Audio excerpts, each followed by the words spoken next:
Our story begins with a young man playing a video game. The game is called Tower of Trials. The game was a hit in Korea, and everyone flocked to play the game non-stop just to beat it. But 3 years have passed and no one was able to beat the game. All of the map levels were so difficult to complete that even a basic weather in game may potentially end a player's life. After 3 years after the game's release, the player base begins to dwindle, as no one has been able to complete it to this point. Even if the game's player base is diminishing, there are still people playing it, and those pro players have managed to defeat some map levels of the game. And here, we are introduced to our protagonist. Our protagonist has finally completed the game, and he is the first to do so. Our protagonist recalls all of the hard effort he has put in on each level of the game, including numerous trials and errors in order to complete the Tower of Trials, which took him 11 years to complete. Our protagonist is still amazed that he was able to beat the game. Then, unexpectedly, he receives an in-game mail congratulating him on finishing the game, and the game will reboot and an update will be issued. Our protagonist questions the need for an update,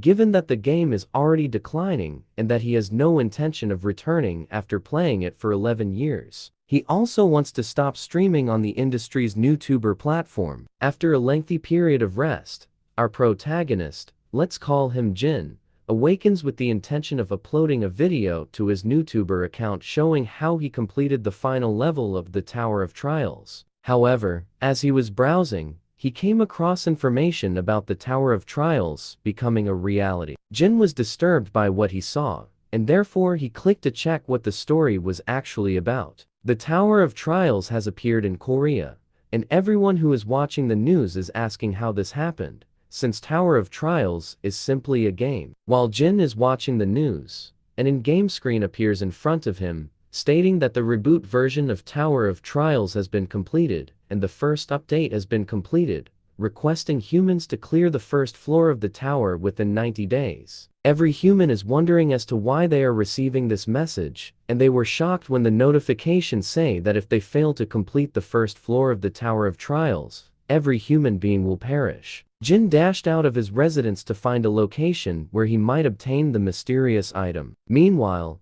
everyone was panicking since they didn't know where to go to escape the Tower of Trial. Some wanted to flee abroad, but the tower had emerged all over the world. Jin then arrives at the metro station where the mystery item was discovered. As soon as he enters the subway, a message appears, stating that you have reached an event zone, which suggests that something valuable is due to occur in this location. While wandering, Jin notices that the people around him are those who have played the Tower of Trials and are aware of the mystery item that is soon to come. The item is extremely scarce, therefore many people want it for themselves. A person unexpectedly approaches Jin. The person who approached Jin was Lee Jong-soo. Lee Jong-soo was a streamer who had 500,000 subscribers on YouTube, and is a CEO of the company that Jin used to work. Lee Jong-soo then asks Jin what floor did he conquer this time and wishes to share secrets with him. Since Lee Jong-soo is a tyrannical CEO based on Jin's experience,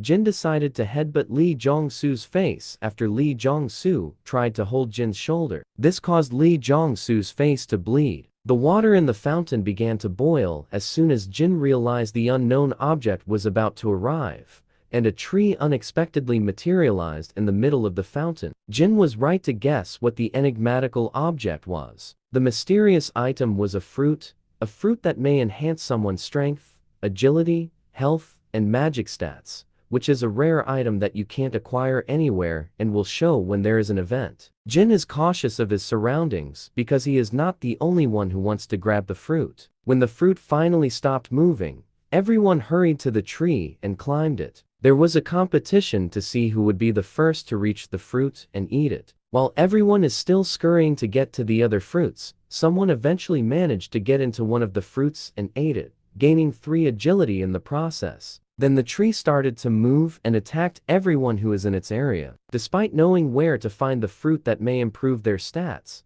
they overlooked the mechanics that it would assault them. Jin made the decision to attack the tree while everyone else was fleeing for their lives. He could see the tree's attack clearly, and was able to avoid it no matter what form of strike it launched at him. In order to reach the tree's heart, Jin tricked the tree into attacking itself. After the tree's attack exposed itself, Jin obtained a portion of the tree branch. However, Jin's ultimate goal was to obtain the tree's orb rather than the fruit. Jin is still being attacked by the tree, which is using its vampiric vine skill, but he just avoids the blow. Jin was having fun because he had done this so frequently that he was able to identify the tree's attack pattern. Jin attempted to approach the tree while it was fending off his attack so that he could kill it, but the tree releases some sleep butterflies that could put anyone to sleep.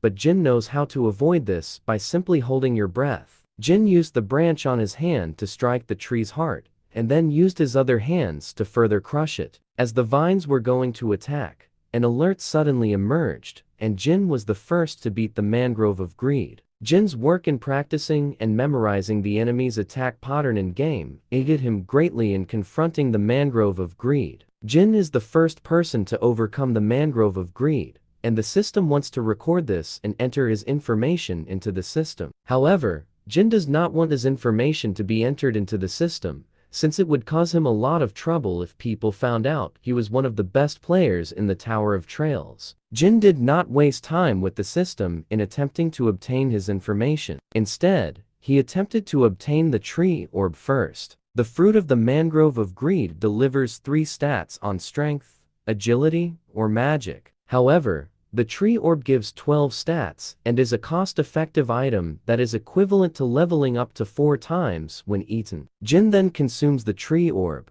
and his body shines as it progressively absorbs the tree orb. Jin should again check his stats to see if the absorption was successful. He gained 12 stat points as a result of the absorption. He is now the strongest level 1 individual with these stats. 1 hour later, the system notified everyone about the defeat of the Mangrove of Greed, which was followed by a video recording of how the Mangrove of Greed was defeated. No one believed the news, and the chat box was flooded with people who were still in shock about the defeat of the Mangrove of Greed. When the film was posted, however, everyone were able to see what actually occurred and how Jin overcame the Mangrove of Greed. People who contacted Jin on his primary account are swarming the chat box while offering him enormous sums of money. Someone made an offer of 10 billion won, or more than $9 million, as a down payment, and an additional 100 million won, or more than $8,000 per month, while others gave Jin as much cash as he desired.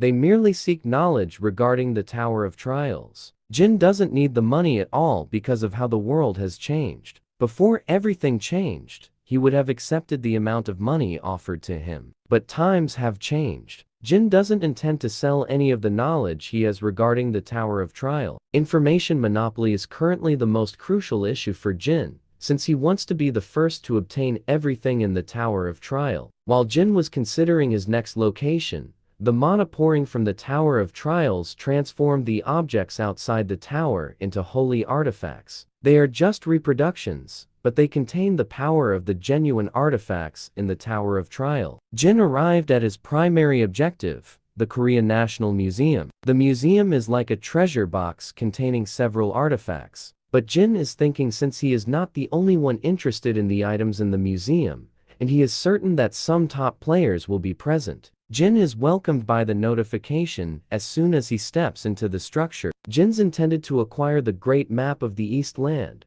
a kind of cheat map that points out ruins, mazes, and details the monsters and items that they will drop when killed. Currently, it's known as a map hack. Although the map can only give information till the 10th floor, it is more than enough to help a player to progress. Over Jin's preferred map, 2 men were going to fight. A young man with a rare talent, and an old man who is adept at magic. The young man was startled when the elderly man used flame magic to ignite one of his fingers from within. Then the old man used his flame-wielding prowess to attack the young man, instantly burning him. The elderly man is in a party with the young girl, and he told her to watch after everyone since he didn't want to be distracted. The young girl then calls forth Anubis to protect them, and if anyone tries to gather any artifacts, Anubis will attack them in a flash. However, Jin didn't care about this and simply strolled around the museum. When the young girl saw this, she told Anubis to attack Jin, and Anubis duly did so. But Jin repelled the assault, which surprised the young girl because he had never seen anyone do it. Even the museum visitors were shocked to see this because it was impossible for them to perform this feat at the moment. Jin has stronger stats than anybody else in the museum, which is why he was able to avoid the Anubis attack. Jin mocks the little girl for having such a low-quality summon, which enraged the girl, who then summoned 4 more Anubis to battle Jin. The young girl becomes irate as Jin keeps making fun of her. Then Jin summoned a pinewood tiger and demonstrate the young girl the difference in their status. The more mana you put into a summon, the stronger the summon will be because Jin has a huge of mana at his disposal. The young girl was astounded to witness this, since the summon was so large, and she could tell it was different from her summon. Jin gave the tiger the order to attack the Anubis, because he was confident that his summon could easily defeat all of them. The little girl's summon was then assaulted by the tiger, which was quickly vanquished by Jin's summon. The little girl immediately realized that she was no match for Jin, and lost all motivation to continue fighting due to their disparity in strength. Jin then approaches the young girl and requests something from her. However, the girl isn't sure of what Jin wants from her. Jin stated that he wants the Tutankhamun mask, but the girl declines to give it to Jin because it is useless in Korea. Jin directed his tiger to approach the girl, and because the girl was scared of the tiger, she complied with Jin's request and was given the Tutankhamun mask. Then, Jin instructed his summon to protect the floor that leads upstairs, since he doesn't want anyone to disrupt him. Now that his preparations are complete, Jin intends to gain the most powerful talent in the Tower of Trial. Jin went up to the 3rd floor of the museum. The man is then standing and said, "How is this happening? Lee Yuri, who is he? And how did he come up all the way here? Don't tell me. Did he get past Lee Yuri to come here?" The old man is pretty shocked to see Jin standing beside him as he told Yuri to guard. Both Jin and the old man were standing in front of an entrance to another room inside the museum, but it is blocked by a strong force field. Jin then said, "I think it's a 1-star rank barrier." The old man then said, "Seem like you know a lot about this young man." The old man then touched the barrier and said, "I've never seen a barrier like this before. Neither physical nor magical attacks work on this barrier. This is a pretty good barrier." Jin then touched the barrier, and he felt some strong mana from the barrier. The spot where the flow of mana diverges. Jin finally know what kind of barrier it is, and Jin said that it is a Carpo. After analyzing the barrier, Jin said, "I think there is a way to destroy this. But there is a condition before we can open this barrier." Jin told the old man that he must use his magic flame constantly to weaken the barrier until he can go inside and come back out with all the relics they need. The old man asked, then said, "While you are inside, I'm just going to stay outside and keep using magic." Jin said, "I can't hold magic that's powerful enough to weaken the barrier for a prolonged amount of time.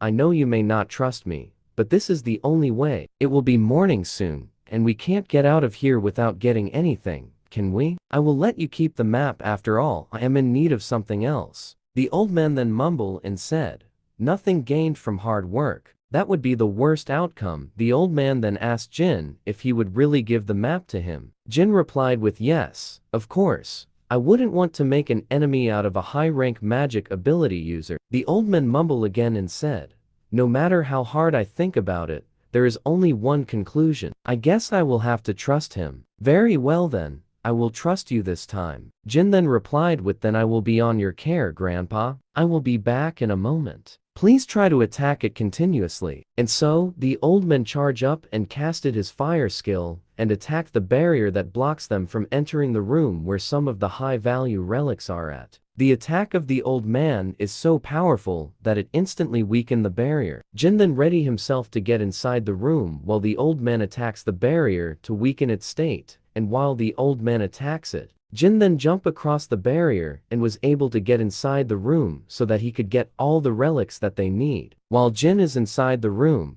he looks around and saw different kind of relics and said, "It doesn't seems like anyone has been here unlike the lower floors." But then he saw that one of the relic is gone and someone took it. The relics was the iron sword that has Qinlong inscribed on it. That guy who took the sword, he already finished his business here and left. And I'm sure he is also the one who put up the barrier. He is planning on leaving the area after taking what he wants. Whether other people are fighting or not, he is still not trying to risk anything. But I'm sure even you didn't know of this. Jin then picked up some relics and found the relic that he has been searching for. And he said, "Finally, my personal inherent ability and the last piece of the puzzle, and required to make the most powerful skill." Jin then said that he need the ceremonial Persian formwork rank E and the right eye of Tutankhamun's mask rank B. And so Drake then combined the two relics. Then a notification said that the two relics are reacting, which means that they are compatible with each other. While the relics are reacting to each other, Jin then gave tribute to them and using the other relic that he holds. And then a notification came in and said, "You have successfully combined the relics against all odds. You have now acquired the relic, the Eye of Truth, rank SS, which is one of the most powerful relic in the Tower of Trials." Jin then said, "The Eye of Truth is the greatest eye out of the 5 eyes that exist in the world. But there is no other reason why I came to the museum today." Then suddenly, a hidden quest pops up saying, "You have successfully combined 3 replica relics of B rank or lower to craft an item of S rank. You now have met the requirements, copying and storing the many abilities that exist in this world, and using those skills to create an even stronger skill. That is my weapon. In order to become the strongest in the Tower of Trials, you have now acquired the inherent ability, fusion over rank. The memory of the world is being created." Jin then stated that however, if the difficulty of the condition for copying the skill surges, the condition may be partially changed. The old man then said, "If you're done, hurry up, and I don't think I can hold on for much longer." Jin then tried to copy the skill of the old man, but he didn't manage to copy it as there is a condition before he can copy the skill. Jin then said, "So in order to copy the skill, the only thing that I need to do is to piss him off?" The old man is starting to get pissed off, since Jin is taking too long. Then Jin said to the old man, "You can stop using that skill now. We actually didn't need to do it that way." Upon hearing this, the old man was shocked and is angered at this. The old man then said, What do you mean? Then why did you tell me to use my skill?" Jin then said, "What's attacking a force field like that going to do? All it does is waste your mana with this. That old man's magic reserve have nearly been emptied." Jin then mumbled and said, "Now that I've made preparations, it's time to make him mad." Jin said to the old man, "I know the tower through and through already, so that means that this map with the information up to the 10th floor is useless to me." Jin is then seen holding a lighter at his hand. The old man then shouted at him and said, "What are you doing?" Jin then told to the old man, "Didn't I tell you earlier? I don't need this map." Then Jin burned down the map that is on the wall. If someone has a map, they gain information up to the 10th floor, which might decrease my advantage of knowledge that I have to others, and I am not willing to sacrifice that. The old man said to him, "Why would you burn it? You son of a damn, I will kill you. I will grind you to a pulp, you good for nothing." Then a notification pop up saying, "You have met the conditions. You have successfully copied the element of fire, rank B. The copied skill will be saved in the memory of the world." Jin then said, "The element of fire. It's not a bad start considering it's my first copy." The old man is so pissed off about this and said to Jin, "You will regret this. I will make you pay for what you did to the map." Jin then said to the old man, "I don't think you quite understood. Did you not comprehend why I burned the map?" Jin then activated the skill that he copied from the old man, in which shocked the old man. The old man then mumbled and said, "That's the same skill as mine, but the power of his skill exceeds mine greatly. He is not your ordinary guy, considering he doesn't need something like the map." The old man then asked Jin, "What exactly are you?" Jin then replied to him with, "Old man, if you want to climb the tower comfortably, you better listen to my words." Jin then walks out of the museum while thinking, there were only 4 former high rankers that appeared in the museum, including me. Now that the Tower of Trials has become reality, I understand why they would want to reduce their risk. Jin said to the old man, "I will contact you later. Go level up together with the girl downstairs. I have gained some pawns that I can use as I please, but there's still a long way to go. I need to set my priorities straight and get the abilities I need." Jin then walks and said to himself, I'm only one person, so I probably can't make it to every opportunity, but the most important and delicious ones are all mine. My name is Han Sanjin, and I am the chairman of the Awakened Association. The reason I came here today is to recruit those that have awakened. There might be difference depending on your ranks, but we will guarantee you a minimum salary of $47,000 plus. And we will treat you with the benefit of a 7th government class worker. Of course, the person who just appeared on the video is an execution. I will make this offer while swearing in my name. If you join us, the government will support you in every way possible. Jin then said to himself, they've been treating me like a tool. No matter what they try to offer me, I have no intentions of joining others. In this world, the value of one extremely well-trained individual is higher than that of 100 average individuals. Han Sangjin knows that too, and that's why he decided to offer a blank check as a means to persuade me. Han Sangjin, if he's been selected as the president, it must be because he possesses the skills to back it up. If not, it must be because he has the most experience within the Tower of Trials. I really hope that it's because he has some nice skill. That way, it will be more interesting for me to copy. The Tower of Trials finally opened up, and all the awakened people flocked and enter it. Jin then said, it's exactly the same as it was before. I still can't believe it. It seems that they are all newbies. A notification then pop up saying, as a celebration for entering the tower, you have been provided with 100 coins. Coins are the currency that can be used within the tower. Players can upload videos that record their accomplishment and earn 100 coins for every 10,000 views. However, there will be a premium charge based on the player's status. All players within the tower that watches the video will only have their first 10,000 views count,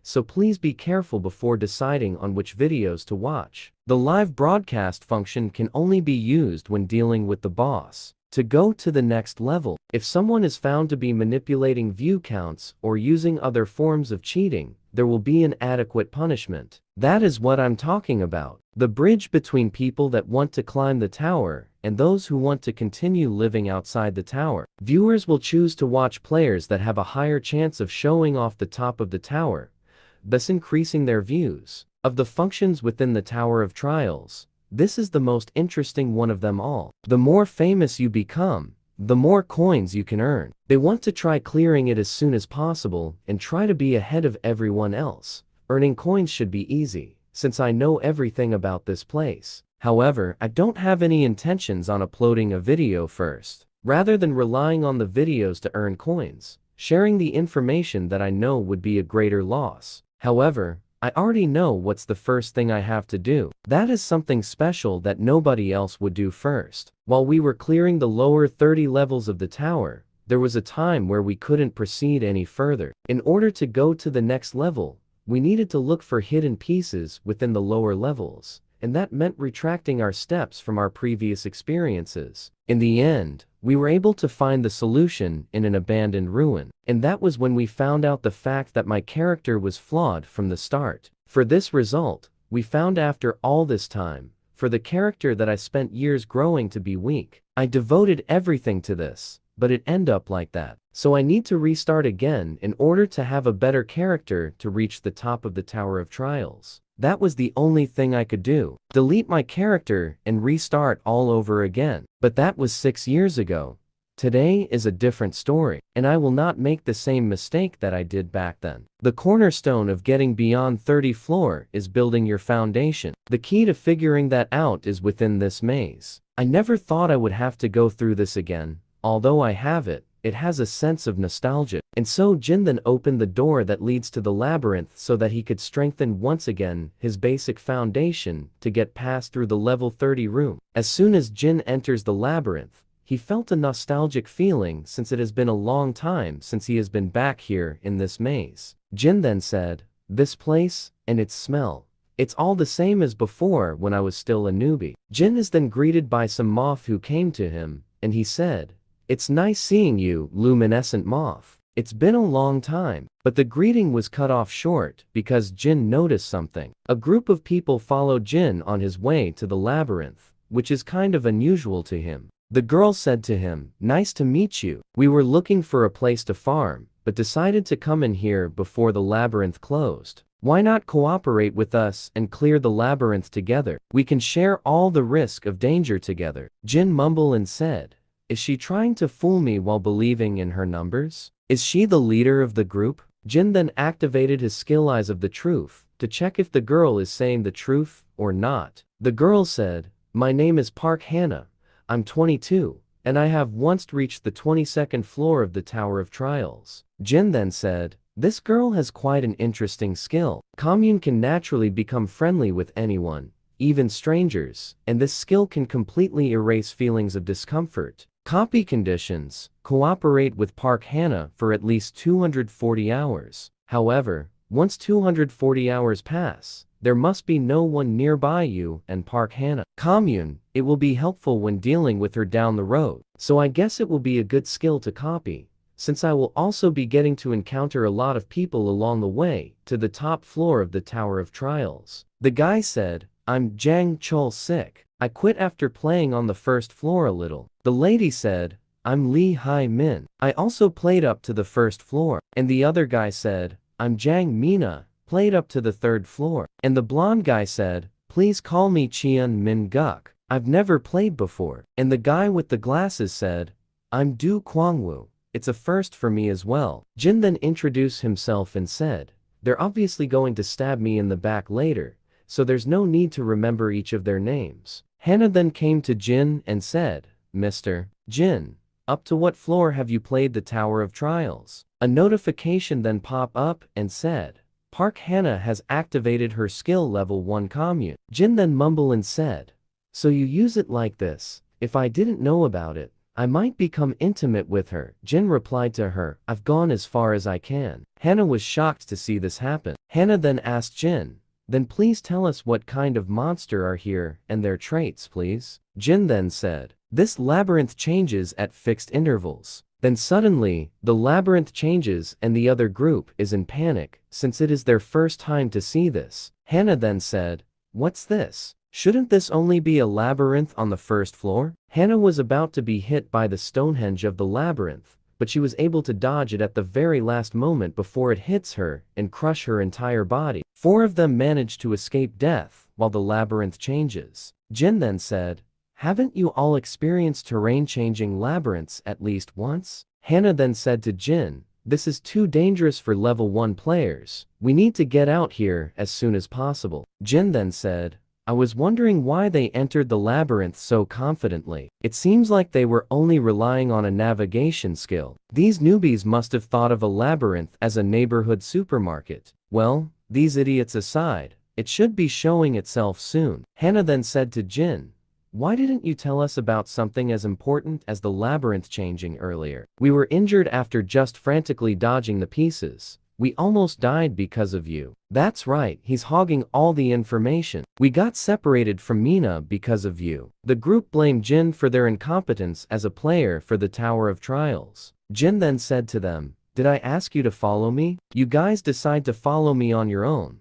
I didn't drag you here by force. While they are fighting with each other, suddenly, battle axe flew to them and hit one of the group members of Hannah. A minotaur suddenly appeared to attack them, but Jin said to them to stay back. Then Jin quickly runs towards the Minotaur. Then the Minotaur attacked Jin with his battle axe as soon as he came close to him. Jin was able to dodge the attack, but he was hit a little. Then a notification pop up saying, you have obtained the hidden stats called Rift. Rift, a stat that reduces the difference between you and an opponent of a much higher level, and increase the difference between you and a weaker opponent. Jin then said, when fighting an opponent stronger than you, it reduces their level by 1 for every 3 points in the stats, the best way to grow as a level 1. After the endless trials and errors, this was the only method I could find. Jin continued to fight the Minotaur without hesitation. Jin said, I've already been hit by his attacks tens of thousands of times before. His attack pattern has already been etched into my body, and every time Jin is attacked by the Minotaur,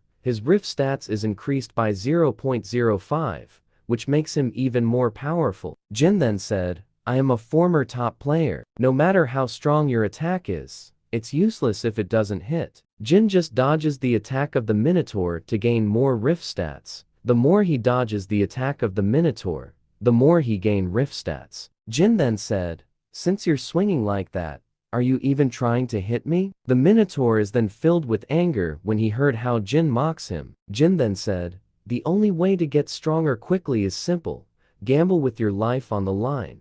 The higher the risk, the higher the reward." A notification came and said, "You just barely evaded the fatal attack. The rift stat has increased by 1. Getting 1 stat point for just a scratch isn't a bad exchange. Alright, it should probably be dangerous. If I keep doing this, I should wrap it up." While Jin and the Minotaur is fighting, the labyrinth then changes in the middle of their fight. Then a wall was created between them, in which Jin uses this to escape the fight against the Minotaur, and Jin say goodbye to the Minotaur while the terrain is changing. The dust of the luminescent moth that I touched earlier attracts the Minotaur. It will probably continue to chase us. Hannah then asked Jin, "Why are you doing something so crazy?" Jin replied with, "Obviously to increase my stats. I rest every time the labyrinth changes and recover my health and play with the Minotaur when he comes at me. Efficient, right?" Hannah then asked Jin, "For how long do they need to do this?" Jin replied with, "They need to stay there for a month until they escape the labyrinth."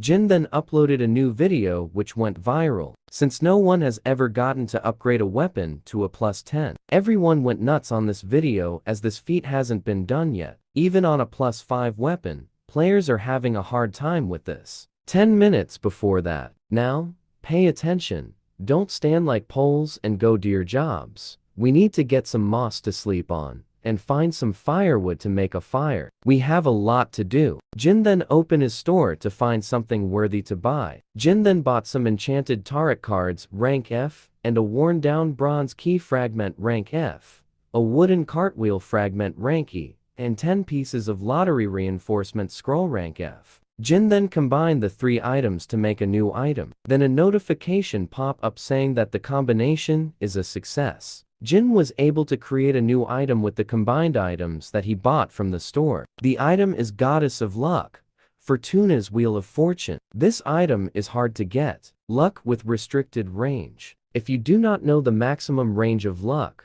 the work you did to obtain the luck may just become a futile effort. However, I know exactly where the range is since I've experienced it throughout my life. A notification came and said, "Your maximum luck value has increased. The probability of a successful reinforcement is 0.000012%. The reinforcement scrolls are known for their terrible probabilities, but when my luck is maxed out, the probability of success is 100%. Jin then said, "I will use all of them on this dagger." And so Jin's reinforcement with the dagger was a success, and he gained the +10 dagger. A notification said, "You are the first to create a +10 item in the Korean server.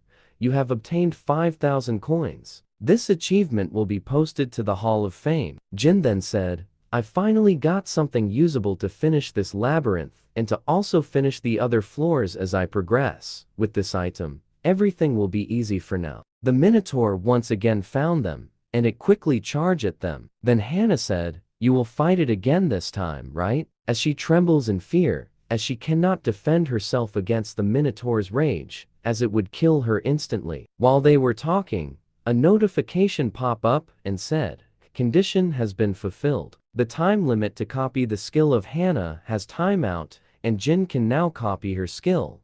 Jin then copied her skill. Jin then said to her, "You are no longer needed. You are on your own now." Hannah then said to Jin, "Wait, you will regret this. My brother is in the Crow Guild." The Minotaur then attacked them, but they were able to dodge it. Then Jin said to Hannah, "Watch carefully from over there. Between that stupid guild and me, which one you should fear?" Jin then attacked the Minotaur, and he was able to deal damage to it, but the damage that he dealt is too shallow. So he said, "Even though the damage is shallow, it is still receiving damage. It was worth it to raise the rift stat as I can finally able to damage the Minotaur. Regardless, I can't kill it if that is the case. I just need to make it so that I can move to the next floor." Jin then attacked the Minotaur with his fire skill to distract the Minotaur's vision so that he could move to the other side of the Minotaur and attack it again from there. The Minotaur has kneeled. Then Jin said, "Don't flail around so much. The meat gets too tough if there's too much muscle on it. A notification then pop up saying, the Guardian Minotaur has activated the level 10 Berserker.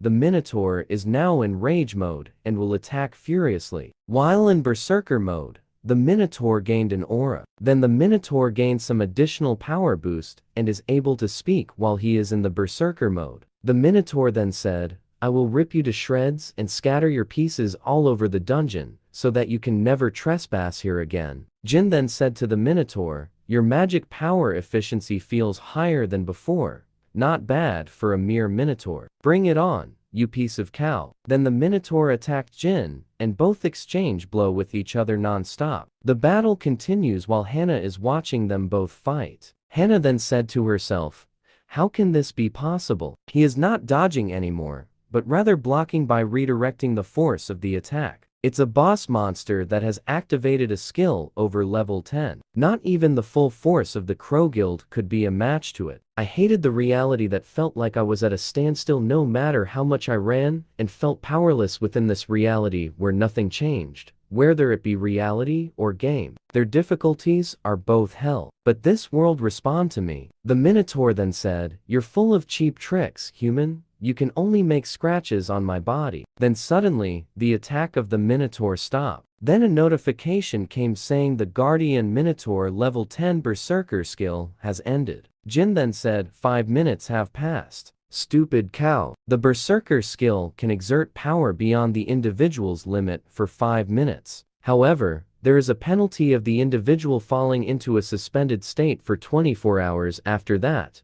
The Minotaur is now in a suspended state and can't move his body for 24 hours and give Jin time to check his stats. 57 Rift stat points. In terms of level, the gap will be reduced by 19 levels. 20 days left. I can easily reach my objective of 100 points in that time. Hannah then said, is it over? Jin replied with, he just can't move after his Berserker skill ended. But after the 24 hours passed, he will attack again. 20 days passed, and the battle still continue, and Jin is able to achieve the 100 stat points for Rift. Then Jin punches the Minotaur and said, why does it feel like you're getting weaker as time passes? It must be my imagination? Jin is then able to defeat the Minotaur and said, time to say goodbye, Cal. I guess the only thing left is how to dispose of you. We will now begin recruiting interns for our veteran company. You're lacking enthusiasm. I guess you're not interested? Hannah then said, please let me join your company. Jin then declined Hannah to be in his company and told if she have anything to offer to Jin. Hannah then said that she will give Braham's ring to Jin that her brother will get from some Chinese group, and Jin was shocked at this and said, Braham's ring is going to fall into the hands of the Crow Guild? Braham's ring, one of the best items you can obtain on the first floor. It increases movement speed, grants magic resistance, and even has the ability to suppress the magic power of monster. It also has 3 useful options. Jin then said, congratulations, you have passed and have become an intern of the veteran company. Our company does not give wages to interns. You must come running to me whenever I call you, wherever you are. I don't care, whether it be 3 in the morning or if you're in Jeju Island, so keep that in mind. Most importantly, time to fill out a contract, Hannah then said. A contract? I will have to fill out something like that? Jin then combined the commune and the fire skill to create a new skill. Then Jin was able to create the skill brand of the Tribunal rank A. Jin then said, did you think you'd put a seal on some piece of paper or something? Congratulations for entering our black company, intern. With the seal now on Hannah, there is no way for her to escape, no matter what she do. The brand of Tribunal is a special skill that makes a contract with someone. The branded subject must obey her master's command. The subject is restricted to harm its master, and if the subject breaks this restriction, their entire body will be set to flame under excruciating pain. Jin and Hannah finally went outside of the labyrinth. Then a notification pop up saying, you are the first to clear the labyrinth on the first floor. This will be recorded in the Hall of Fame tomorrow. 5,000 coins will be paid to each player who cleared the dungeon. Hannah then said, I am being rewarded for all my sufferings. But Jin then said to Hannah, as an intern, you are not allowed to get any rewards when we clear the dungeon. So give me all the coins that you have. Then Jin stated, with this, I have over 10,000 coins. There shouldn't be any players at this moment who have more coins than me. Jin then said to Hannah, get me the Brahms ring in 2 days or something else will happen to you if you disobey me. In 1 week, the Dangan Guild will mobilize as the representative of Korea to clear the 3rd floor boss monster. You mean the Dangan Guild, who is currently the top guild in Korea? Yes, since even the United States, Europe, and Japan are having a hard time.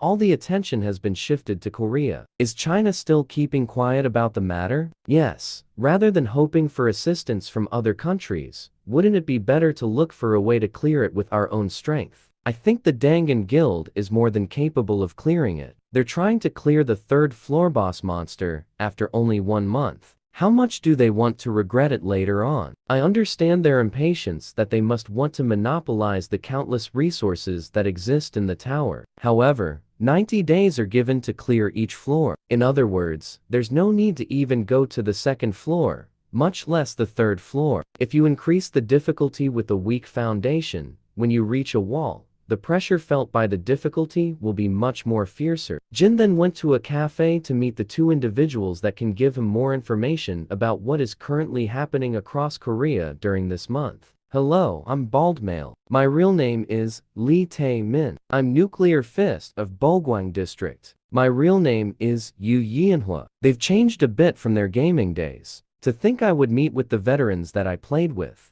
I never expected that I will be able to see them again after a long while, but it's good to see them again as I can trust them. Jin then activated his Eye of Truth skill to check the information for both individuals. As expected, he got the Machine King. It has no real flaws other than its large magic power consumption. It is an exclusive ability that specializes in large-scale battles. Kyokushin Taekwondo. It's an exclusive ability designed for close proximity tanking and damage dealing. Since their levels are similar, they must have hunted together.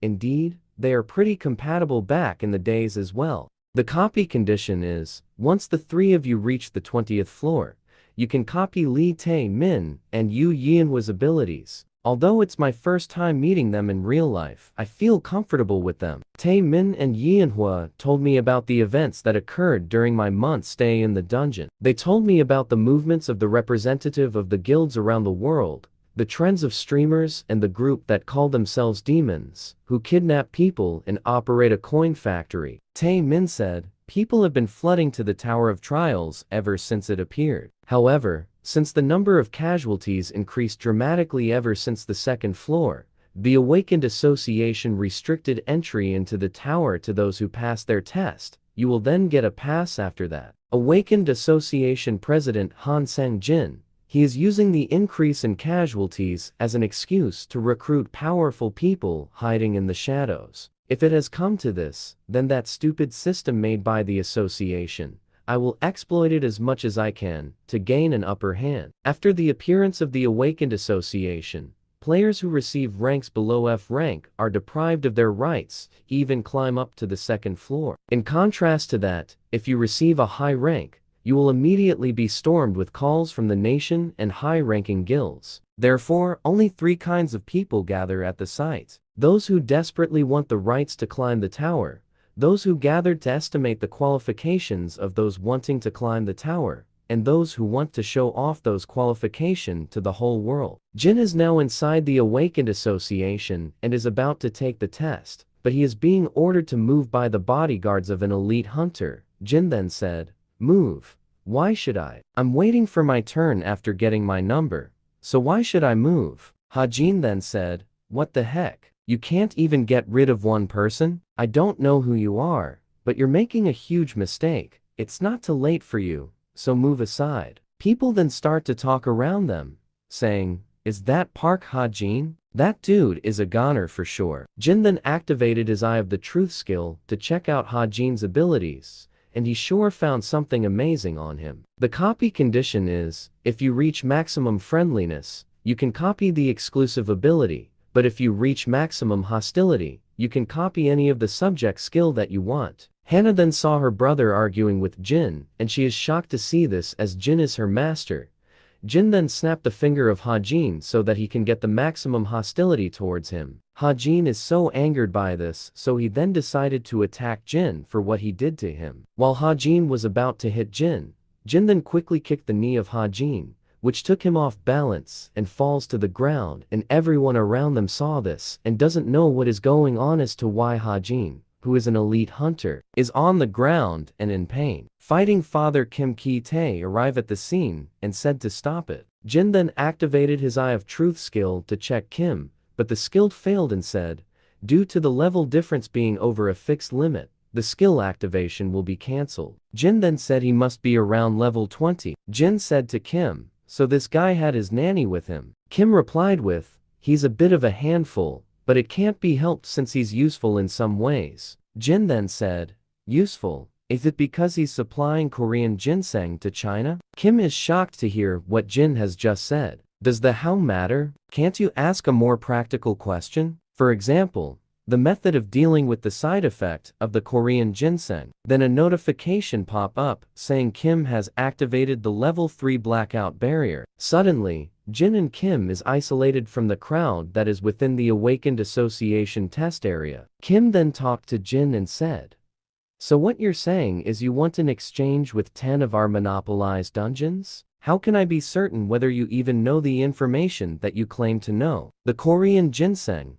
an edible item known for its excellent stamina and magic power recovery. However, if you eat it raw, there is a magic power poisoning side effect. You must have already be having a hard time due to this side effect, but it can easily be dealt with by using 3 items. You will need the Korasian's extract, Moonlight Stone, and the most importantly, the Mandragora root. Beside the other 2, you must be having a hard time finding the root, right? I will tell you where you can find them. Do you trust me a little more now? Kim then mumbled and said, it matches with the information from the guild's research team and the explorers team. Who in the world is this man? Kim then said to Jin, however, if you're playing some poor trick, be prepared to die. I won't just let you slip. Kim mumbled again and said, even for this information, demanding 10 of our most profitable dungeons that we've monopolized is an extremely expensive prize. I need to draw the line here. Kim is then about to attack Jin when Jin said, you must be misunderstanding something. The one who is giving you the opportunity here is me. Outside the barrier, Tae-min and Manhwa are fighting the group of Kim when the barrier was shut off. Then Jin and Kim walks out of the barrier. Tae-min then asked Jin, weren't you dragged along by force? Manhwa said, just say the word. I will wipe the floor with all of them. Jin said to them to calm down. Kim then walks out of the scene when Hajin is approaching him and said, please wait. Are you just going to let them go? If you give me one more chance, I will go all out. Then Kim grabbed Hajin and said, he's not someone the likes of you can handle. I'll make you regret it if you act on your own again. Hajin is mumbling and said, what the heck happened inside the barrier? How dare you humiliate me to this extent?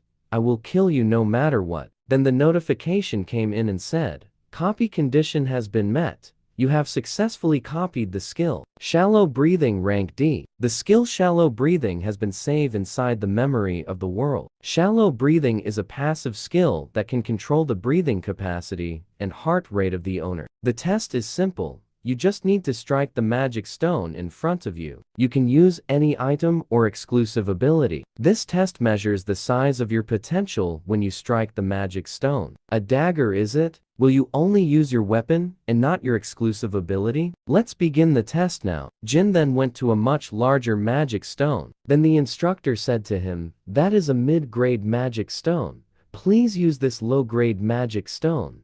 The mid-grade stone and higher stone don't even budge against normal people. A notification came and it said, the stat rift will be activated to its maximum amount. Jin then mumbled and said, shall I see how much my suffering in the labyrinth has paid off? Jin then attacked the magic stone, and it shocked the instructor. Unbelievable. The majority of people are disqualified since they don't even reach the magic power minimum of the magic stone. I've never heard of someone cutting the magic stone into 2. Your test result is S rank. I will report this to my superiors, so please wait for a moment. Jin then said to the instructor, please postpone that report for a week, The instructor doesn't understand why Jin is saying that. Jin then said, "It's personal reason. I won't care where you release it after 1 week." The instructor wants to release the information now, but then Jin said, "I've learned many things in life. One of them is, the fist that's close to you is much scarier than the law that's far away." The instructor then agreed with Jin. Jin and Hannah saw each other on the testing area. Then Hannah gave the Brahms ring to Jin. Then he said, "I told you it was possible. We reunited earlier than I expected. Hannah, I will contact you when I have a job for you. Until then, take care." The Brahms ring is really such a powerful item on the lower floor because of its options and the ability to suppress the monster's magic power. Jin and his group went outside the test area. Manhwa then asked Jin, "You have to go to a dungeon for the second test. What are you gonna do now?" Jin replied with, "I'll have to search for one. Don't worry about me and keep climbing the tower. I will contact you soon." The first test classifies your rank by measuring your magic power, and those who have passed the test will take the second test. The contents are simple. You just need to clear one of the dungeons in the Tower of Trials, since the test has no difficulty restrictions. Most people choose dungeons with goblins in them. However, the one that I'll be going to are the only ruins that exist on the first floor, even when the Tower of Trials game releases 11 years ago, nor even now when the Tower of Trials appeared in reality. It is a domain that no one has ever cleared. Tower of Trials first floor mountainous area ruins. Since I am an F rank right now, I cannot enter the ruin alone, as the guild regulating the ruins won't leave me alone if I do. If that is the case, I will just register myself as a porter. The Attack Force exclusive quest will begin. Jin is in this group as a porter so that he can enter the ruins without any problem. Upon reaching the site, Jin is then given an exclusive reward, and it said, "The benefit for the one who conquered the tower has appeared." Jin doesn't understand a thing about this reward, so he just opened it up. Then he was given a luck 10 pieces and adaptive stat 10 pieces. Then the notification said, "Your luck and adaptive stat will increase by 10. Cold Heart will be activated. Cold Heart is able to keep your composure even in tense situations. However, your human emotions may start to diminish. The passive Monopoly will be activated. Monopoly is when you take all the final rewards alone without sharing. You can receive the best possible rewards. There are countless selection type rewards in the Tower of Trials.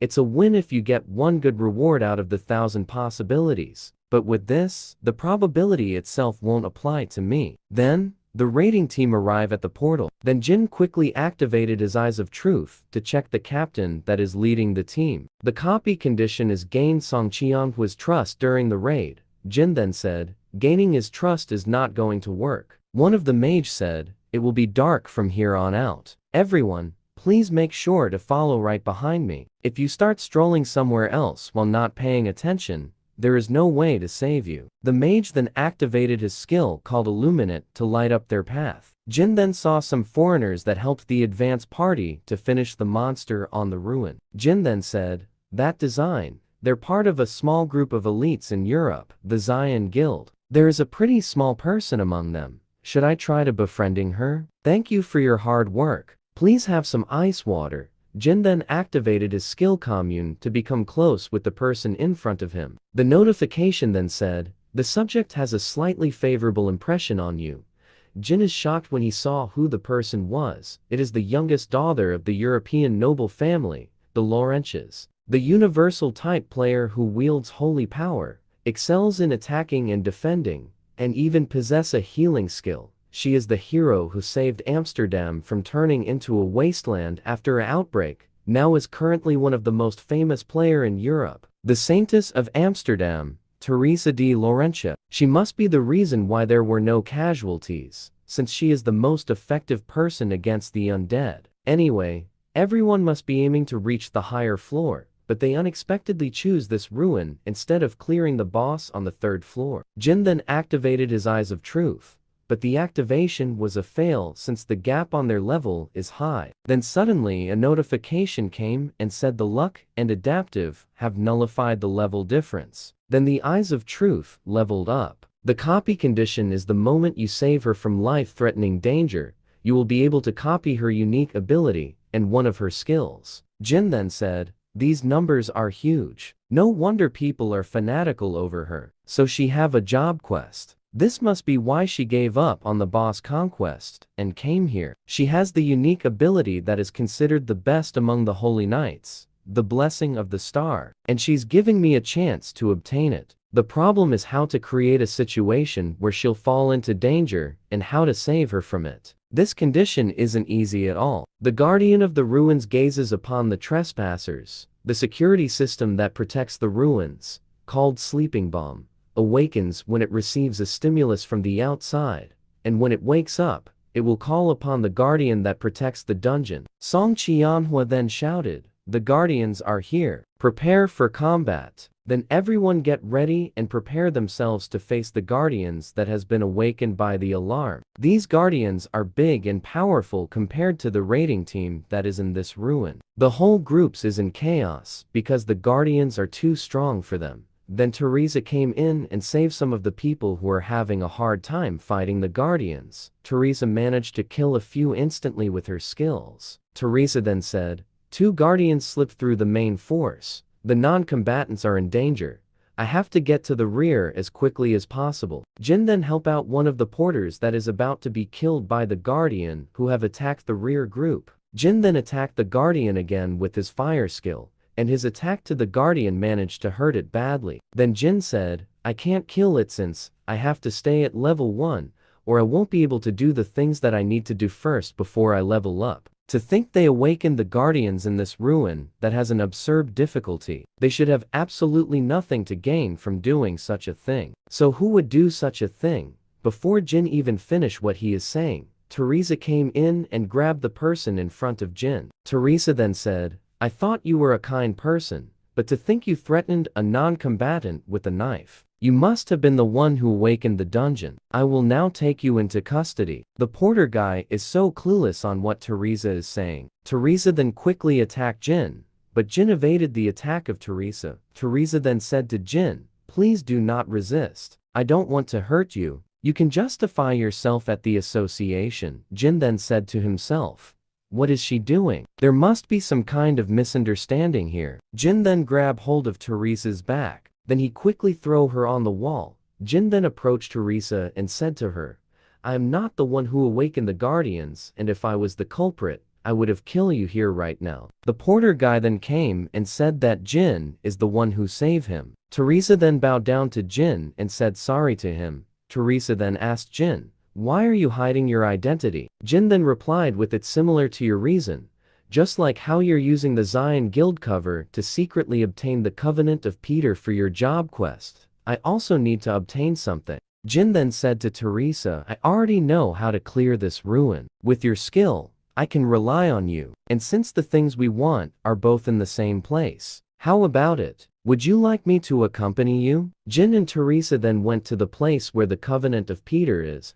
Then a notification came and said, "Warning. The owner of the Hall of Depraved gazes upon you." Both Jin and Teresa is shocked to see this notification. Jin then said, "There's no doubt about it. It's the boss monster indirect message. It has never shown any interest toward players before. It's quite amusing that it's showing us attention in this way." Teresa then said, "It looks like it was sent by the boss monster.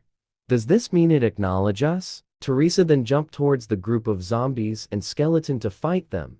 The monsters that is guarding the Covenant of Peter saw this. Then Teresa activated her skill, the level 5 battle song, which gives her an all stats increase for 5 minutes. Then the monster attacked Teresa, and just when the monster are attacking her, Teresa then activated her skill, the level 5 sacred reinforcement, in which burned the monster. Since this attack is a holy attack that can deal massive damage to the opposing element, Teresa then quickly attacked the rest of the monster who have surrounded her.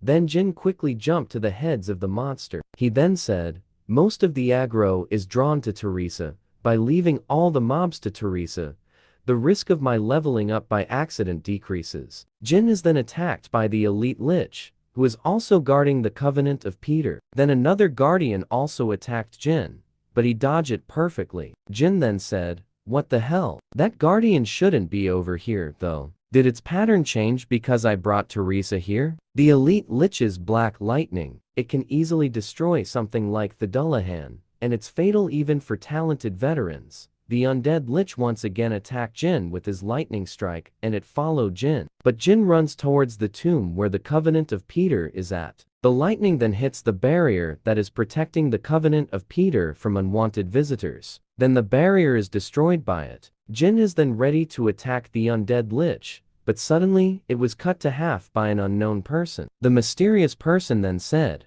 "I was certain that you would come here. I have been looking for you ever since that happened. Now, I can finally have my revenge on you." The mysterious man then said to Jin, "You don't recognize me?" Jin then activated his Eye of Truth to check the man's identity. Then the system notification said, "The copy condition is, you must defeat Chun using a sword so that you can copy his ability or skill of your choosing." Back when the Tower of Trials was just a virtual game, there was someone who, after losing to me once, kept on challenging me no matter where I was or was I doing. He had an extreme warrior concept. He is the Psycho Stalker. The mysterious man said, "To think you wouldn't recognize me just because the game become a reality. Did you only see me to that extent?" Jin then replied with, "I remember. I didn't want to believe it back in the museum. You're the one who kept following me around every day to challenge me. It will be different this time. Since we both started from the beginning, I won't be pushed back by you any longer." Jin then replied with, "I won't stop you if you really want to fight. But will you be okay? My comrade won't just sit still if you do." The mysterious man then activated a skill called the Level 5 Battlefield Selection.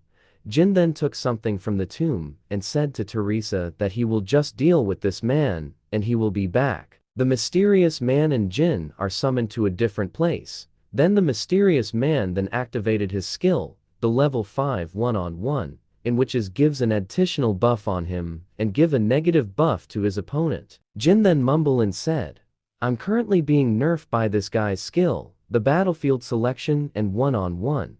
The situation has become very dangerous for me. But this will be interesting for me to fight someone like him again." A system notification came and said, "An overwhelmingly disadvantageous situation has been detected. The special condition of the skill fusion has been activated. When the situation become overwhelmingly disadvantageous for the original copy conditions, the conditions will be modified accordingly." The system then approved Jin to copy a skill before the fusion skill has been activated. Then Jin said that he wants to copy the skill of Chun Yusong's unique ability. The system notification then said, "You have copied the unique ability songs of Sword S rank. The copied skill will be recorded in the memory of the world." Then, Chun quickly charged at Jin, but then Jin summoned his weapon so that he can block the attack of Chun. Chun and Jin then went on a battle, but Chun then said, "This guy, what is he planning? What happened to his mid-range fighting style? Why is he fighting me with only a dagger?" Jin then said to him, "This much is enough for now. Swordsmanship is quite fun as well." Chun then activated his skill level 6 soul crashing sword energy to attack Jin. Jin then said to him, "Aren't you trying too hard? You're using sword energy against a swordsmanship beginner? You must be really proud of yourself." Jin then mumbled and said, "The blades is bound to break if I go against sword energy with this." Jin then said, "Then I will make an ability that can go against the sword energy. I will fuse Songs of Swords with the demonic soul pill." The system notification then said, "Fusion overrank has been activated. The skill Songs of Swords and the item demonic soul pill will be fused. You have now obtained the unique ability Grave of Swords SS rank. The unique ability Grave of Swords has been activated. The level 1 Knight of the Black Moon has been activated." Jin then mumbled and said, "This isn't even a tenth of its normal strength. Yet my magic power isn't enough to handle it. I should increase it as soon as possible." Chun saw all this and said, "What is this unbelievable strength? I'm in a battlefield that's most ideal for me, and my opponent isn't even using his specialty, the mid-range combat style. Everything should be overwhelmingly in my favor. Why can't I win? In this game and outside the game, I did my absolute best only to defeat you. But still, why can't I surpass you?" Chun then attacked Jin with his energy slash, but Jin just cut his way to it, then launches a counter-attack to Chun. Jin then said, "I fought against someone who was faster and used something much stronger until I was tired of it." Jin then attacked Chun non-stop until Chun lost his weapon. Then Jin said, "Looks like I win again, though I'm not sure how many times this make it. You must know as well, but the Tower of Trials isn't something to scoof at. This is kind of place where even rankers die as soon as they let their guard down. Therefore, we need lots of strong players as possible, especially if they're as strong as you. It takes 60 days to copy another skill from the same person. I won't have to go find him to copy his skill, since he just can't wait to deliver his skills to me." Jin activated his commune skill while doing this. Then Chun said, "I've lost this time, but keep this in mind that the result will be different next time." Chun then deactivated his battlefield skill and promised Jin that he will fight him again in the future. The system notification came in and said, "Level 6 Sacred Decipherment has been activated." Then she was able to decipher what kind of item Jin got. It was a frozen tear that gave Jin an increased magic power of 12 points. Jin then said, "I obtained the frozen tear along with the demonic soul pill. You usually need to spend a lot of time to absorb the magic power of the frozen tear, but I already absorbed 12 stat points thanks to Teresa's divine power." A system notification suddenly appeared in front of Teresa saying, "The owner of the hall has given you an invitation. If you accept this quest, all the monster and traps until the final room will be immobilized and deactivated." Teresa then said, "This is bad. It looks like all the attack force members have been kidnapped." Then he told Jin that she have to go, and she doesn't have any reason to hesitate if she can save even just one member of the attack force. "Can I defeat the progenitor after I get there? What if I'm just dancing around in the palm of the progenitor?" Honestly, defeating the progenitor without an attack force is impossible. Chun then said, "Since I have nothing to do with the attack force, I will take my leave then. But let me tell you this, if you're having a hard time making decision, keep this in mind. That guy is a selfish person without even a speck of honor. It's one of the reasons why I resent him so much. However, I will guarantee one thing about him. The only person in the world who can defeat the progenitor at this moment is him." Teresa then thanked Chun for the information that he gave about Jin. Teresa then said to Jin, "I'd like to commission you for a party contract." Jin, then he said, "My commission fee is by no means cheap. Will you be alright with it?" Teresa then said, "I will give you as many coins as you want. Please help me defeat the progenitor." And so, both Jin and Teresa formed a party to defeat the progenitor, who took hostage of the attack force. At the entrance of the boss room, Teresa then said, "The amount of magic power seeping out, it's too unreal." Jin then said to her, "There's no need to be afraid of. Didn't you already know that the opponent is strong? It's not necessarily the strong who win in battle. No matter what happens inside the boss room, you must give me your unconditional trust to me." Then Jin and Teresa entered the boss room, and they are greeted by the boss of the room. The boss of the room is a female vampire called Alice von Ataraxia. Then she said to them that she is getting tired of waiting for them to come. Jin then asked Alice about the attack force who they abducted. Alice then summoned them so that Jin and Teresa can see all the hostages. But Jin saw Park Ha-jin, who he had an argument back in the Awakened Association test area. Then he mumbled and said, "Is he the one responsible for all of this?" Alice then said to them, "The reason why I invited you all here is because of your scent. It's sweeter than anything I've ever smelled before. The smell of your blood. I was stimulated by the sweet scent, incomparable to ordinary human blood." Jin then mumbled and said, "What the thing is she talking about all of a sudden? Nothing like this has ever happened before." Alice then asked Jin, "You seem to be very disturbed."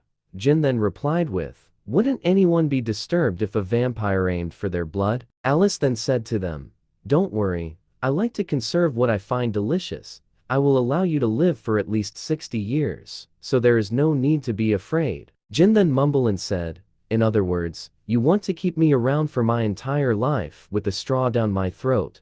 Jin then said to Alice, "I appreciate your goodwill, but I have no plans on living as a high-quality lunch." Alice then said, "Who said I wanted to hear your opinion? You don't have a choice in this matter." Jin then said to Alice, "You're so fierce. However, I'm not saying I won't give you anything. I will give you something sweeter than my blood." Alice then said, "Your subterfuge is pointless. There is nothing more important to us than delicious blood. whatever you have to offer, my mind will not change. Jin then said to Alice, "Are you sure about that? What if I offer you freedom?" This information shocked Alice to its core. The minions of Alice then said, "How dare you say that word here? We will rip you apart here, human." Alice then said, "You must take responsibility for what you just said."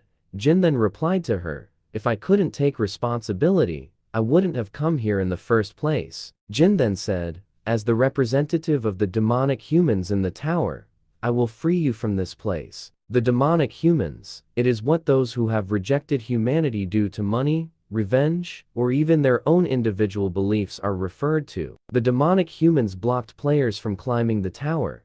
There were even times where they joined forces with the monster in the labyrinth or ruins. Alice then said, "I have heard of you people, but you're saying you're one of them?" Jin then said to her, "I have already gotten in contact with the temple on the 27th floor. The fact that you are here, and how to fool the barrier enveloping this ruin are all what they have told me." Teresa then mumbled and said, "How exactly is this situation flowing? He's posing as a demonic human all of a sudden. What exactly is the temple for them to be shaken?" Alice then said, "Well, if you know the temple, then I guess your words aren't a mere bluff."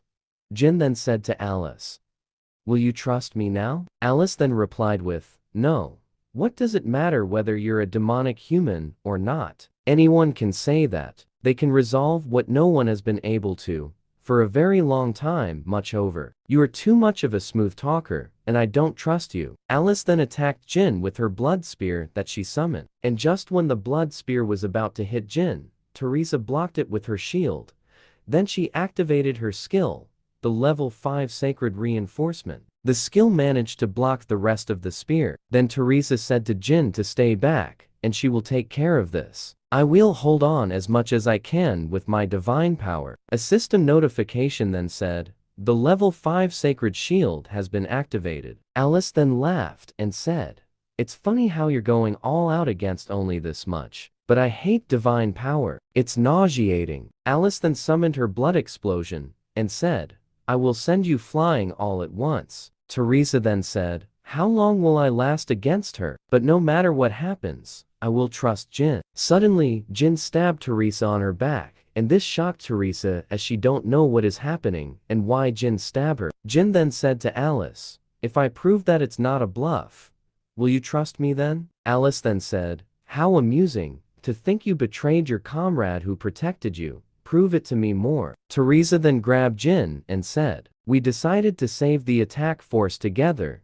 You said you had a plan. Then why did you attack me?" Jin then attacked Teresa once again and injured her badly. Alice then laughed and said, "Impressive for a human. Very well, I understand that you're on my side now, and I will give you a chance." Jin then said, "To fool the barrier entrapping you, Alice, I prepared a 7-star spell. If I seal your soul in this item, the barrier can be fooled temporarily." Alice then replied to Jin with, "That's the first time I've heard of it." Jin then mumbled and said, "The reason why I maintained my level 1 status, to the point I gave up all the experience I could have gained since the start of the Tower of Trials, is the 7-star skill soul transfer that can only be used by a level 1 player." The system notification then said, "The level condition of the user Jin has been fulfilled. The casting of the 7-star soul transfer will be activated. Casting cooldown is 365 days. You can only bring one soul with you at one time." Jin then said, "This magic circle will forever disappear once a minute passes. The magic will activate right away once you accept it.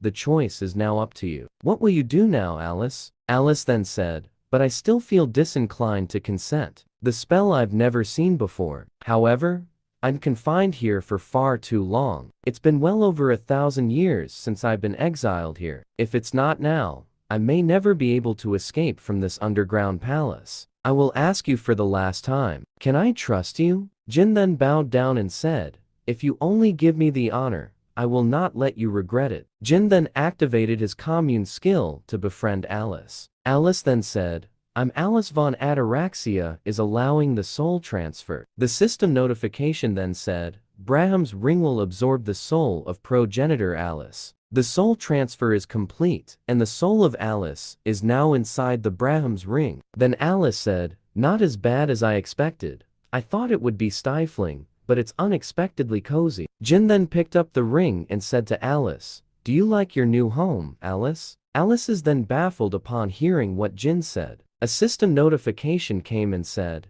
"The unique ability Blessing of the Star has been activated." Then Teresa came back to life. Blessing of the Star, you can revive once, as long as the death is not instant. The cooldown is 240 hours. Alice then said, "You ingrate. You dare to disrespect me? Bellis, kill this dirty liar." Teresa then said, "I have a lot of questions, but I should save it for another time, right?" Jin replied with yes.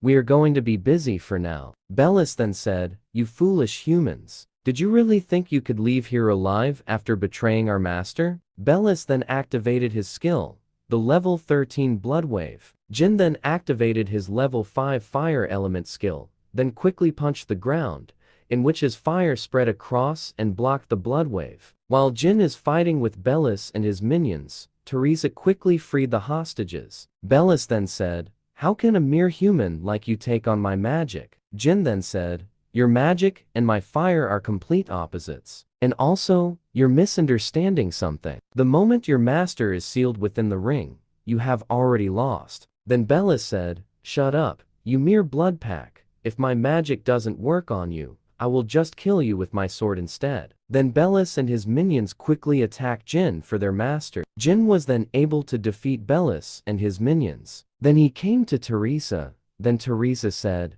"That really hurt. That was my first time dying. And to think it was by your hands." Teresa then said, "Thank you. Everyone survived because of you." Then a system notification came and said you have saved the life of Teresa, the holder of the unique ability Blessing of the Star.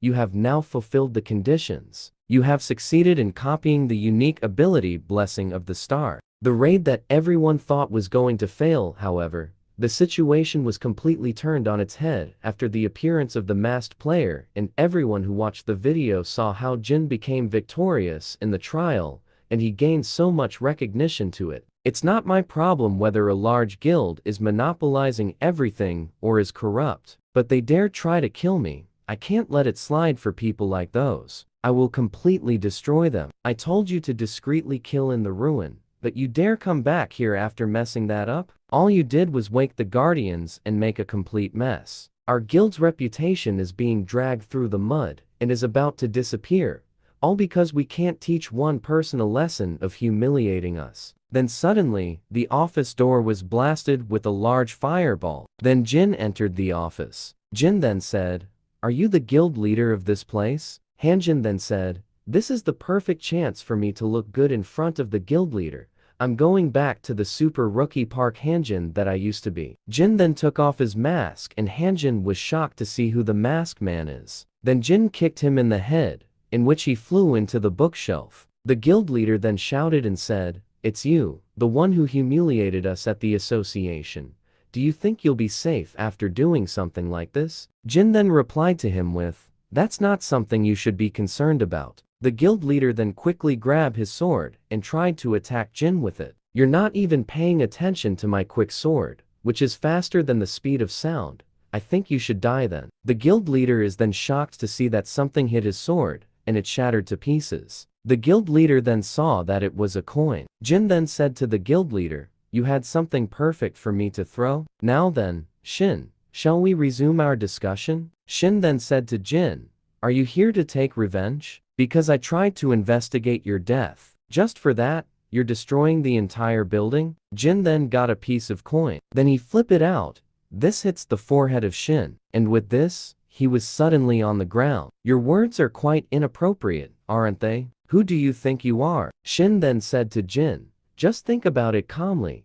We have over 50 rankers that aren't here because they are clearing the tower. I'm saying that if you kill me, they will chase you to the ends of earth to kill you. Do you understand what that means? Blood calls for blood, and revenge breeds revenge. As long as one side doesn't forgive, the killing will never stop." Jin then said, "It's funny how that's coming out of your mouth, but it makes sense. Words like blood and revenge only exist to disturb my good night's sleep. So let's just end things cleanly.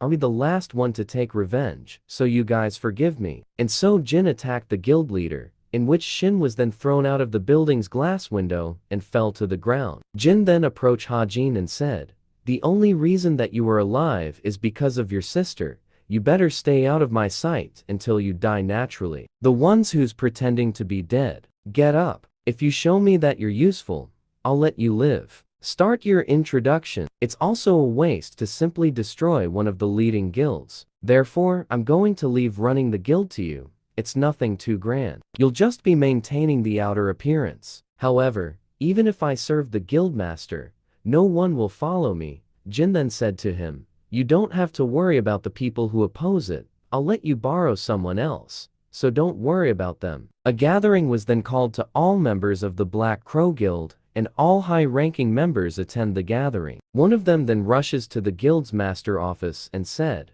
"The guild master is dead." "Then who sent the emergency gathering order?" "Kim, why are you sitting there? Tell me everything that happened without leaving out a single detail." Alice then said, "I told you to make it so that I don't have to step in." One of the Black Crow members then said, "I'm lost in words. Are you seriously telling me that this child is the one who caused all this?" Alice then replied to him with, "Did you just call me a child?" Then a huge explosion was seen on the building. The Tower of Trials' first floor Moon Lake, the place famous for being the most beautiful scenery in the Tower of Trials. However, ironically, there's no longer anyone who visit this place, since they have no time to enjoy themselves when facing the extinction of humankind. "It's quite an elegant place. But how are you going to hunt here?" Said by Alice, "There are 12 statues ordaining the tranquil Moon Lake, and among them, this statue has another objective other than ordaining the lake." Alice then asked Jin,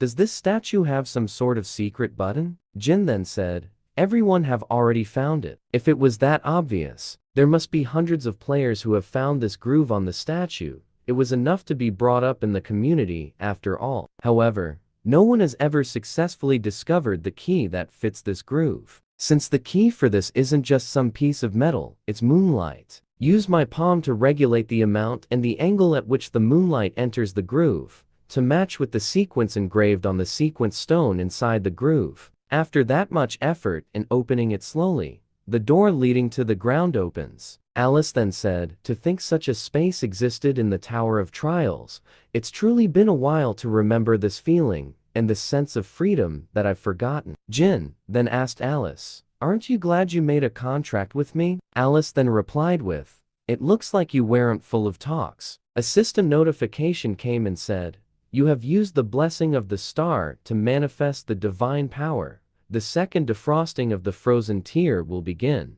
Your mana has increased by 18 points. It will be available for use again after 24 hours. Remaining absorption 70 points. After absorbing the frozen tear again, it has become much easier to retain Alice. Now that I think about it, what do the beings in the tower think of players? We know that it's a game that's been made into reality. But would Alice, who lived for thousands of years, think that she is part of the data within the game? Alice, I want to ask you something." But while asking Alice, the communication between them is blocked. Jin then said, "Information related to the tower is being completely blocked, but the fact that I found out that I can't talk about it to the beings within the tower is enough." Alice felt something is coming, so she warned Jin about this. "I call the first floor, lower ground of the Tower of Trials a spawning ground.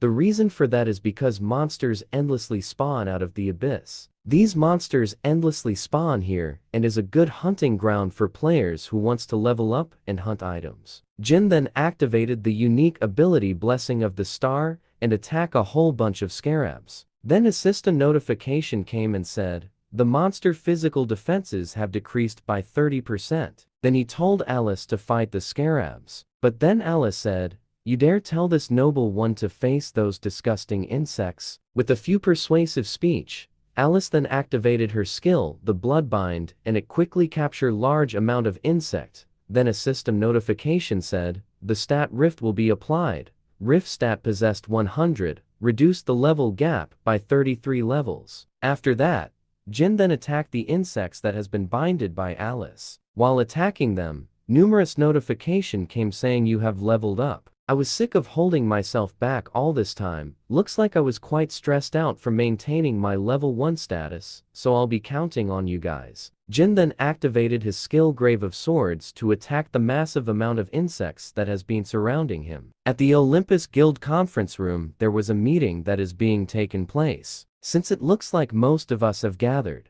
let us begin. As you all know, the 8 raid to climb the 4th floor has failed.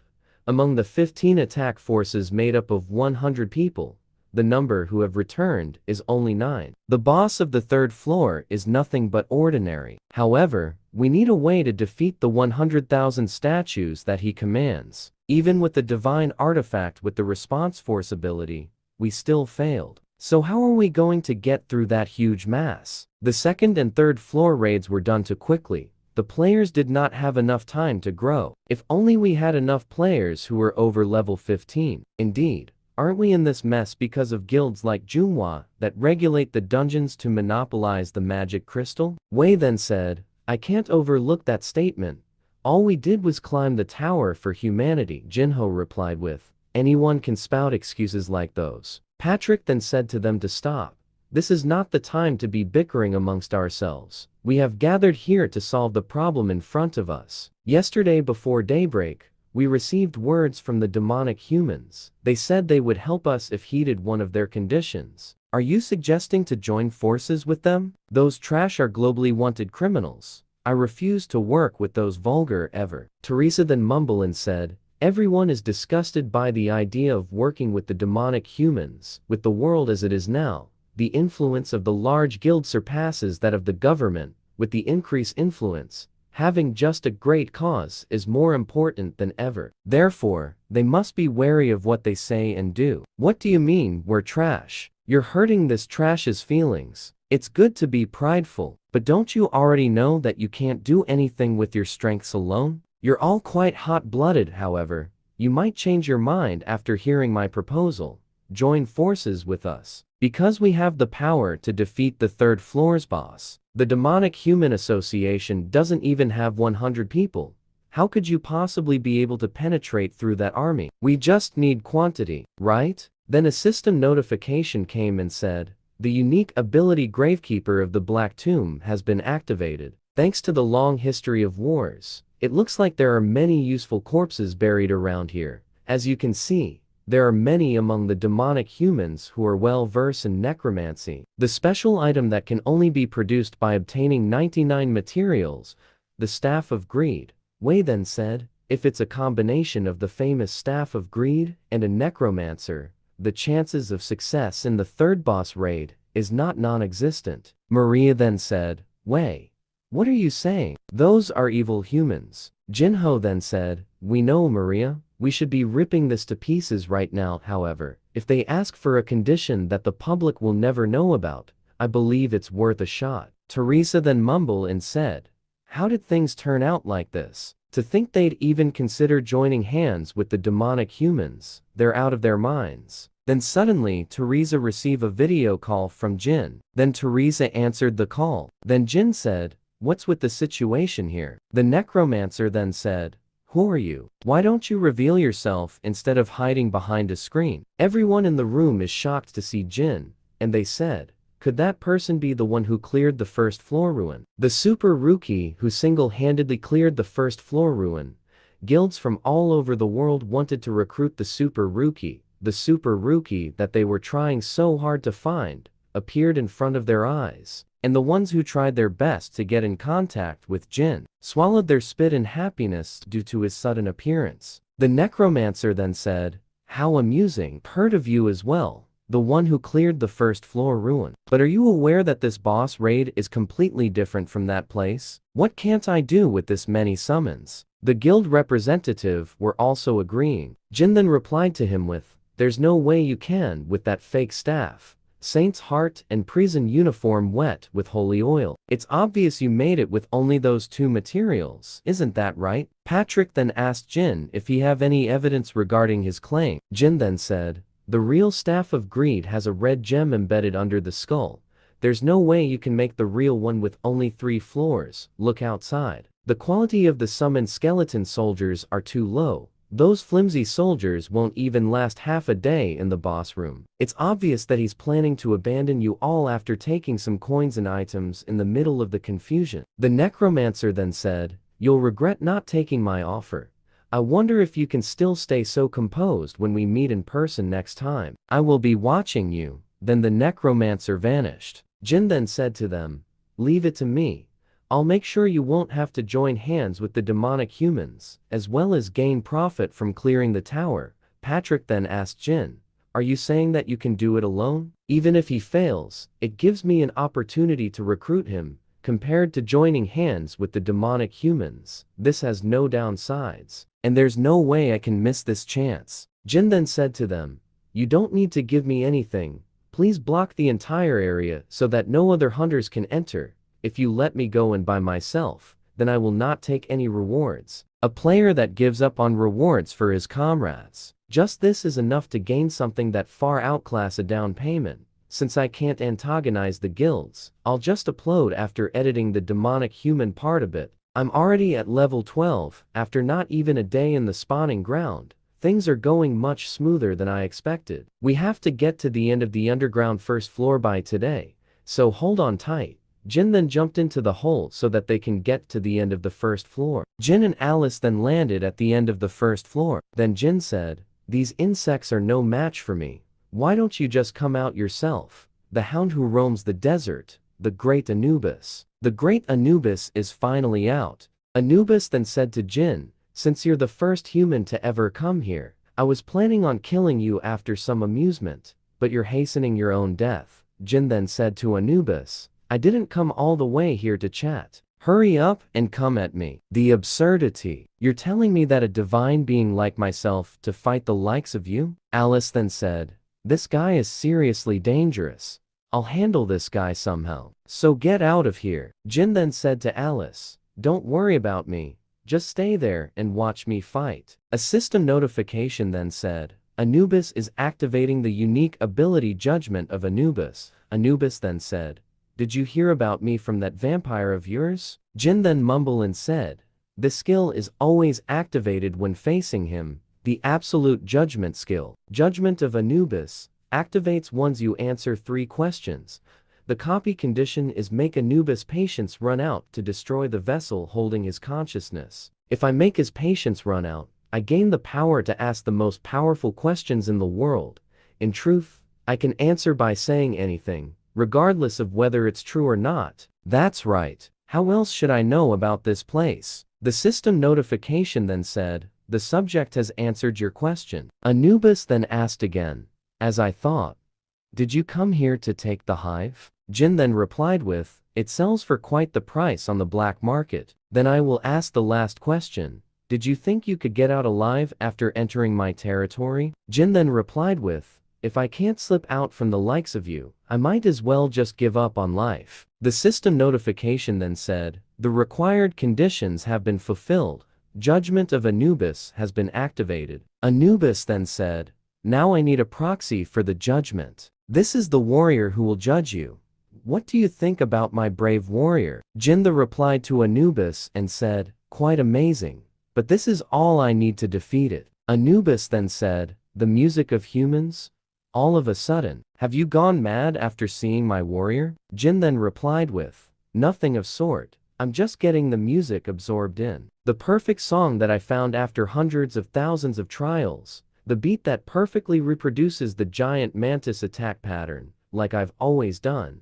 Follow the beat of the music to conduct its attack like a conductor." Anubis then mumbled and said, "He's following the beat of the music to perfectly evade. This is definitely not a coincidence. It's a meticulously calculated move." Jin then uses his skill Grave of Sword to instantly kill the mantis. Anubis then said, "Do you really think that's enough to defeat my warrior? The warrior can instantly generate its body, but it's over for you the moment your stamina runs out." Jin then said to Anubis, "You are right.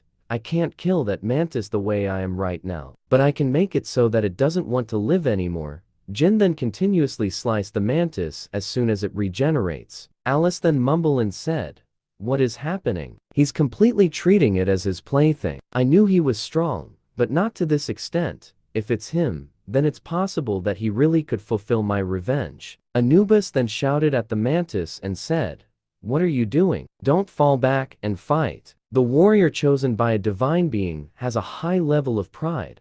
The final blow to completely break the will of a warrior that never thought it could possibly lose is humiliation and provocation. The warrior then kills itself due to being humiliated by Jin, and Anubis is shocked to see this. After defeating the mantis, Jin gains a level and got an item dropped from it. Jin then said, "Would you look at this? You can only see something like this in the middle floor of the tower." The system notification then said, "You have obtained the skill Ice Formation level 1. Jin then said, "What an unexpected reward. This is some powerful skill to have." Anubis then said to Jin, "I will certainly admit that you are no ordinary human, but are you seriously going to fight me with your ice toy of yours?" Jin then replied with, "Fight you? You can't even come fight me, so I don't know what you mean. You're only backseating from the 42nd floor?" Anubis then said, "If that is the case, what is your reason for picking a fight with me then?" Jin then replied to Anubis and said,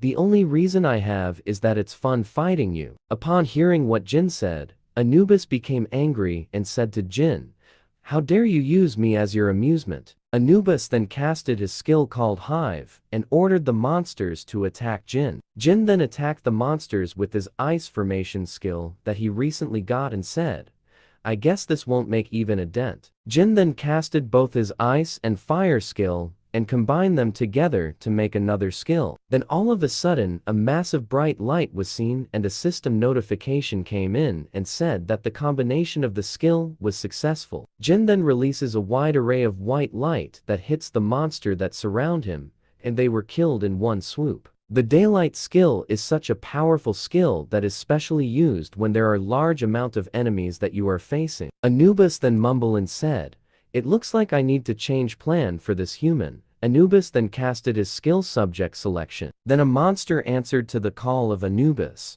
Then it quickly attacked Jin. Jin easily defeated the monster that was summoned, but the problem is that it quickly regenerate then multiply itself upon being defeated. Anubis then said, "The subject who were selected will not die, but keep proliferating, no matter how strong your skills are, so defeating it is pointless." Jin then took a pill from his inventory. This pill can enlarge the size of the subject by 10 folds, infinitely proliferating without dying. This broken trait will plunge the opponent into despair.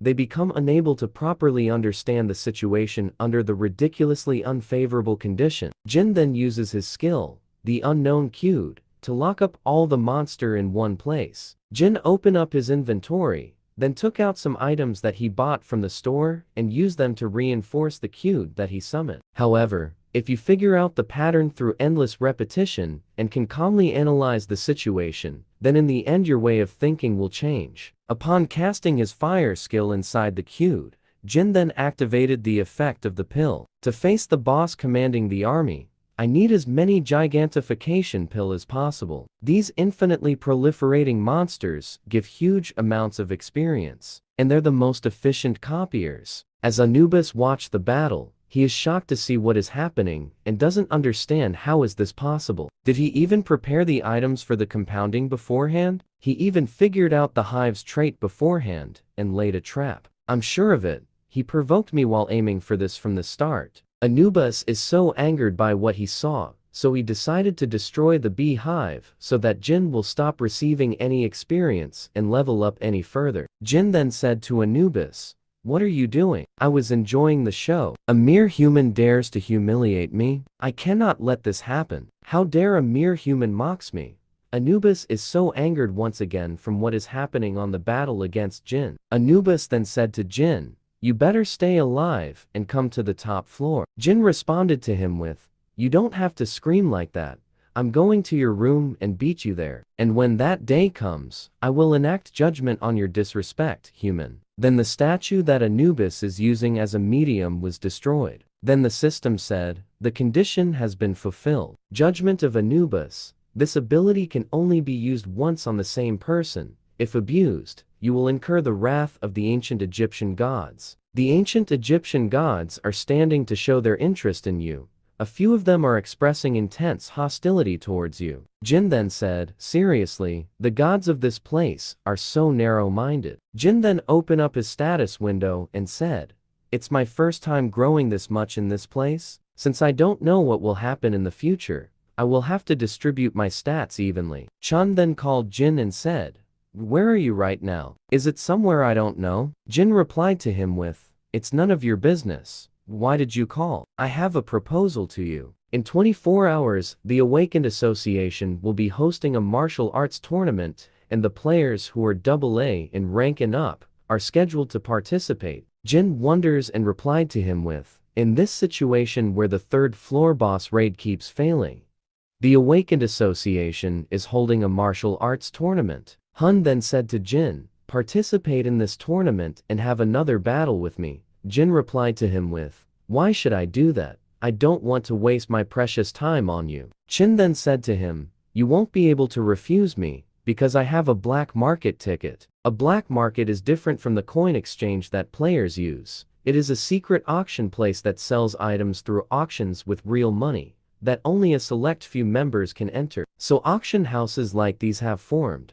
Now that the Tower of Trials become a reality, I was in need of some items to clear the boss on the third floor. If it's an auction house that only rich people secretly come to, then there should be some good items that I can get here, right? The video that was uploaded through the newly made Unknown channel, on the screen, you could see Unknown and the rankers of large guilds, along with Teresa. Since I edited out the part where the demonic human appeared, there wasn't anyone insulting the guilds. There aren't any benefits at the moment to make an enemy out of the large guilds. The player of interest, covered in veils that everyone wants to know about, since he declared to solo clear a dungeon that all the large guilds failed to clear, everyone was bound to be hyped. Considering that a person can only watch one video a day, 50 million views is quite an astounding number, since 100 coins are given for every 10,000 views. 50 million views would give me 500,000 coins. With the 90% commission fee, it comes around 50,000 coins. There are 24 martial arts tournament participants that are AA rank or higher. To raise public trust in the Awakened Association and the large guilds that have fallen due to consecutive third-floor raid failures, the association decided to broadcast it without any edits, to show the citizens how strong and trustworthy the players are. In other words, it's a show. I guess it makes sense, since not everyone watches YouTube, and you don't get to see players' ability very often. It's not a bad idea for loosening up the tense atmosphere. The winner of the tournament is given two choices. One is the opportunity to choose one divine artifact replica from the National Museum of Korea. The other is the opportunity to choose a player to duel against who hasn't participated in the tournament. This time for sure, where everyone is watching, you will be defeated by me. The battle at the tournament is next. One of the top player in the Tower of Trials is watching the tournament, and he is eyeing on a specific person. Marvelous, the excellent power control and a wide field of view, and most of all, his well-groomed battle spirit. You're the first person to refuse my offer to join my guild. He is quite the spirit for someone of this generation. A man came in and said, if only you let me participate, I would have destroyed all those insects and even made that arrogant Chun kneel before me. Don't you think so, Director Hong? Hong then said, stop saying the same thing over and over again, and worry about your interview later. I used some money to prepare it, you understand, don't you? Jung then replied with, don't worry, I'm more photogenic than you think. He has enough talent to rise to the S rank within 3 years, and if word gets out that we recruited such prospect, our guild's reputation is naturally bound to rise. It would be great if he could stop bragging, though. Congratulations, player Chun. Now then, between the replica artifact and opponent designation, which will you choose? Chun answered that will pick the opponent designation. The announcer then said, Chun is saying that he wants to use the designation. Who will be his opponent? Chun then pointed out his sword on the crowd and said, get down here this instant. Jung then stand up as he thought that Chun is calling him out, but Director Hong came and said to Jung, sit down, he is not designating you. Look at where he is pointing his sword and his gaze. He's pointing it somewhere above us. Jung then mumbled and said, There shouldn't be anyone from here worth of fighting other than me and the director. Jin then stood up and said, "For God's sake, you're an expert at annoying people. All the scouts that are there to see on who will they recruit next for their guild," is then shocked to see the information about Jin. Hong then mumbled and said, "It would be a huge topic if he dueled against someone like out triple a rank Young, but he chose an F rank player. This doesn't benefit him in any way or whatsoever. Does he have some fetish for tormenting the weak in front of a crowd? What are you thinking, Chun?" Jin then said to him, "Begging you, if you lose this match, please stop challenging me. You should know when to give up." Chun then replied to him with, "You're acting like I will lose. Are you seriously saying that after you saw me win in the tournament?" Jin then mocks him and said, "It does seem like your skills have improved." Chun then said to him, "I didn't stop for a single moment and did my absolute best to catch up to you. If you want the ticket, you'll have to give it your all." Chun then activated his skill, the Soul Chasing Sword level 6. Jin then casted his fire element skill on both his hands, and once again, both players are now ready to face each other. Then suddenly, there was a huge explosion, and that explosion damages the dome. And just before Chun faded, he asked Jin on how many skill does he have. Jin then picked up the black market ticket and said, "I will make good use of the black market ticket for you." Everyone in the dome was shocked on what they saw and said, "Is he even an F rank? Forget about F rank. Is he even human?" Jin then approaches the old man and Yuri from the incident at the museum and said, "It's been a while, hasn't it?" The old man replied with, "It has. We haven't met since the museum." Jin then said, "Our first meeting was a bit savage, but isn't it all water under the bridge?" The old man then replied with, "I also don't want to be your enemy." Jin then talked to Yuri and said, "As a way for us to get along from now on, please do me a favor. Please give me your number. You can refuse if you want to. Of course, that's only possible if you can handle the consequences." Yoon then went to the stadium and said, "What a surprise. I thought you'd get floored since you're an F rank. But to think you'd be this powerful. I have never imagined an event like this would happen." The system notification then said, "The copy condition is, if you figured out what his intentions are, you will be able to copy the skill giant's clutch." Jin then mumbled and said, "A scheme? More importantly, how does the system know exactly what other people are thinking every time? Is it more than a simple program?" Yoon then said to Jin, "Don't glare at me like that. I didn't come here to fight. It's simple. As a person who works in the same business, I will be seeing you quite often. And as a colleague who will be working together with you from now on, I will be in your care." Jin then activated his Eye of Truth to check if Yoon is telling the truth. But it seems that he have his own agenda. Behind his superficially composed face, there's a subtle amount of inferiority and rage that's displayed. The gathering of reporters as if they were waiting for this moment, and his hand requesting for a handshake. Young's unique ability is the power of a giant. The Black Cloud representative, who has an expression full of expectation by overpowering the new recruit that defeated the winner of the tournament in front of all these reporters. He's planning on redirecting all the attention gathered to himself. What an obvious scheme. Then a system notification came and said, "The copy condition have been fulfilled." Back when the Tower of Trials was a virtual reality game, I didn't have many chances to copy skills due to the lack of players. However, now that the game has become a reality, all the skills that other people have obtained through all their kind efforts are just waiting to be collected by me. Jin then said, "Colleagues, how interesting. Does this handshake represent the Black Cloud Guild?" Yoon then replied with, "Of course. It looks like you aren't affiliated with any guilds, so if you join us, we will give you special treatment." Jin then asked Yoon, "Then let me ask you one thing. Did you think you could win if it was only a contest of strength?" Hung then replied with, "Of course. Isn't that obvious?" Then he activated this skill, the level 5 Giant's Clutch. Hung thought that he could win with Jin just by using his strength, but he was in disbelief on what he saw. Jin then activated his skill, the Judgment of Anubis on Young. Then Young said, "He's not moving an inch. How is this possible?" Jin then said to Young, "You're holding quite well, aren't you? It seems you're quite confident in your strength, but for someone of your size, aren't you exaggerating your pain too much?" Yoon then tried to attack Jin, but Jin then quickly punched him on his stomach as a retaliation. Jin then said, "How dare you try to act friendly towards me,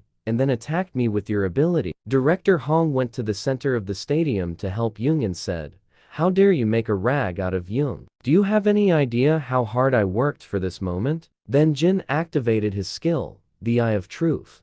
The copy condition is shatter Hong's pride, and you will be able to copy the Blood Demon key. Jin then said, "I understand your anger, but why don't we hold off on the fighting?" Director Hong then said, "Hold off? Are you getting cold feet after coming this far?" Jin then replied to him with, "No, I just don't want to destroy any guildmaster yet." Upon hearing what Jin said, Director Hong flew into the air and activated his Blood Demon key and said to Jin, "Are you seriously saying that?" Jin then activated his skill, the level 2 daylight, in which blinded all the people around the stadium, then activated his rift stat.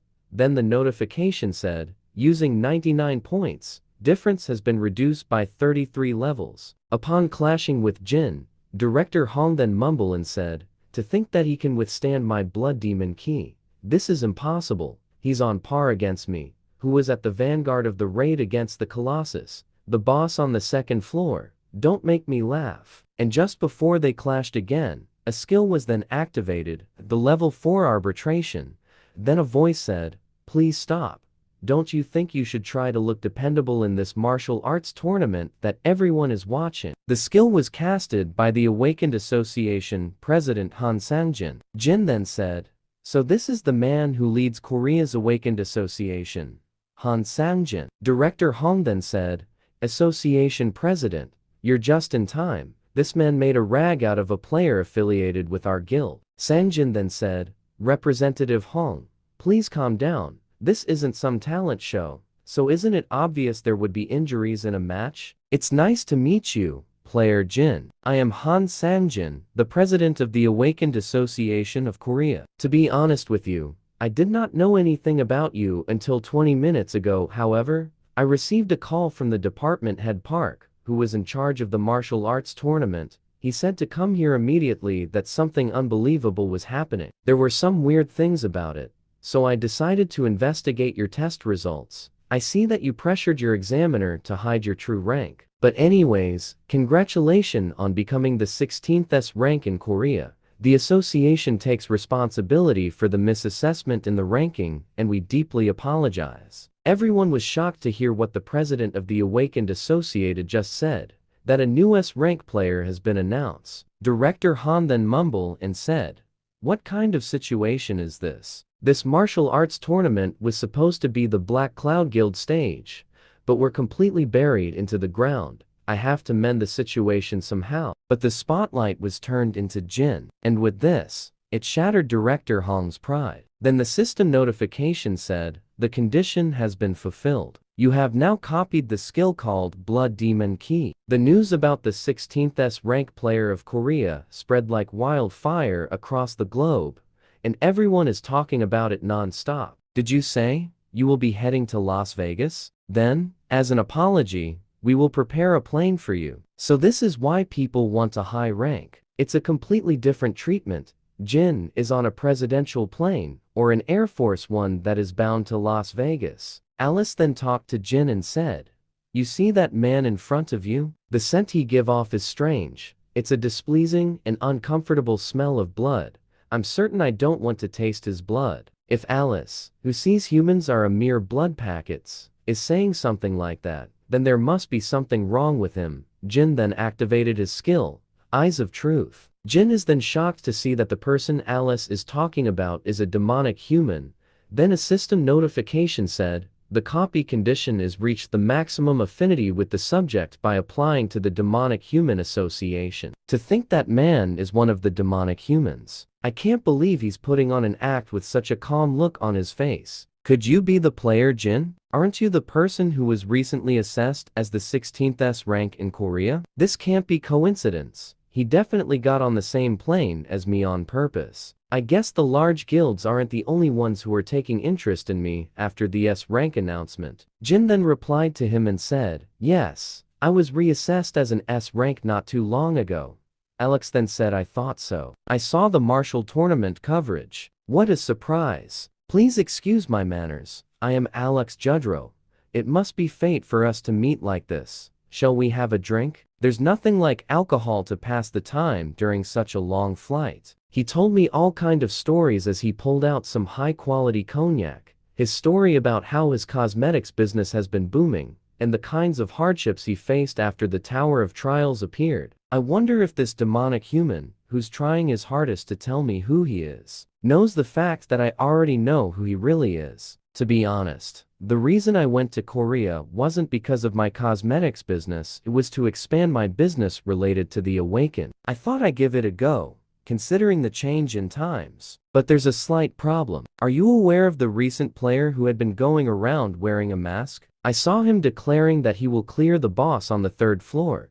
Do you have some sort of relationship with him? To be honest, we were going to participate in the 3rd floor raid, but we've gotten into a difficult situation because he is stopping our efforts so strongly. Though he says it's to protect his comrade, he told us not to bother him, since he has something to do alone. So the point is, if you come to the 3rd floor boss room with us, you will be a great help to us. Since an S rank are given the right to act on their own, no one will be able to touch you. Moreover, you will be able to obtain a hidden item from the 3rd floor boss room. Jin then mumbled and said, in a situation where the large guilds have promised Unknown a solo raid, and since they will be strictly restricting any entry into the 3rd floor boss room, they're trying to enter this way. But isn't this a bit too much for a request? I've only just became an S rank, but aren't you basically telling me to go against the large guilds already? Jin, I am an entrepreneur. The harsher the demand, the more rewarding the payment you will receive in exchange. I wonder if you've heard of this. The potion of legends that can cure any disease, and even heal a destroyed heart, is an elixir. Jin then mumbled and said, why does the demonic association have something so rare? Anyone would desire such an item, and I will give you that elixir as an advance payment. If you would just sign this contract. Then a notification came saying Alex has activated the level 6 contract of the dead. Jin then mumbled and said, the contract of the dead. Just from its looks, it is no different from an ordinary contract. However, it's a contract where if you breach the conditions, death will come to you. However, there's nothing to worry about as long as I don't sign it. I apologize, but I can't sign this. I'm the cautious type. So making enemy out of the large guilds is a bit troublesome. So even this won't satisfy you? How unfortunate. I had high hopes for you. Then let us forget about the deal with the elixir. Though I am the cautious type, I am also the greedy type who needs to have everything that I want. Alex then said, what are you talking about? Then suddenly, there was a turbulence on the airplane. What is he trying to do by pulling out much mana? Is this crazy son of a gun planning on crashing this plane if need be? Then the captain said, this is an announcement for all passenger in the cabin. The plane is currently experiencing sudden turbulence. We ask all passenger to get back to their seat. You heard the announcement, right? I should get back to my seat. Alex then said, did you know from the start where I'm affiliated? Jin then replied with, I had a rough idea. You are pretty good at acting. You do well not to irritate us too much. We will demand you to pay the price for this matter, no matter what. Don't make me laugh. That's an obvious lie. You're on the same side as Unknown when you were the ones who were humiliated during the Olympus meeting. What the? How does he know that? Is this guy actually close with Unknown? He might be bluffing. The large guilds may have shared some information since he just became an S rank. Who knows? I might give you some information about him if you're nice. I will see you later. The plane is about to land. Jin then calls out the memory of the world, then fused the eyes of truth and the blood demon key and created the skill Eye of Gluttony. The Eye of Gluttony is a powerful skill that is immune to all barriers, and the view sharing and mind reading can only be used on targets of lower level than yourself. I was going to fuse it with the more stable spirit type ability in the future, but it can't be helped, since I need it right now. Jin is now at the secret location on where the auction for the black market is going to happen. Jin is then greeted by one of the demonic humans and said, it's nice to meet you. My name is Julius Cedric. You must have a vague idea, but as you can see, I am this idiot's master. So he called over his master in that short time, but it looks like he has received quite a beating. probably because he got an elixir taken from him without getting any results. Jin then activated his skill, the Eye of Gluttony, and checked the information of Julius Cedric. As expected, he has a marvelous stats. To think he even has a unique ability with good synergy for a necromancer. It's an ability that is longed for, since it can be used to manipulate many summons with little mana. Then a system notification said, the copy condition is, if you complete his black magic education and receive an A+, you can copy his unique ability or one of his skills. Jin then said, what kind of copy condition is this thing? The system is getting crazier and crazier. Jin then said, I received something quite valuable from your disciple, and it was quite a nice flight. Julius then said to him, I am very relieved to hear that. Julius then said, about that, I've come to ask for the information that was asked of you before. Jin replied with, are you talking about unknown? Julius then said, yes, it is something very important to us. Since we've come to such a nice place, let's discuss that some other time. Julius then said to him, unfortunately, there is no other time. We must take care of this as soon as possible. Jin then said to Julius, missed the part where that's my problem. And so, the black market auction has started that promised some extraordinary items that came from the Tower of Trials. The first item is a meteorite that landed in the state of Arizona. It said that it's been emitting powerful mana ever since the Tower of Trials appeared. We will start from $100,000. There are currently no artisans who can work with meteoric iron at the moment. In other words, right now, when there's currently no one knows how to use it, is the best time to buy it cheap. Jin then raised his number to inform his bid on the item. Then all of a sudden, someone raised the bid for $1 million on the item that Jin bids. But Julius outbid Jin on the item and won the bidding. The bidding for the sealed psychiatric ward catalog will start at $100,000. Jin then bids at $300,000. But then again Julius bids for $1 million on the item that Jin bids. And so the item is sold to Julius. The second item that Jin wants. Jin then mumbled and said, I knew it. He's planning on buying everything that I bid for. So that is how you're gonna play, is it? The next item has been found in South America, the Maya civilizations. Jin then bids for $500,000, but once again Julius bids for $1 million to outbid Jin. Jin then raised the bid for $1,500,000, but Julius doubled it up and offered $3 million. And so the item was sold to Julius once again. The bid for the item continues on everything that the auction announcers say and both battle it out. But everything is sold to Julius. The next item is for the true fans. I introduce to you the first chessboard. Jin offered $50,000 for the chessboard, but Julius offered $100,000 for the item. Jin then offered $1 million. But Julius offered $8 million to the item. Jin bids again on the item for $10 million, but Julius counterbids with $30 million for the chessboard. Julius then said, $10 million seems to be all you have. I finally found what you really wanted. Julius then shouted at Jin and said, you'll have to beg me on your knees if you want this item. Jin then mumbled and said, I wasted so much of his funds, yet he still has this much. He has way more than I expected. Just before the item is about to be sold to Julius, Alice then bids for $100 million for the chessboard item, and everyone is shocked to this offer. Julius then mumbled and said, $100 million for that chessboard? What the hell is with that brat? I already bought over $700 million worth of trash, so it would have all been for nothing if I stop here. Julius then bids for $110 million for the chessboard, but then Alice offers a bid for $200 million, and once again everyone is shocked to this. Julius then shouted at Alice and said, enough of this. Do you expect me to believe that you have $200 million? Don't make me laugh. The auction announcer then said, young lady, it's not that I'm doubting you, but can you provide proof of your balance? Alice then summoned all her wealth, in which includes gold coins, massive amount of chest, and different valuable items that can only be seen within the Tower of Trials. An auction item validator came to Alice and checks her wealth and said, this crown alone is easily worth over $500 million.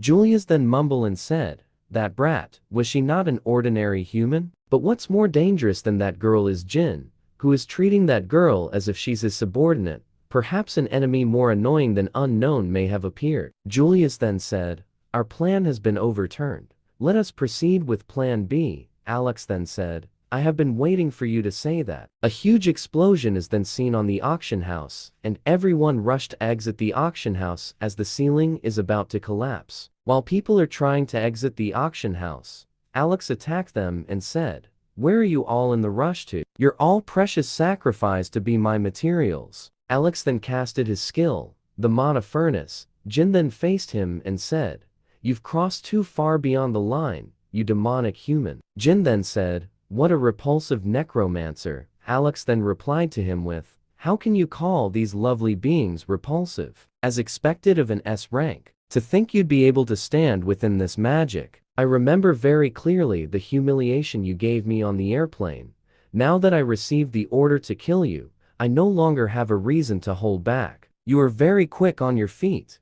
Where did that arrogant rich brat run off to? She hates disgusting things like these, so she already run away." Jin then mumbled and said, "Her materialization was released because it became harder for me to maintain my mana within this mana furnace. I am accumulating damage from the furnace. The longer this drags on, the worse it will be for me. I will need to end this as quickly as possible." Jin then activated this skill Grave of Swords to attack the summons of Alex. Alex then said, "Wow, how surprising.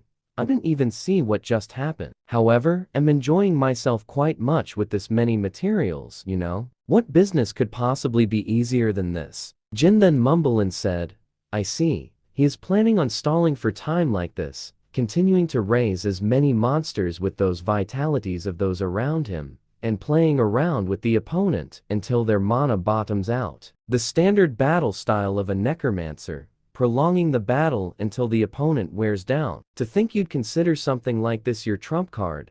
I will burn them all before they resurrected." Jin then activated his skill, the Daylight. Alex then said, "I knew that you will use that, but I'm aware of all his skill from watching the martial arts tournament footage. Disperse and attack before the light ray fully charges." Alex is shocked to see that his summons are not following his orders, and when he looked clearly, the feet of his summons are frozen by ice. Alex then mumbled and said, "He used the flash of the light to blind me from seeing him use an ice skill?" Then Jin releases his skill Daylight to engulf the auction house with his attack. Alex then gained consciousness, and when he looked around, all his summons were turned into ashes. Jin went to the back of Alex and said, "Look at your precious darlings. They are all gone. How did I lose? I'm sure I was the one at an advantage. I have to get out of here and regroup with Master." While Alex is running, Jin then threw his dagger at Alex, and it hit him on his back. "You caused this huge mess, and now all you can do is run away? I will tell you how you're going to be dying.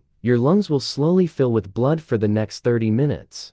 Once your lungs have filled up with blood, you'll finally be able to die from suffocation. I hear the second most painful death after burning is probably suffocation. Of course, I can make it so that you won't have to suffer for so long. That is, if you give me information about the Demonic Human Association. I can't even talk because my throat is blocked. If so, I will have to write it then." Jin then stepped on the hand of Alex and said, "If you don't want to tell me, then it can't be helped. Try to suffer for as long as possible before you die.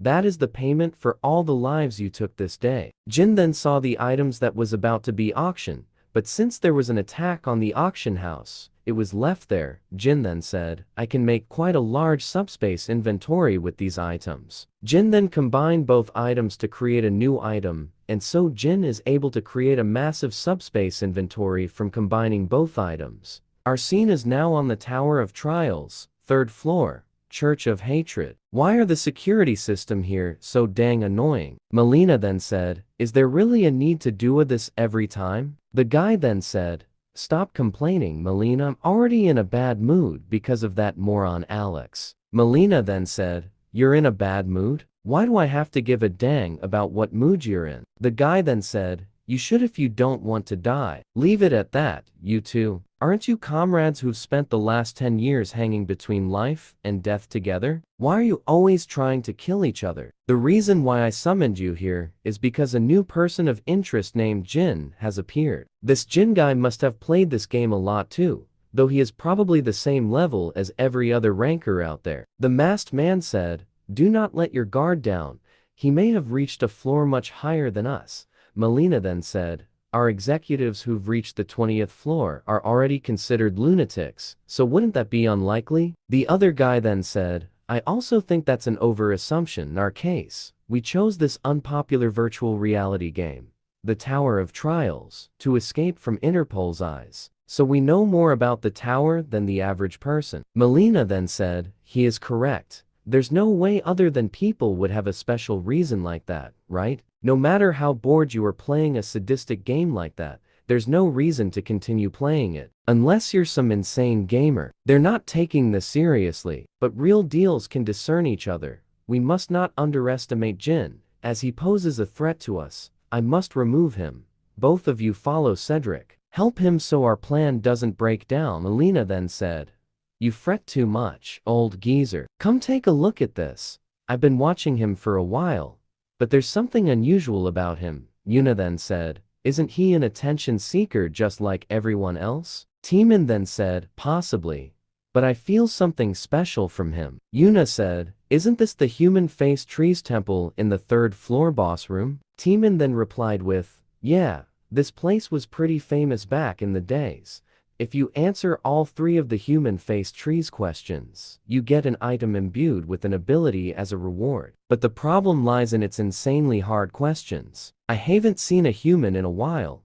Have you also come here to answer my questions?" Jin then said, "Yeah, try to give me some fun questions." "Very well then, if you answer all 3 of my questions, I will give you one of my maple leaf. But if you even get me one wrong answer, I will punish you. My first question is, what is the ideal water level and temperature for the seawater species Kelgorn to inhabit?" Timan said, "Isn't this question just designed to be answered incorrectly?" Yuna then said, "Who the hell would possibly know that?" Jin then said, "The answer is 175 meters deep and 1.5 degrees Celsius." Jin then said, "Give me the next question." The tree then replied with, "I didn't say if you're right or wrong yet." Jin then replied with, "I know it's right, so just give me the next question." "Very well. This question won't be easy." Second question, "How do you take a dose of Phalaenus spongy tissue?" Jin answered with, "Braise it with the sunlight desert salt and second advancement priests, holy water, for 5 hours. The tree then said, "That is correct." Last question, "The giant eagle of the sky plateau mate only once a year. When is it?" The answer is, on the day of the first snowfall in the tower. "You are the first human ever to answer all my questions," Jin then said. "It was fun for me too. It's been a while since I could talk about the tower. As promised, I will give you the maple leaf that you want. Red, yellow, or green. Which one will you choose?" Jin then approaches the tree and said, "Hand over the black leaf that you are hiding." The tree replied with, "How do you know about the black leaf? Please, I can't give you that. I can give you the other leaves, but I can't give you the black leaf. The honorable and almighty human-faced tree told me he'd give me the maple leaf that I want if I answered all of his questions correctly. But you're talking too much. Stop talking and hand over the black leaf. You're not thinking of sullying the honor of the tree spirits, are you? I wonder what would happen to you if the administrator finds out about this." Distributing the reward as per the tree spirit's pledges, you have obtained black leaf 1,280 pieces. Jin then said, "Finally, I have the final piece of the puzzle. Shall I head out?" Jin then attacked the guardians of the tree to obtain some experience while progressing the 3rd floor boss room. Jin then noticed that there are some intruders on the floor, where he was supposed to be alone during this mission. The demonic humans are here. Are they fighting toe-to-toe with the guardians or not? The battle is slightly tilting in our favor.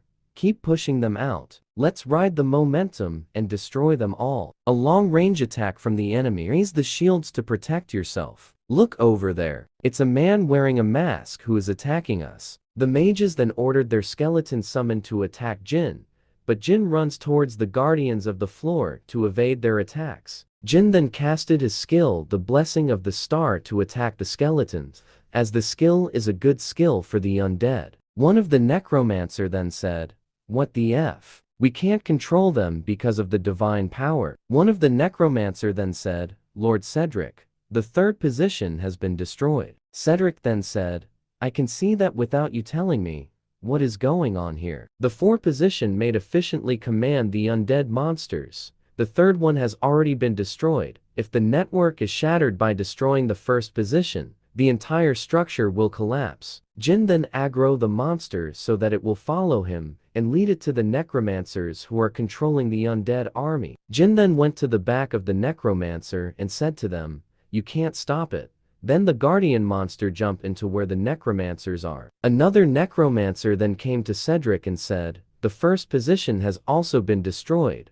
We will be surrounded at this rate." Cedric then shouted and said, "What sort of grudges do you have against us, to keep ruining our plans every single time?" Cedric then casted his skill, the Guardian of the Pyramid. Then one of the necromancers said to Cedric, "If you use that here, you won't have any mana left to face the boss monster." Cedric angrily said, "I will use my full power so that I can kill you unknown." Cedric then calls forth his trump card, the Guardians of the Pyramid, to attack Jin. Cedric then said, "It seems I've pushed myself a bit too much." Cedric then leeches the life of his comrade to regain some of his strength. Jin saw this and said, "Dang, he is even absorbing his allies. What a psycho." Cedric now regained the strength that he lost, and said to Jin, "I made you wait.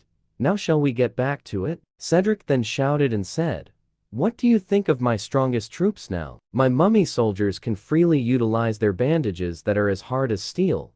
They have both defense and attack power, truly the strongest undead. I had to save them until the boss on the third floor, but I'd at least save some face if I kill you here. So just die, you good-for-nothing masked man." Melina then said, "Isn't that the masked man? More fearless than I thought. It's been a while since I've seen Cedric blow his top. His intentions up to destroying the structure were good, but he was stupid not to get out of there after. He must have miscalculated the difference in overall power between him and his opponent. He must have thought it was manageable from looking at just the skeletons and the Death Knight. A complete misjudgment. Cedric's unique ability is much more bothersome than that. Considering the circumstances, there's not even a need for us to intervene." Melina then noticed something, and said, "What is he doing over there? Your sword is sharp and powerful, but its flaw is that its force is dispersed, because you put too much strength into it. Look at this rope. A true master can exert several times the force with the same amount of strength. Like the wind enveloping the air, ground yourself within the fluidity, and at the right moment outstretch strongly. Would you like to try applying it to your soul-chasing sword?" A system notification came in and said, "A portion of the skill soul-chasing sword has been reproduced, dramatically increasing the understanding of the skill soul-chasing sword." Cedric then said, "This whirlpool of mana is strong enough to pull in everything around it." Jin then casted the soul-chasing sword dance. Fifth movement, the soul-chasing heaven obliteration. Cedric is being pulled into the whirlpool of mana, and so is defense. He casted his skill, the double shield. Cedric then mumbled and said, "It hasn't even been half a year since reality changed. How does he already possess such nonsensical power?" Due to the strong force of the whirlpool of mana, the staff that Cedric used shattered into pieces because it can't withstand Jin's attack. Cedric is now on the ground, and then he said, "I have to run away from here. This was never the battle that I could win." Cedric then shouted and said, "Anyone, please stop him immediately. Protect me at all cost." This is an order, but the people around him are either dead or is busy fighting for their own lives. Jin then said to him, acting all high and mighty, and then pathetically running away when you're about to lose. "I guess he learned from you." Cedric then said, "Then you must be Jin, the 16th S rank. How could I not know this?" Jin then said to Cedric, "Send my greetings to your disciple as part of your reward for joining my raid." Jin then casted his fire element skill and said to Cedric, "I will send you to him, since he's probably bored on his own." While walking on the stair that leads to the boss room, Jin said. It sure is difficult to digest the soul-chasing heaven obliteration so suddenly at this level. I may have pushed myself a bit, but it'd be a huge loss not to come here right now. But I'll push myself a little longer. A shield flew all the way over here. I used to play a lot with the shield back in the day.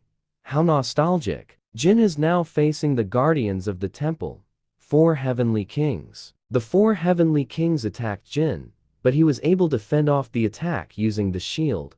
And he said, I love that you guys are silent. Jin then dodges their combined attacks and quickly counter-attack them using his normal attack. Jin then said to the 4 heavenly kings to spit out the key already, as he is tired attacking them. Suddenly, 2 of the heavenly kings falls down, and Jin attacked them with his shield and said, give me the key now, or they will turn into dust. One of the heavenly kings then summoned the key that Jin is looking for. Then a system notification came in and said, the key that leads to the main room is reacting.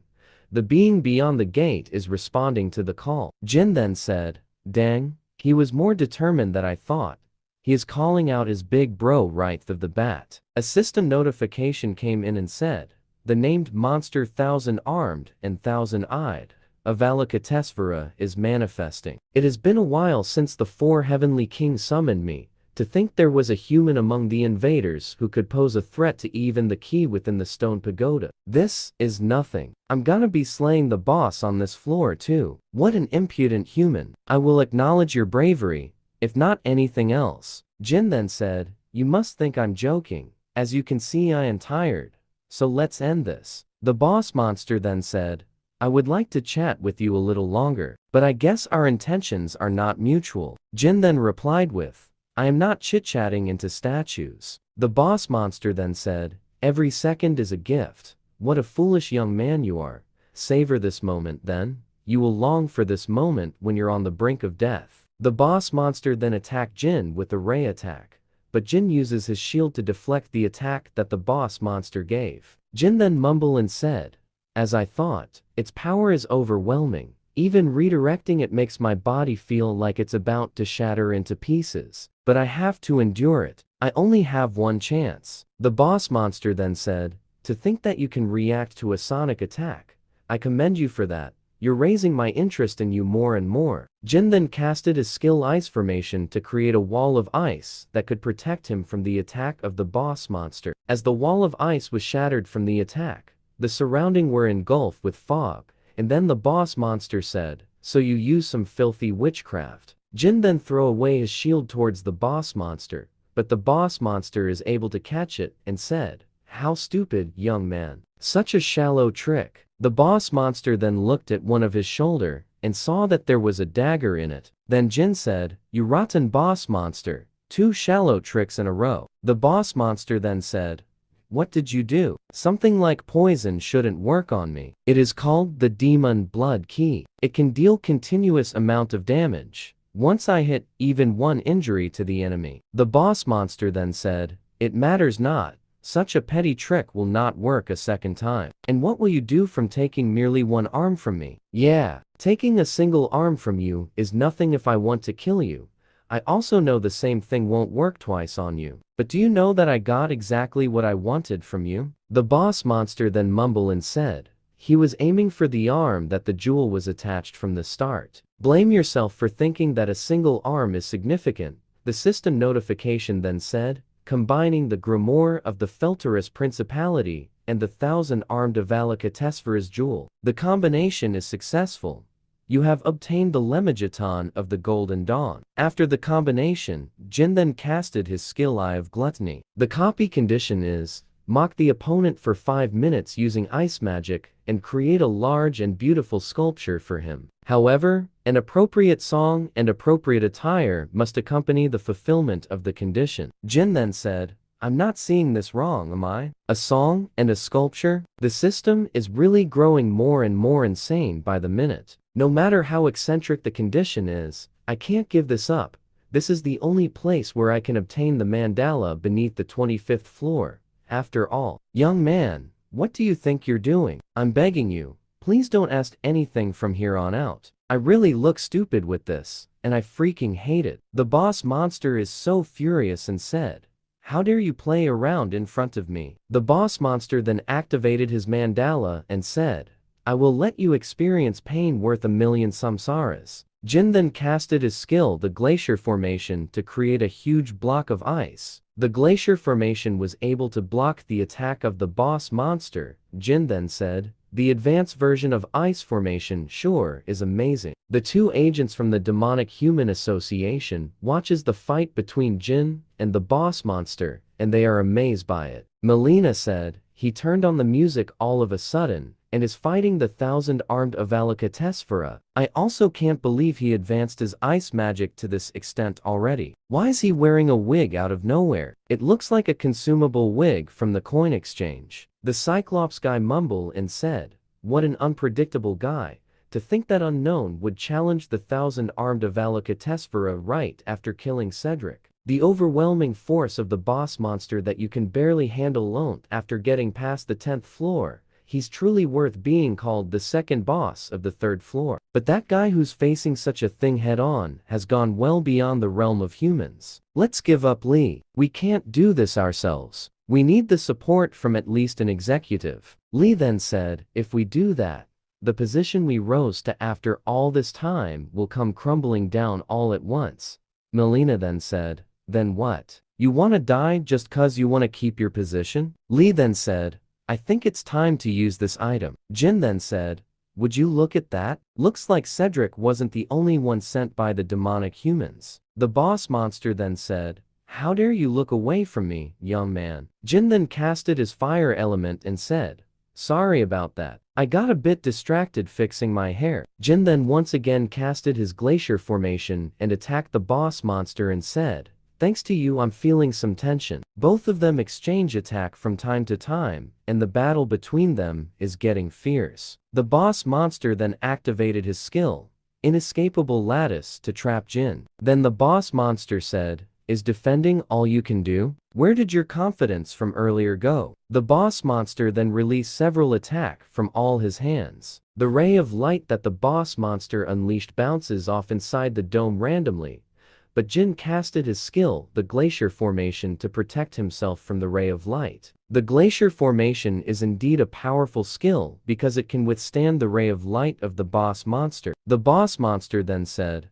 a pointless resistance. No matter what you do, you can't win against me. The boss monster then casted his skill called Displeasure to shrink the dome and squeeze Jin inside the dome. Then, the boss monster summoned his swastika spear and plans to strike Jin while he is inside the dome. The boss monster then smashes the Glacier Formation of Jin and it shattered into pieces. Then Jin suddenly said, such a petty trick won't work a second time. Was it? Jin then came out of nowhere and flew into the boss monster to attack it. Jin then casted his Glacial Prison and traps the boss monster with it. Do you know how much your hate for my ice magic saddens me? How can someone said to have attained nirvana through self-discipline be so prejudiced? There's nothing better than shock treatment for such an obsession. You dang human. I will make you suffer endless pain in the Avicii. I will make you reincarnate into a bug 1,000 times more over. A system notification came in and said, the condition has been fulfilled. You have now copied the unique ability called Mandala. Jin then uses the Mandala and infuse it with the sculpture that he made and said, I will be using your mandala very well from now on. Jin then threw the sculpture with such force like a spear towards the boss monster. The boss monster is then hit directly with the sculpture and was shattered along with the sculpture and was defeated by Jin. As soon as Jin defeated the boss monster, he gained several levels from it and then picked up the key that he will use in order to summon the final boss of the 3rd floor. Jin plans to get some supplies first before he summoned the final boss. And then he said, this guy is always so hard to deal with. But anyways, Cedric and this boss monster certainly did push myself a bit. I should invest my stats into my mana so that on the next fight I will not get tired due to the lack of mana. The environment of the Tower of Trials is a little special. When the night falls, the temperature falls drastically and the aggression and attack power of monsters also greatly increase. That is why when night falls, most players either get out of the tower or stop hunting and find somewhere safe. To think I get to experience this taste that I couldn't get anywhere else, but here after all this time, I should copy some cooking-related skill next. But then Jin noticed that someone is coming towards him. Melina then said, "We also have to spend the night, so can we stay with you until the sun comes up?" Lee followed up with, "We should have left before the night fell, but we couldn't." Jin then replied to them with, "Sure, have a sit, and also have prepared a lot of food. Have some of it, and feel free to eat as much as you want." Lee then said, "I appreciate your goodwill, but we try not to eat food offered by anyone we don't know, especially if that person is hiding his face." Jin replied to him with, "Are you bothered by the mask?" Lee said, "Isn't it obvious? You must be wearing a mask because you have something to hide." Jin said, "Something to hide, huh? If you're really that bothered by it, I can take it off for you. But since it would be boring to just take it off, let's play a simple game. We must have a lot of questions for each other, so let's take turns to ask each other 3 questions. As long as you answer all 3 of my questions, I will take the mask off." Lee then mumbled and said, "By as long as you answer the questions, he is saying it doesn't matter if we give him false information. He doesn't have any way to figure out whether we're telling the truth or not. I don't know what he's planning, but we wouldn't lose anything from this. Then, let's decide who goes first with this coin. And I bet on heads. Looks like we go first into asking you questions." The Caligula's coin. By designating a target and infusing mana into the coin for 5 minutes, it can dominate the target's mind for a short period of time. I'm sure you won't answer, even if I asked you for your name and affiliation. Did you come here with any comrades? Jin then mumbled and said, "What a realistic question. She must be trying to confirm any variables." Jin then answered them with, "I came here by myself. From the looks of it, you're also aiming for the boss? So why have you only observed until now? You must have seen me in battle with the sub-boss. We were waiting for the right time to enter the temple. We had to be cautious, since it's such a notorious place. Why do you climb the tower? Is it for money, glory, or any other reason?" Jin mumbled and said, "If I meet the requirements." It looks like she's also thinking about the cajoling me. Then Jin said to them, "I wonder, are you able to do something about it if I say I want something? Of course, if we agree on something, that is, we can do a lot more for you than you think. My last question is, if you answer this, I will take my mask off as promised." Did the Demonic Human Association seriously think the likes of you two could actually face me? I knew it. You already knew about who we are. I've confirmed how strong you are with my own eyes. Masked man, to think you would take care of the sub-boss monster by yourself. But didn't you push yourself quite hard? We've already figured out you're very weakened. If that's the case, then even the 2 of us is too much, actually. This is more than enough to deal with you. Then Melina pointed the coin to Jin so that the effect of the coin could attack him. Much to her surprise, the effect of the coin didn't activated when she pointed it to Jin. What the? Why isn't it activating? Is this coin broken or something? The coin of Caligula's is fine. The thing is, you can't use your mana. That is why the effect is not activating. Lee then shouted and said, "Our plan was seen through. Melina, we're switching to plan B. Use your skill." Melina then said, "None of my skills are working." Jin then activated his skill. Then the system notification then said, "The divine spirits of the shrine are satisfied with your sincerity, choosing a warrior to carry out the judgment of Anubis. The totem pole, great general of all under heavens, has been designated as the warrior. The totem pole, great general of the underworld, has been designated as the warrior." There is no way. I've never heard of there being something like this. The guardian deities of the land, great general of all under heaven, and the great general of the underworld. I am so exhausted. And by the way, you shouldn't move so carelessly. It will also be impossible to run away from it as well. Then a system notification said, "The great general of the underworld is activating its skill. The no admittance." Lee then attacked Jin and said, "These things will disappear as long as you die, masked man." Another system notification came and said, "The great general of all under heavens is activating its skill, the exemplary punishment." Then the great general of all under heaven squashes Lee with its massive hands, and it attacks Lee over and over again until Lee dies. Melina is so scared and terrified upon seeing what happened to Lee, and said, I told you we should have run away in the beginning. Jin then approaches Melina and said, since it looks like we've more or less established the leader, can we have a chat now? Then Jin activated his Eye of Gluttony, but the skill activation failed since there is a huge level gap between them. Then he said, I hope that you'll answer the question that I will be asking you truthfully. I at least know about you demonic humans, since I've heard a lot about you. But what I don't know is your motive. Humanity will go extinct if we don't climb the tower. So why are you interfering with the players? Listen carefully. It's my policy never to spare the people who aim for my life, but I may let them live if they give me useful information. I don't know the actual name of the one who sent us to kill you either, but we call that person as Lancelot. There are 11 other executives besides him, but I don't know much about them since I'm in the assassination division. The executives said that if you gathered all 12 of the cursed divine artifacts, we can survive even if humanity goes extinct, and will receive enormous amounts of rewards for it. I don't know anything else beyond this either. This is everything that I know about the plans of the Demonic Human Association. I guess this is as much as I will be able to find out.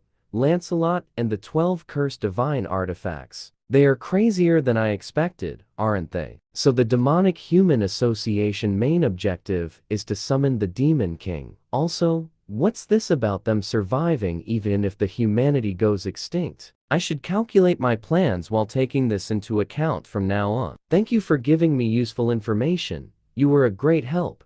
I will keep my promise with you after you sign the contract.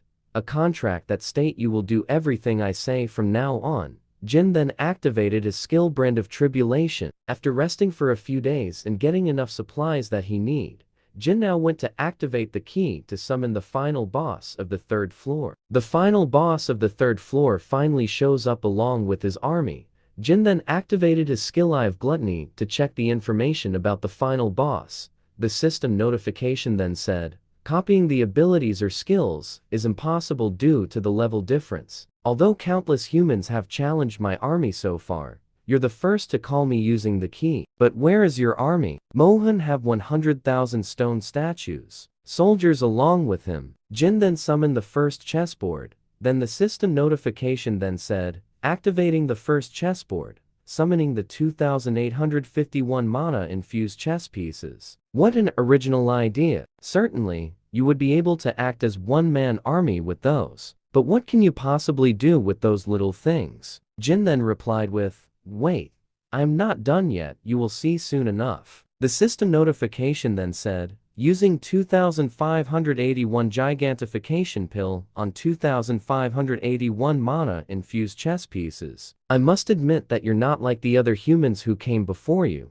I'm pretty impressed with that. Jin now have giant chess pieces as his army, and is now ready to face the army of the 3rd floor boss. Miss Yuri, how many more chess pieces are we supposed to make? At least give us the number so we know what we're working up to. Why is he just forcing us to make these out of the blue? Mister, we don't have time to complain. We've made at least more than 2,000 more. We will be killed by that demon Jin if we get on his bad side. Now that it has come to this, we might as well show him that we are on his side. Acknowledgement from the likes of a boss who's putting on airs on merely the 3rd floor isn't worth nothing. Aren't I right? You're on such a high horse after only beating a few weaklings. That is why you stay on the 3rd floor. Because you're not strong enough to go any higher. While the boss monsters of the Tower of Trials act as the gatekeepers of each floor, they also exercise their influence on the floor they are in. They can also climb the tower like players to gain more power. What an impudent human you are. Do you seriously think I can't overcome the 4th floor because I lack the strength to do so? You're pretty much a poltergeist who's stuck on the 3rd floor. Sure, keep babbling on as you like, agitating your opponent like that must be your plan. However, let me show you that there is an absolute difference in our forces, and that the superiority of my tactics cannot be surpassed. Mohan then ordered his first squadron to move forward and launch an attack. An advance force of 1,000. He must be trying to assess my ability to make counter-attacks. Jin then activated the ability of the first chessboard, increasing the attack and defense power of all chess pieces in the field by 30%. Pawns at each ends, 3 squares forward. All forces in the first row, prepare a line of defense. Jin's army move according to his command and took their place on the battlefield. Pawn chess pieces are activating their skill, the iron perseverance, and so both armies clashes at each other. And then he ordered his rook to activate their skill, the arrow barrage. Then the arrows hit the soldiers who are on the front lines, but some of them were able to defend themselves using their shields. Then the bishops activated their skill, the flame strike. The flame strike is a tornado of fire that wreaked havoc on the battlefield. He annihilated the advance force of 1,000 units. Not bad at all. Second squadron and third squadron move forward. 100 knights chess pieces turn the enemy's flank. Knight chess pieces are activating wedge formation, increasing collision damage by 200% upon impact. Jin then said, "We will break through them in a flash. Follow me." Jin then clashes with the enemy's army,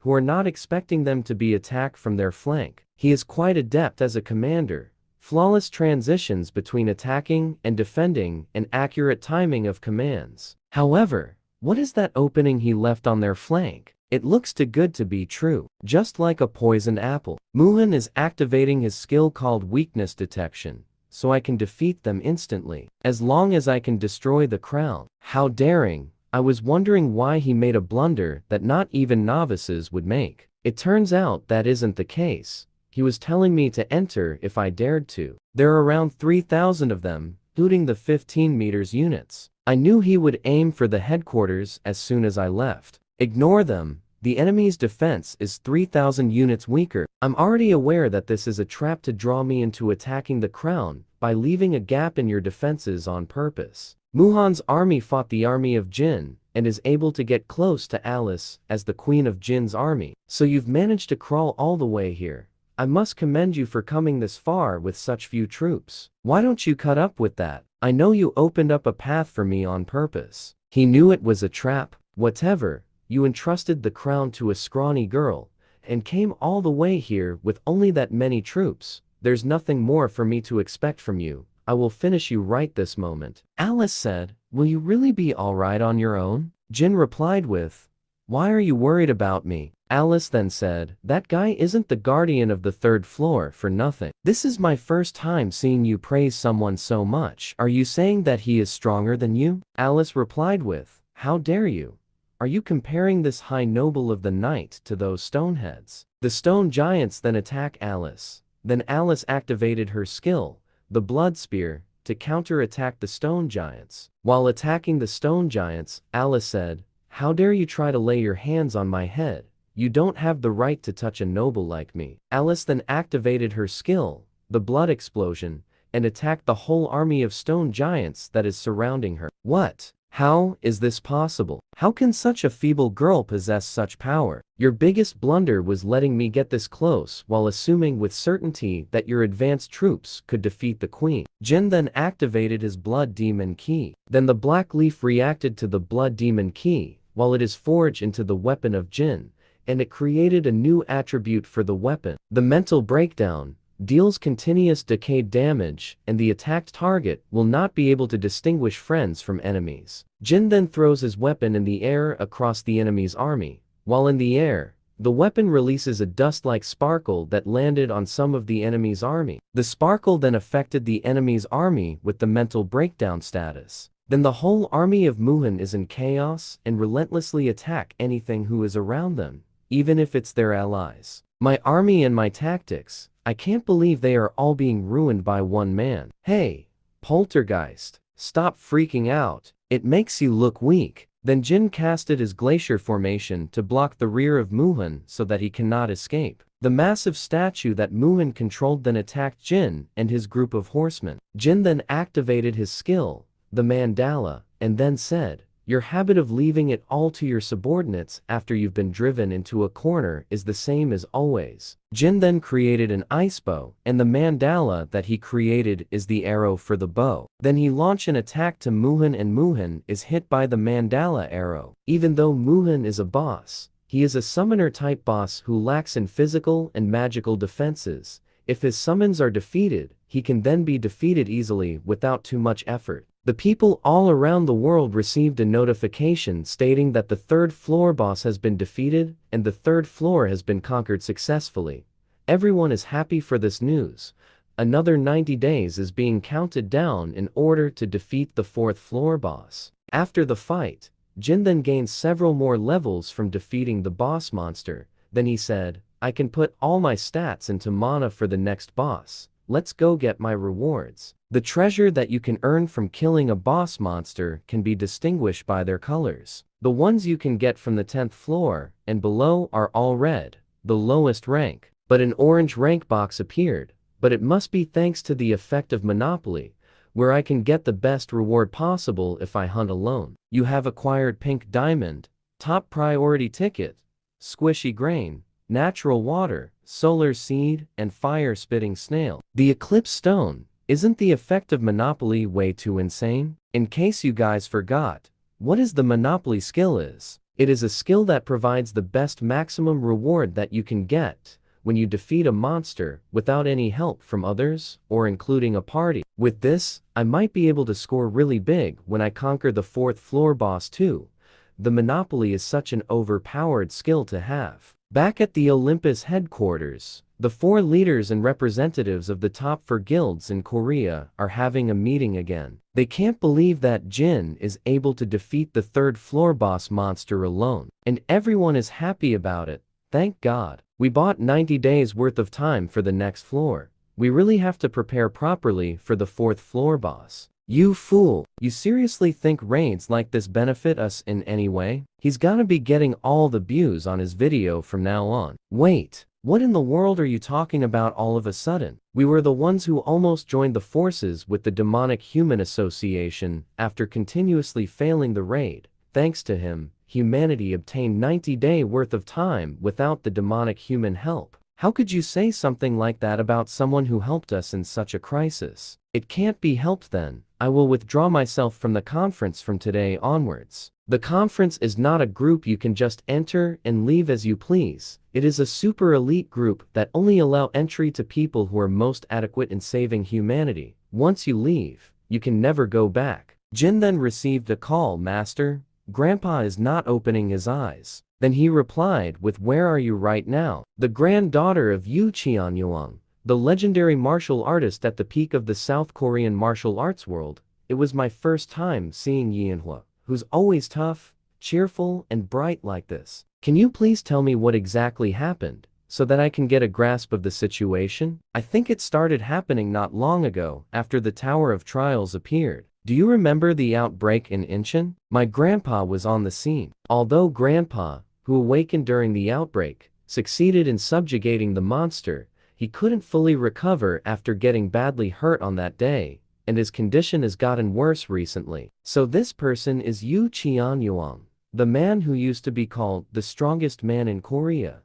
The copy condition is, death is almost certain. If you save his life, you may copy one of his skills. Is he really someone who has never entered the tower? What happened? You left all of a sudden? Only to bring a celebrity who knows nothing but how to fight. I don't know why you are here, but even an S rank awakened wouldn't be able to do anything here. I've known Manhwa for a long time. I just came to see if there was anything I could do. I see. I almost came to a misunderstanding. I was just nervous that the famous Jin would lay his hands on even the world of healing. How frustrated do you think I must be to bring him here? The greatest experts of this field are looking after him. But why isn't Grandpa showing any signs of getting better? We're doing our best, but we're lacking in time to research every single disease caused by the Tower of Trials with our current medical expertise. I would like you to understand the fact that we're doing our very best here. It seems the Elder's cultivation technique and the Tower's mana are colliding with each other and causing the state of coma. We would like to try out a treatment method involving magic crystals that we're researching, but the material costs are quite expensive. Don't worry about the money, I will prepare it for you, even if I have to sell the entire dojo. I don't care as long as Grandpa can make a full recovery. What kind of BS are you spouting to scam her? You good-for-nothing thug. This is very unpleasant. Even if you're the young lady's guest, you can't just spout whatever you want. What? Is he just trying to egg me? Even if we're caught, there's no way that he can find out about the 7 borrowed name accounts and crypto wallet. Even if he is a god. Look at you.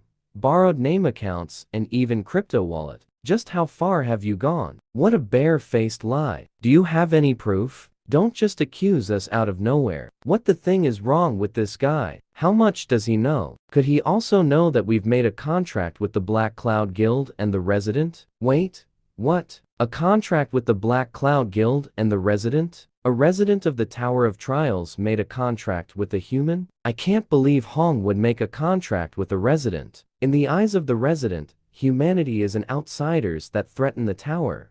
Just what are they thinking? And where do you think you're going? Since you are running, you must have really been hiding something. If Grandpa passes away, you'd better give up on getting out here alive. I'm just trying to get the seizure medication. Why are you acting like this all of a sudden? It's thanks to us that your grandpa's condition is only this bad. You're still spouting nonsense after getting caught, Manhwa. Please kick him just once. Monocongestion disease. And it's severe. A normal person would have died a long time ago. I can't let him die. I was going to use this elixir when necessary.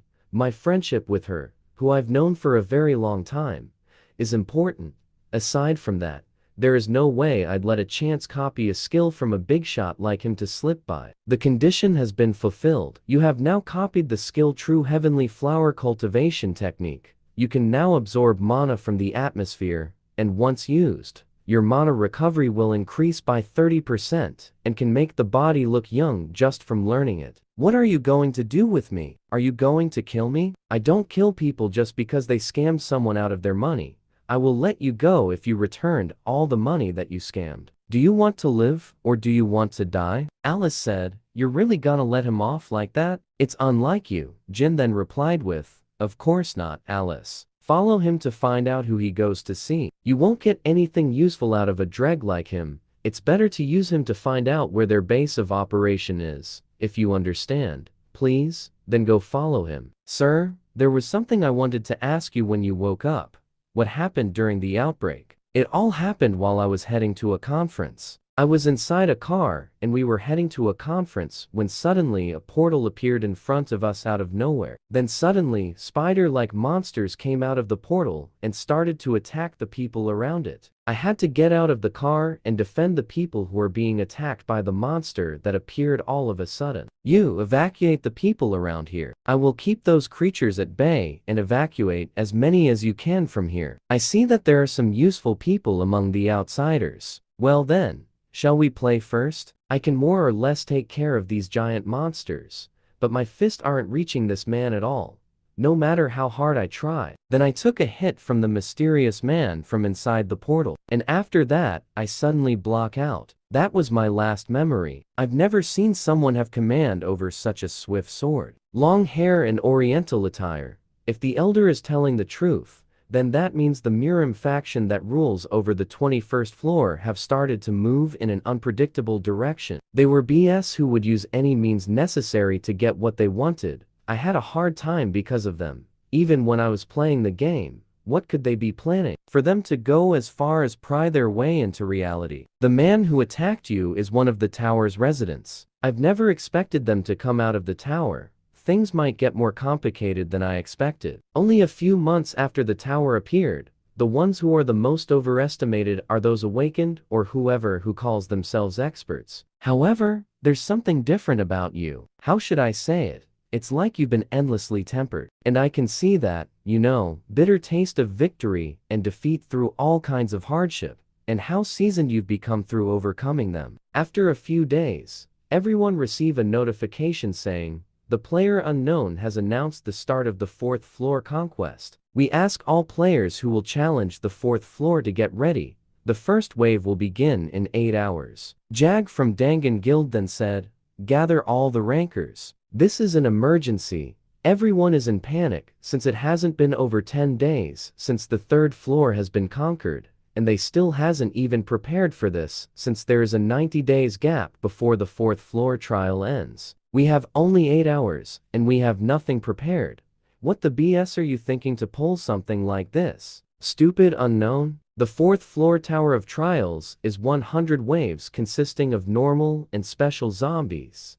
There are only two ways that players can block them. They either optimally set up thousands of defense tower combinations, or choose a base that can be defended efficiently. You are the first to enter the 4th floor of the Tower of Trials. Other players may enter the 4th floor in 20 minutes. Using the high priority base ticket, you have now chosen Sangnam World Cup Stadium as your defense base. You are now using the following items: spreading the squishy grain, planting 5 solar seeds, and using the natural water, increasing plant growth speed by 20%. This is good since most of the famous large guilds are participating in this base defense. Sorry to call you all here out of the blue.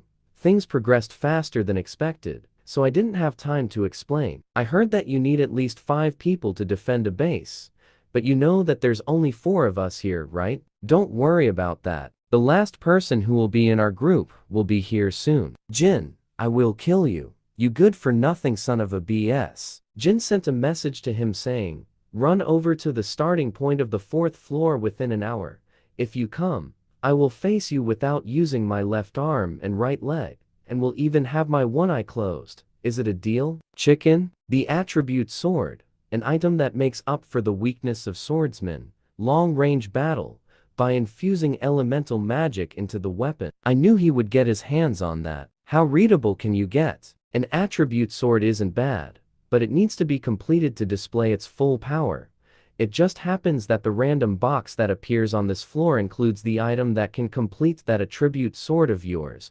The fire attribute is what you want, right? Stop bluffing.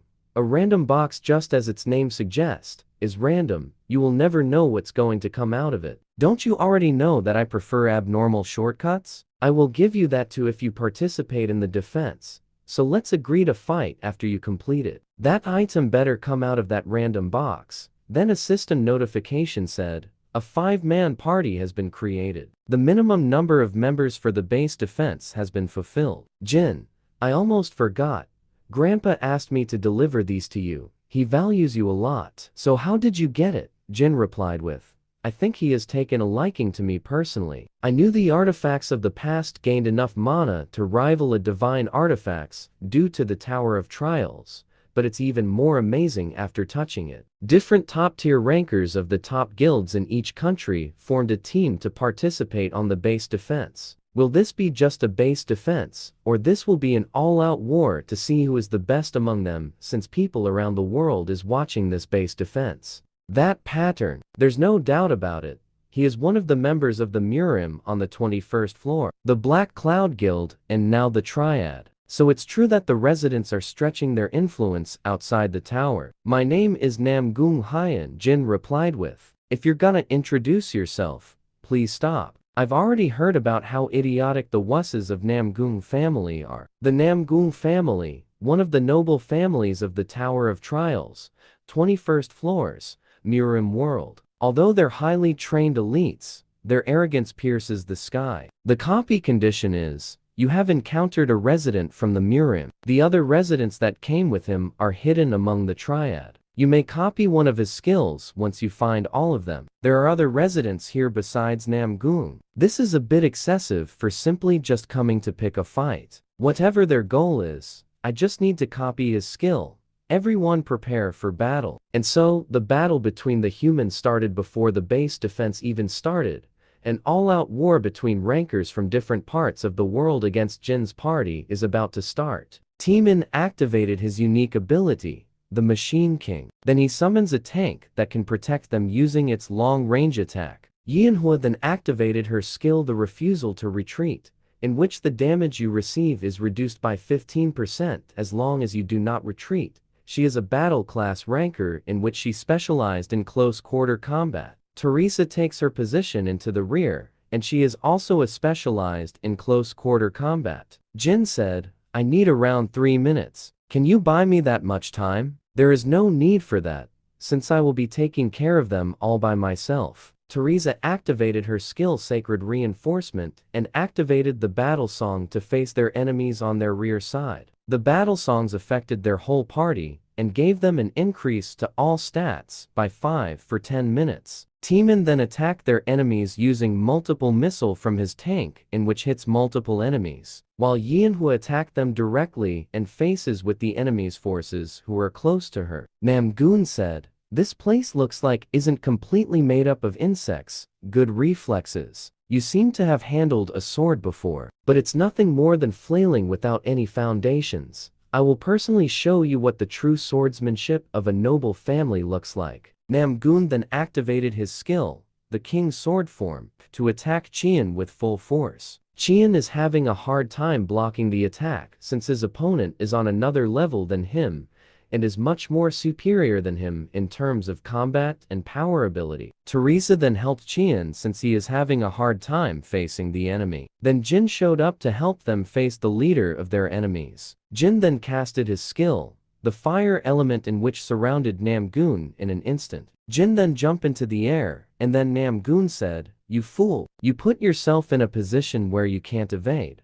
I will pierce you in the air." Namgoon was about to attack Jin, but then he notices that one of his foot was covered in ice and he can't move at all. People don't usually look twice at the same place they just swept. You should always double check. Jin then casted his skill the Daylight to attack Namgoon, and just before Namgoon was about to be hit by the Daylight, a mysterious man suddenly appeared and blocked the attack of Jin. A strong backup has finally appeared. Will Jin and his party can face these people from the 21st floor of the Tower of Trials? The man said, "I didn't think someone from outside of the tower would possess this much internal energy." The girl then said, "Indeed. Isn't he the first? They are all finally here." A system notification came and said, "You have discovered all the residents within the triad. Conditions has been fulfilled. You have successfully copied the skill Infinite Steps, fusing Infinite Steps and Grave Swords. You have now acquired the skill sword Demon King Step.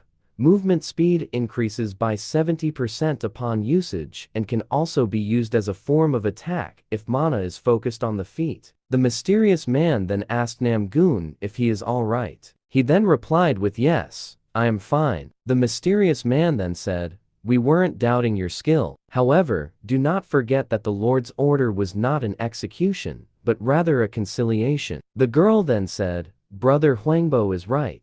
If you're planning on being with us, then there is no need to fight." Namgoon replied to her with, "I already know something like that. However, that guy already know that we are from the tower," in which shocked his comrades upon hearing this information. "Screw conciliation.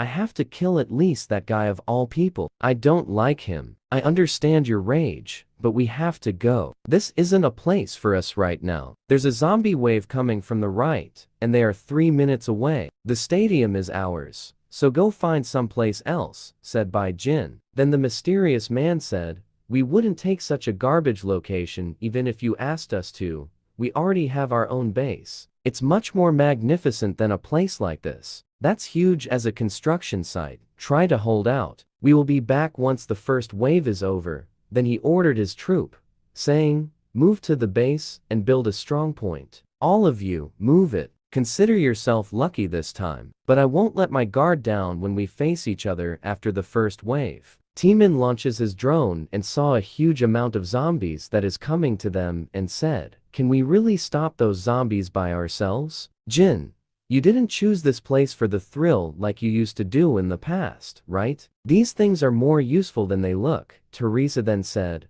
"I've never seen such a huge plant defense tower. I will now explain to you our plan for this defense. Please, all of you gather up. The purpose of this base defense is to stop the zombies from occupying the flag. I set up the flag in the middle of the stadium so we don't lose sight of it. This stadium has 4 large entrances in all 4 directions, and I've spread those plants around each of those entrances. As long as these plants are safe, not only will we be able to protect this huge base, we will also be able to aim for the most kills reward using this huge field. The plants will kill most of the zombies that come from each wave, but they need 1 minute to charge from time to time, so I need you to protect the plants when they are charging for their next attack." And so everyone took their positions. And then the zombie wave entered the stadium from all directions. And when the zombie wave entered the radius of the solar plant's attack range, it then activated its skill, the sunlight. The sunlight is a huge fireball with an AoE damage, then instantly kills massive amount of zombies that entered the stadium. Such power, they can't even compare to normal defense towers. This is when it begin, guys. Prepare for the zombie wave that is coming towards us, and try to hold out for 1 minute. The first wave ended, and all guilds and rankers who joined the base defense was able to defeat the first wave, and they gained so much experience from it. A system notification came to everyone who participated on the event and said,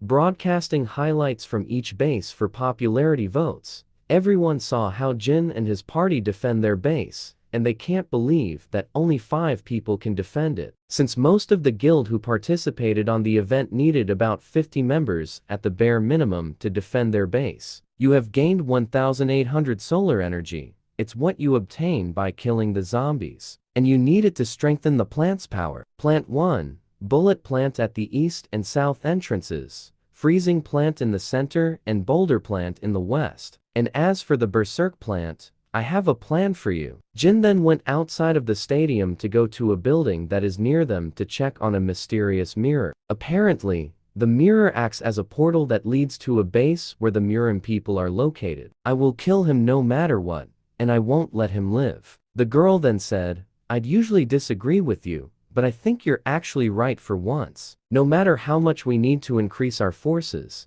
there's no need to take in someone who's difficult to control. We've secretly made contact with many outsiders until now, but none of them ever figured out our identities like he did.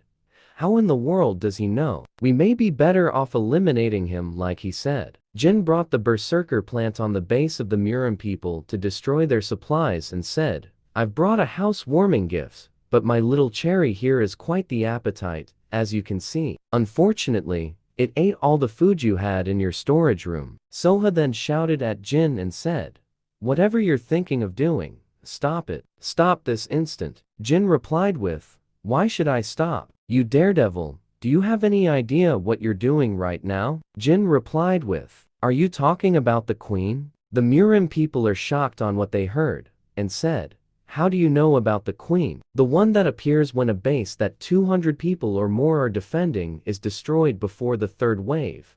The ruler of the 4th floor, mother of the dead, also known as the queen. I was wondering how to fill that number, but thankfully, you guys set up your base here. The queen is impossible to defeat, even if everyone here were to join forces. Why someone who already knows that is trying to summon her? Facing 100 waves of zombies is a hassle. So just let yourselves be destroyed. Don't you dare run away after you've said your fill. Come back and fight me. Everyone on the event received a notification stating that the supermarket base has been destroyed. After that, a unique event has been triggered. The master of the 4th floor, Pendaril, is making a move to punish the weak players. Everyone is shocked about this notification since they only just finished the first wave when there should be 99 more waves before the boss will come out. Jin then went on top of a building that is close to the stadium and used the item that he got from the 3rd floor boss, the Eclipse Stone. Jin then crushed the Eclipse Stone. Then suddenly a moon appeared, and it slowly covered the sun. Apparently the eclipse buffed all the monster around the 4th floor stating, strengthening dark attribute abilities by 100%. Teresa was shocked to receive a debuff stating, weakening light attribute by 50%. Then she said, no way. My sacred power was reduced by half all of a sudden. The system notification then said, the master of the 4th floor is staring at your position. The master of the 4th floor declares an all-out attack on the Sangam Stadium base. Jin then uploaded some video on his channel, and people watch it as they have never seen this one before, and the views kept coming in. All the monsters, including the boss of the 4th floor, they quickly rushed towards the stadium where Jin and his party is at. Timan used one of his tanks and launches a long-range missile attack towards the coming monsters. The sunlight also launches its fireball attack to minimize the huge amount of monsters that are coming to their base. The whole stadium is being overrun by hundreds or even thousands of monsters that the 4th floor boss monster control. The 4th floor boss monster arrived at the center of the stadium, but is then shocked to see on what she saw. The whole party of Jin is covered in ice, as if they were in a cryogenesis. Then a gem suddenly dropped on top of the mountain of ice. Then the boss monster picked it up. As the boss monster is holding the gem, a huge magical ice spell is suddenly released. It is called the Brilliant Ice Prison Realm. All the monster inside the stadium is then engulfed with ice magic, including the boss monster. But that kind of spell won't work on the boss monster, and she quickly breaks the ice magic. Jin then rushes towards the base of the boss monster. Little did the boss monster know that his party is just a diversion so that Jin can get to the base of the boss monster. But it was too late for her to know about this. Pendereal, Mother of the Dead, also known as the Queen, her level, her skills, and her especially fatal poison attacks. The boss of the 4th floor is overwhelming in all aspects except her intelligence. However, the core of the 4th floor is base defense. This applies to the players as well as the zombies. As Jin rushed towards the base of Pendereal, she also pushes herself to quickly go back to her base to defend it since all her troops are covered in ice on the stadium. Jin saw a few zombies near her base, so Jin quickly activated his skill, the Grave of Swords, and the Blessing of the Star. Jin saw the flag and was about to get it when he was suddenly attacked by the watchman that protects the Queen's flag, the Butcher. Now then, how shall I take care of you this time? Jin stated, as he rushes towards the Butcher to attack it. Jin then purposely left his swords on the scissor weapon of the Butcher, then jumped mid-air, and quickly casted his fire element on his hands. He then quickly landed a solid punch on the head of the Butcher, in which burnt its 2 heads. Its recovery speed alone truly is legendary. However, this is more than enough to restrict its visibility. Jin then quickly went to the back of the Butcher and stabbed the Butcher using both of his swords. Then Jin casted his skill, the Mandala. A huge explosion is then seen from afar. Then a system notification said, "You have leveled up. You have acquired the scissors filled with the vengeful spirit." Jin suddenly received a message saying, "Black Hound is revealing their presence. They wish you a proposal as the representative of Egyptian mythology." I thought that Anubis would be dormant for a while after I gave him a scolding in the underground 1st floor. This is going to be interesting. From the perspective of the ones who rule the higher floors of the tower, it's difficult to acknowledge the fact that the 4th floor was cleared without even a proper battle with the boss. A proposal is then given to Jin by Anubis, and Jin accepted to the proposal and wait for the 4th floor boss to arrive. Pendereal arrived on her flag and wonders why the flag is untouched, and Jin is not there. Jin then showed himself with the modified scissor weapon that he got from the Butcher. Jin then activated the Blessing of the Stars, then said, "Even if my rift stat is taking maximum effect, I have nowhere near the sufficient stats to kill her." Pendereal suddenly made a move and went to the back of Jin, and he is shocked about this. Jin then flew to a nearby building because of the impact when Pendereal attacked. But Jin was able to block the attack when he infuses the Mandala skill into his weapon. Pendereal attacked him multiple times, but Jin activated his skill,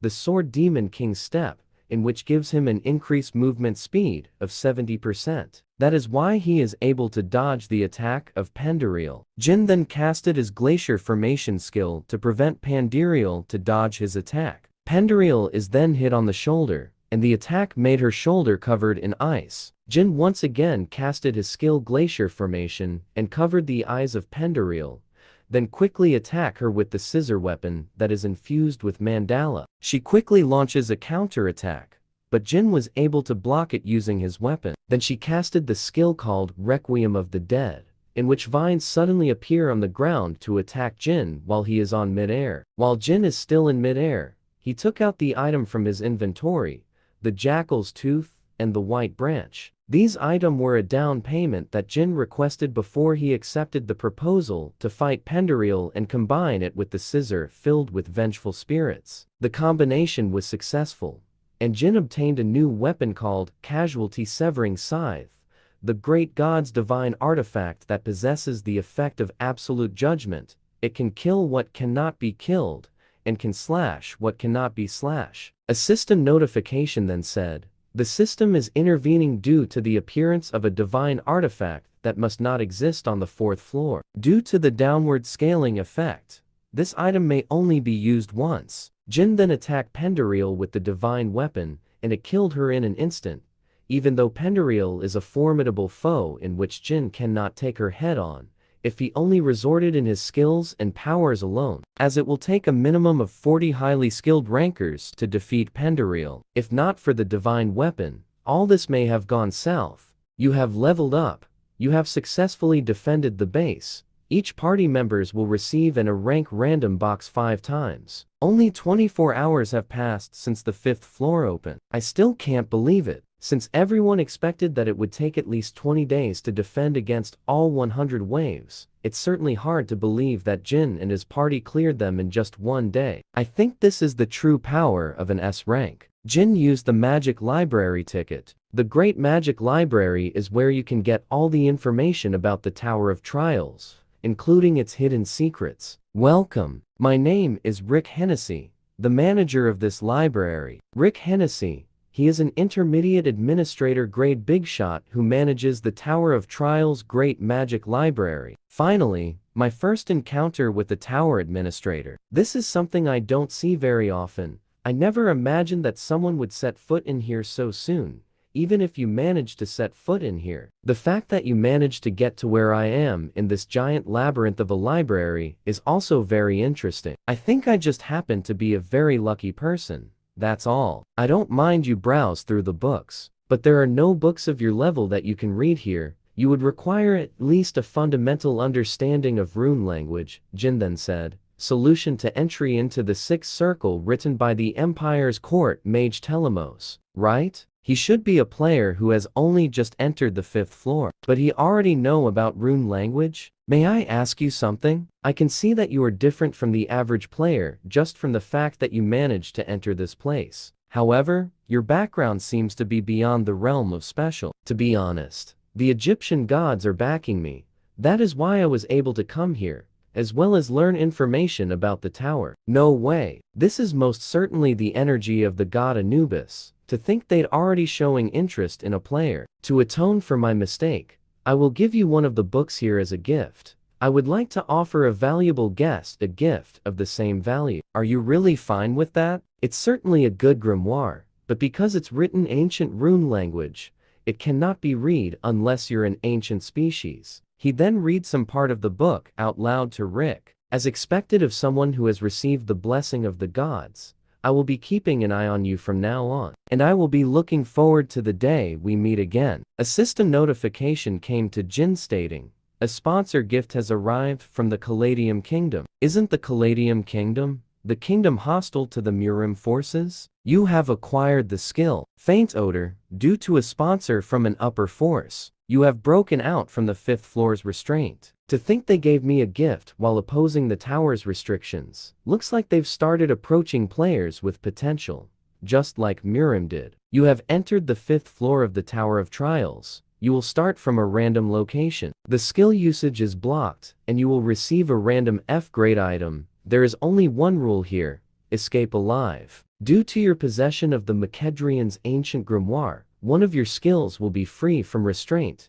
You may now use Eye of Gluttony. I believe I told you not to follow me. What in the world were you thinking, coming all the way here? Now that you're here, you must follow my judgment no matter what. We must not unnecessarily expose ourselves for the time being. You're much too unprepared for a frontal assault at the moment. Aren't you looking down on me too much? I've made my own preparations. Take a look. I bought one for you too. It's the exit return stone that people say is crucial for the 5th floor. To think it was all a scam. I should have never trusted the products that are being sold on the broadcast platform. Suddenly, one of the guy from the 5th floor is on the back of Teresa. And then the guy attacked Teresa from the back. Teresa is then able to defend herself from the attack and pinned him down on the ground. Jin and Teresa is suddenly surrounded by the people who are living on the 5th floor. Then a huge man showed up and approaches them and then attacked them. But they just run away from the big guy with the huge hammer. Our gods desires more sacrifices. Now that the tower has opened and ignorant people are entering, it is the promised time for the Great One to descend once again at last. Cult leader, I think you should see this. They are the sacrifices that we discovered just now. It's my first time seeing the proxy have such a hard time. He's quick on his feet for a mere sacrifice. Be careful with him. He is the most dangerous obstacle to our plan. Such speed for a man that big. He can't even be compared to regular cultists. It's impossible for us to face that giant head right now. Let's focus on outrunning him first. I will lure that giant head. And while I lure him, you evacuate the others. I'm sure they've got no way to leaving now, since their precious return stones turned out to be a scam. I will try to clear the 5th floor as quickly as possible. It's become a bit complicated though. The big guy then chases Jin so that Teresa can go and find the players who came here and rescue them from their captivity. Jin then activated his skill Eye of Gluttony to check the big guy's information. Then a system notification said, an act that defies the 5th floor causality has been detected. Rotting Heart is showing interest in you. A secondary advancement condition has been generated. Rotten Heart suggests that you become their sword. You may advance to Dark Apostle once you accept the condition. Rotting Heart, one of the absolute beings of the tower, just like Alice who resides in the upper level floors of the tower. He is commonly called the Demon King in this place. In such a place, where skills have been sealed by borrowing the Demon King's power, if one tries to break through the restraint in any way possible,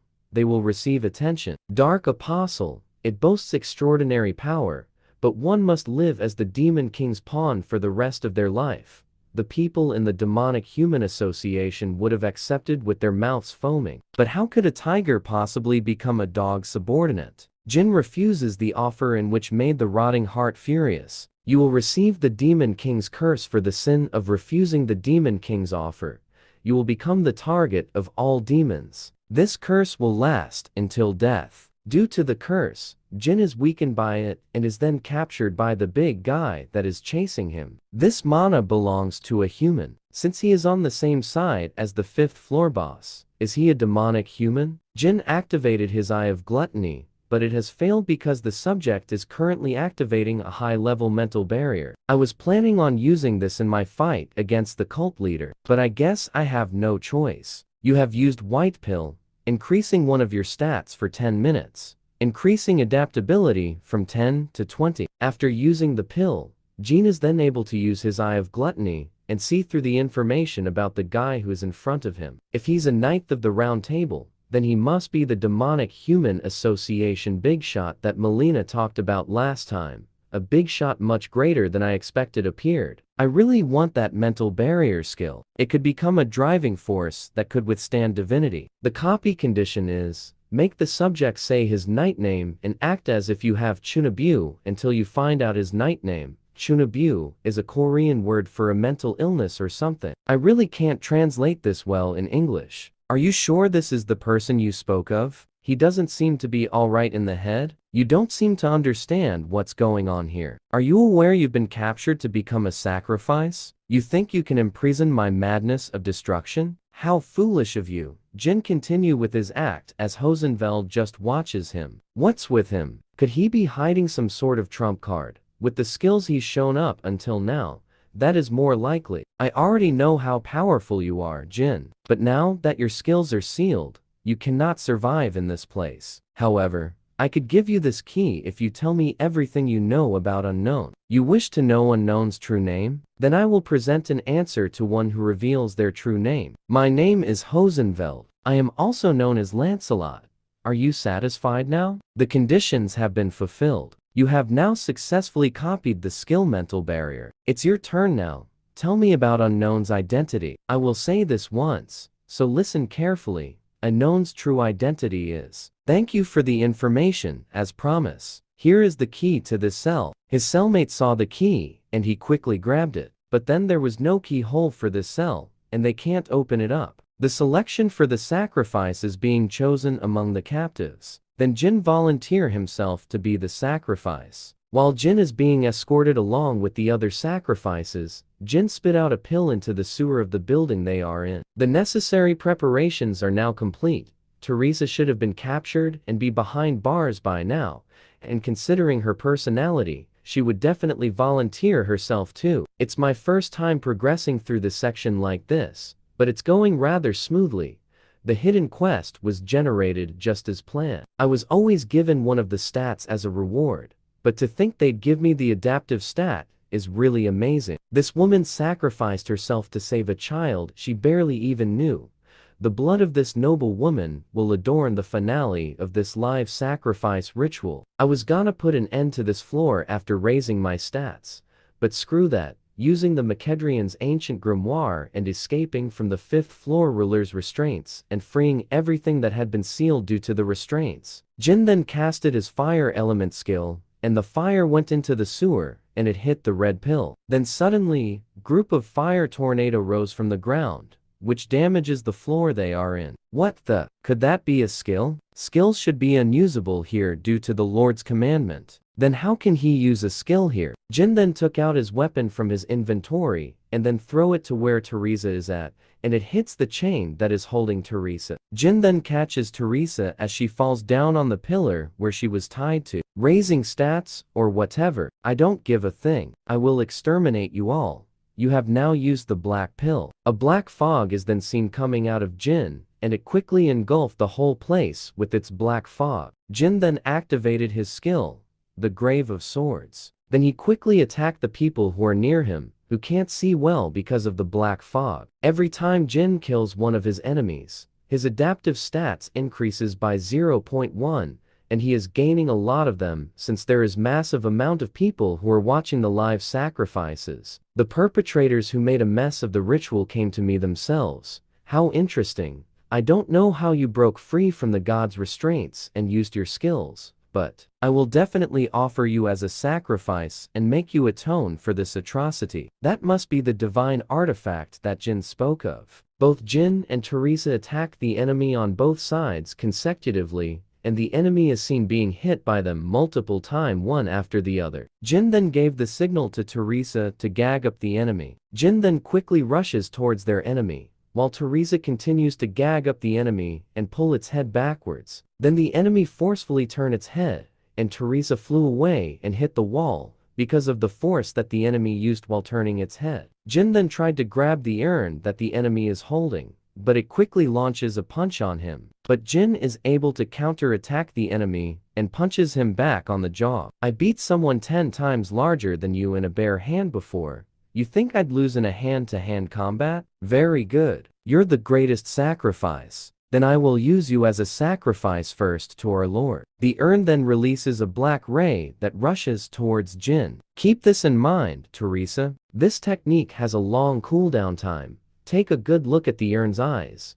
You will be able to estimate its cooldown time by doing that. You have died. The Demon King's curse is disappearing due to your death. What a fresh sacrifice. I am sure that the Demon King God will also be happy. Fighting him head-on without any skills is impossible for me to win. Teresa continued to dodge all the attacks of his enemy, and she is thinking for a way to somehow at least defeat her foe. Teresa then grabbed one of the debris from a pot, then throw it to a light bulb to make the room go dark. His visibility should be restricted. I have to take that urn away from him first. I have no other chance of winning if he activates that spell again. After I knock you out, I'm going to look for the hiding child, and when you wake up, I will have you watch as she gets sacrificed to the urn. I can't waste the precious time Jin bought for me. If I fall here, even Andrea will be sacrificed. I've changed my mind. I will let you live if you swear to become a devotee, and I will make you the saintess of the Demon King God. So why don't you come out with that child? Teresa cuts off her hair to fool the enemy that she is still hiding while the fact that she is sneaking around, and then she quickly rushes to get the urn from her foe. Teresa then grabbed hold of the urn from the enemy's hand. Then he said, "What are you going to do after taking that? Are you going to appoint yourself as a sacrifice or something?" Teresa then chanted the spell that Jin taught her before they went inside the room. The urn then attacked the man in which kills it. A system notification then said, "The boss of the 5th floor has been defeated. The Demon King God's authority has disappeared. Due to the absence of a boss monster, the skill usage restriction has now been lifted. Activating the blessing of the star, you can revive once, as long as the death is not instant. The cooldown time is 240 hours. Why isn't the notice for the next floor opening not showing up when we've defeated the boss? The objective of the 5th floor is strictly to escape. In other words, this floor will be considered to be cleared if we pass through that door. However, there's something else that's unique about this floor. The unique point of the 5th floor is that the boss monster seat can be inherited. Since defeating the boss is not the clearing condition, the owner of this divine artifact urn becomes the new master of the floor. The seat of master is being inherited, commencing rapid growth in accordance with the rule's authority. My name is Andrea, the master of this desolate land. Every being on this floor, including myself, will follow your will. The master of the 5th floor, Andrea, swears allegiance to you. You are the first to have a boss monster swear allegiance to you. This feat is being recorded in the Hall of Fame. I'm growing so quickly no matter how many times I see it, including what I earned on the 5th floor. My adaptability stat is now 78. Even rankers who grind dungeons with the support of their guilds should be around level 30. If the rift stat is taken into account, there aren't any players with better stats than me at the moment. And the item I obtained by clearing the 5th floor, I can't believe I obtained this. The boundary bending mirror. It can connect anywhere on the 10th floor and below. Upon use, the cooldown is 90 days. It's been a long time. I've been waiting for your call on the update about the items that I need. The last time we met was at the test, so it really has been a while. I'm sorry about the Mandragora route. I've been a bit busy climbing the tower. As form of my apology, I'd like to change the condition of our deal. From what I heard, you have 10 runs for ranked dungeons on the 3rd floor. How about you give me one of them to me? Instead of the original deal of 10 dungeons on the 1st floor, you want us to give you 1 dungeon on the 3rd floor? So you want to raise the condition on our end, despite you not having even told us the antidote recipe you promised? I heard you're continuously challenging the Grey Temple that you have monopolized, but your reputation within the guild is a disaster due to your continuous failures. Won't your position as team leader be in danger at this rate? To save your reputation, let me finish the dungeon for you. The Advancement Temple is located on the 3rd floor of the Tower of Trials. It is the most popular and flourishing agency for players' first advancement. Most people come to see this place priestess to change their class, without even realizing that there is a heinous labyrinth deep underground. You must possess a class to become powerful. Let me ask you, which path will you pursue? You have now accepted the Barrier Master Advancement quest. Why are you people here again? I told you before, I will not allow you to participate in the Grey Temple raid. Team Leader Kim, do you have any idea how many people are disappointed because of your continuous raid failure? Rather than holding on to the dungeon beyond your capabilities, isn't it better to conquer it together for the sake of humanity? The Samurai Guild that has been showing enormous growth lately. They were growing like crazy with their strong teamwork and information gathering capabilities. I've been listening, but something bothered me. You've been saying how we will fail because we're lacking in strength. But from what I can see, your forces are no different. It doesn't matter what you say. We have a strength that can't even be compared to you guys. We have a real veteran who's climbed all the way up to the 30th floor of the Tower of Trials. We already have information about the territories that no one even knows of. Whatever traps there are and strategies we need, we can prepare for them. We will use this knowledge and become the first heroes who save humanity from the Tower of Trials. And this will help us become rich in the process. Jin uses his Eye of Gluttony and searches the entire Samurai Guild for the person that could have been on the 30th floor and look for any information about that person, especially the skills and ability that he have. A half-baked foresight that can see into the upper floor based on its mastery. Things are getting interesting. I don't know who it is, but they must be amazing if they rose up all the way to the 30th floor. The information above the 10th floor hasn't been leaked anywhere, has it? You know your stuff. Information is the most powerful strength in this era. Why don't you just let us accompany you obediently? You should have told us earlier then. Was there even a need for us to talk for this long? Let's head inside together. Finally, someone who I can actually communicate with. Stop floating. Team Leader Kim. We will at least raise your reputation if we've managed to clear it. Team Leader Kim, you wouldn't have let them in if I didn't concede to them, right? Look at how much they wanted to become heroes. Shouldn't we at least give them the opportunity to experience whether it's easy or not to play heroes by laying their hands on someone's food? Look at this. They're players who challenge the labyrinth first. How miserable. Is there no way to turn them back? You can just consider yourself a goner if you lock eyes with it. Suddenly, a system notification came and said, the condition has been fulfilled. The second perk of the one who conquered the tower has arrived. You have acquired Moon Imprint. This ability will display its effect once the first class advancement is complete. If you find every lost language buried within the tower long ago,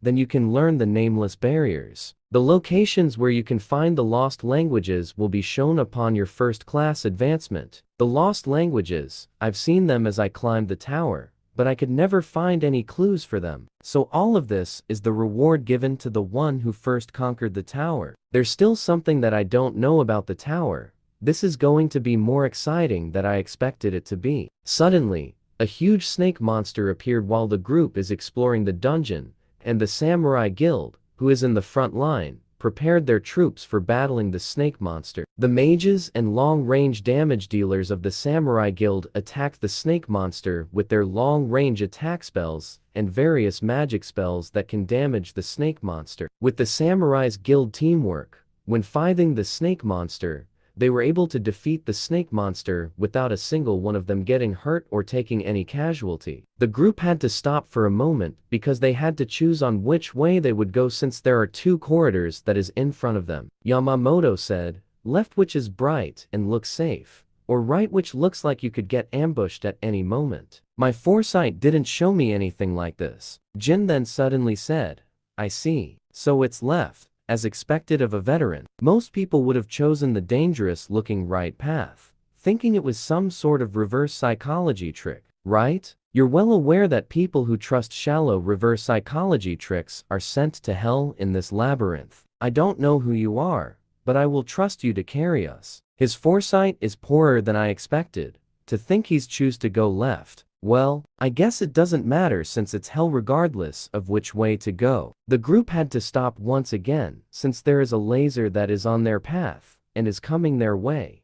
Yamamoto then said, isn't this just a simple trap? Don't worry about it too much. Then the laser suddenly became stronger, and the tankers had to activate their skill, the mana infusion, to somehow prevent the laser from directly hitting them. The mana infusion wasn't strong enough, and the laser hit the tankers, and they needed the help of the buffers, that is, on the back, to further reinforce the mana infusion. This is all because of that stupid Jin. But you won't come out unscathed in this situation. Beginning the Barrier Master First Advancement quest, activating inadequate physical barrier, you have fulfilled the first condition of the advancement quest. I guess this is the limit until the advancement. Well, it doesn't matter since I fulfilled the first advancement condition. The activation of a barrier. All of you stay inside my barrier. I have to go get some items. You can get an item if you evade these lasers 300 times in a row. You have cleared the hidden mission, and you have obtained Burning Flame. A reward is the best thing after working up a sweat. The special conditions has been fulfilled.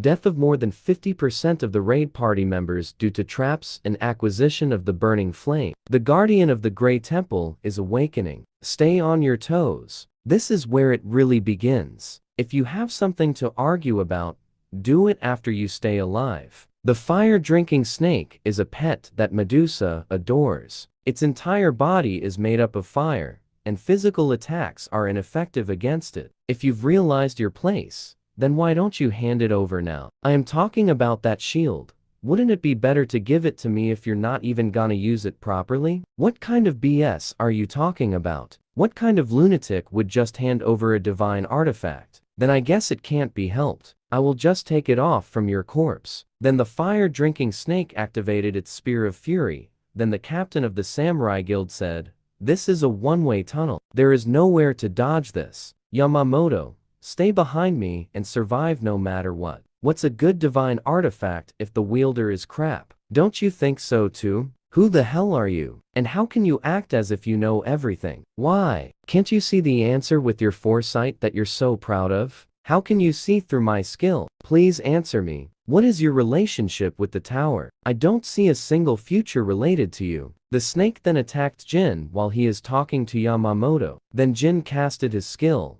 the glacier formation to block off the attack of the snake monster. Jin then casted another skill, the glacial prison, to the snake monster. Then the monster is covered in thick ice magic. It's a bit embarrassing to say it myself. You asked what relationship I have with the tower, right? I am actually an exiled deity of the tower. The absolute beings that rule over the upper floors of the tower? Is that how it is? That's why his abilities surpass human capability. Please forgive me of my grave sin for not recognizing such a being at first glance. Deity my ass. Why would I be going up one floor at the same time if that was true? I would have made an elevator or something. I look like this at the moment because I was exiled into a human body. But it looks like you may be of use when I conquer the upper floors in the future. Would you like to conquer the tower alongside with me? This is a once-in-a-lifetime opportunity to be chosen by a deity. Thank you very much. It is an honor to serve you, and I will do my very best. In that case, I will grant you a stigmata as a token of our pact. It is the, you burn to death if you betray me. Jin then activated his skill, the brand of tribulation. It is still not the right time, so you must never expose this secret. Do you understand? Go and carry out the task I've assigned you. Medusa, the boss of this temple, suddenly showed up and said, disgraceful humans, not only did you invade my temple, but you have also laid you filthy hands on my child? While the players are having a battle with Medusa and Medusa is obliterating them, Jin then showed up and hit Medusa's face head-on with the shield. Jin then said, from here on out, please stay out of the battle, as this one is all mine. How are you not turning into stone after locking eyes with me? Medusa then activated her skill, the Gordon's Domain, which gives her magic attack speed increase by 30% and movement speed increase by 15%. Right after that, she then casted her skill Acidic Fluid to attack Jin. Jin activated his skill, the Sword Demon King Steps, which gives him an increase in movement speed by 70%. Then he said, how do you expect to hit me with a slow attack like those? Medusa then activated her Viper Strike skill, but Jin then blocked it with the Divine Shield. A system notification then said, the Divine Artifact answers to its master's call, increasing the physical and magical defense by 300%. Jin then attacked Medusa and write some inscription on her body. Then a system notification said, activating the Seal of Coffin Barrier. The final condition required to advance to Barrier Master has been fulfilled. You have successfully trapped a boss monster in a barrier. You think you can trap me with your useless glass wall like this? Jin then activated his skill. The giants clutch and grab hold on a piece of the wall and throw it to Medusa. How barbaric. Something like this won't work. So why do you keep doing it? Wait. What is going on? At a glance, it looks like he's just barraging me, but I don't feel any killing intent in his attack. Then a magic circle appeared below her, and she is shocked to see this. Activating the 3-star barrier sealing coffin, powerful binding force that shackles Medusa. You won't be able to break out of this one. I have put a lot of effort into it. And stop wasting your strength and stay still. You have fulfilled the third condition to advance to Barrier Master. Since it's difficult for the boss monster alive, most people just trap a goblin on the first floor. You have successfully trapped a boss monster of the highest rank available in the advancement quest. You have advanced to a superior class of Barrier Master, the Rune Interpreter. The Rune Interpreter, you are able to realize the essence of runes, reinterpret them, and create barriers that have never existed before. Barriers made by a rune interpreter are twice as effective as regular barriers. I knew a hidden class would appear. The harder the conditions I fulfill, the better the rewards are, meaning I can still dig even further for better rewards. Engraving Moon Imprint reduces activation time of all barriers by 25% and increase the effects of all barriers by 30%. Not only that, there's even a perk. I'm frothing at the tormenting possibilities using this. It's usually common knowledge to kill boss monsters since you can obtain experience points, rewards, and items. However, there is no merit in killing Medusa. Medusa's head loses its petrification ability when it leaves the temple. An armor made from her snakeskin deals continuous poison damage to its wearer. In that case, what use is a Medusa that has been captured alive? Jin wrote an inscription on the ground. Then a system notification said, "A secret circuit has been connected through a magic circle." Player Jin, how in the world did you find out this secret contact information? You cannot make excuses. I have not shared this contact information even to the deities.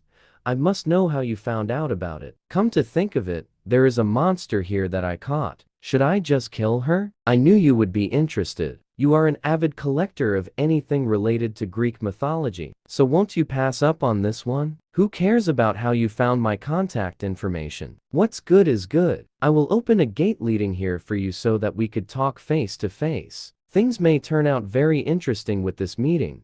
Then I shall see you here. Welcome to the 42nd floor of the Tower of Trials, the city of the ancient Egyptian gods, the White Oasis. I can't believe I got to set foot onto the 42nd floor already. It's my first time coming face to face with the deity before reaching level 100, isn't it? I thought I was being transported to the Great Library, but I never thought I'd be brought to a place like this. Are you taking a vacation here? I'd love a vacation, but I'm here for business. It is the residence of the Egyptian gods. You know all too well about. They've been wanting to meet you very much. So I guess you could say things worked out well. The way he is talking, it must mean he found out about my lie of receiving protection from an Egyptian god. Do you know what this is? This is where the Sphinx originally was. But though it's nothing but a giant crater now, it was deformed after it was revealed that you swindled in the name of Lord Anubis. What a waste. I heard it was a statue of high artistic value. Are you not afraid of the absolute beings of such great powers who rule over the upper floors of the tower? I wonder, do I really need to be afraid when they are not even on the 50th floor? It's not like I came here because I wanted to see you. I was just deceived by this old man. Out of anger, Anubis tried to step on Jin, but there was a barrier that protected him from any attack. Jin is here by his right as my guest.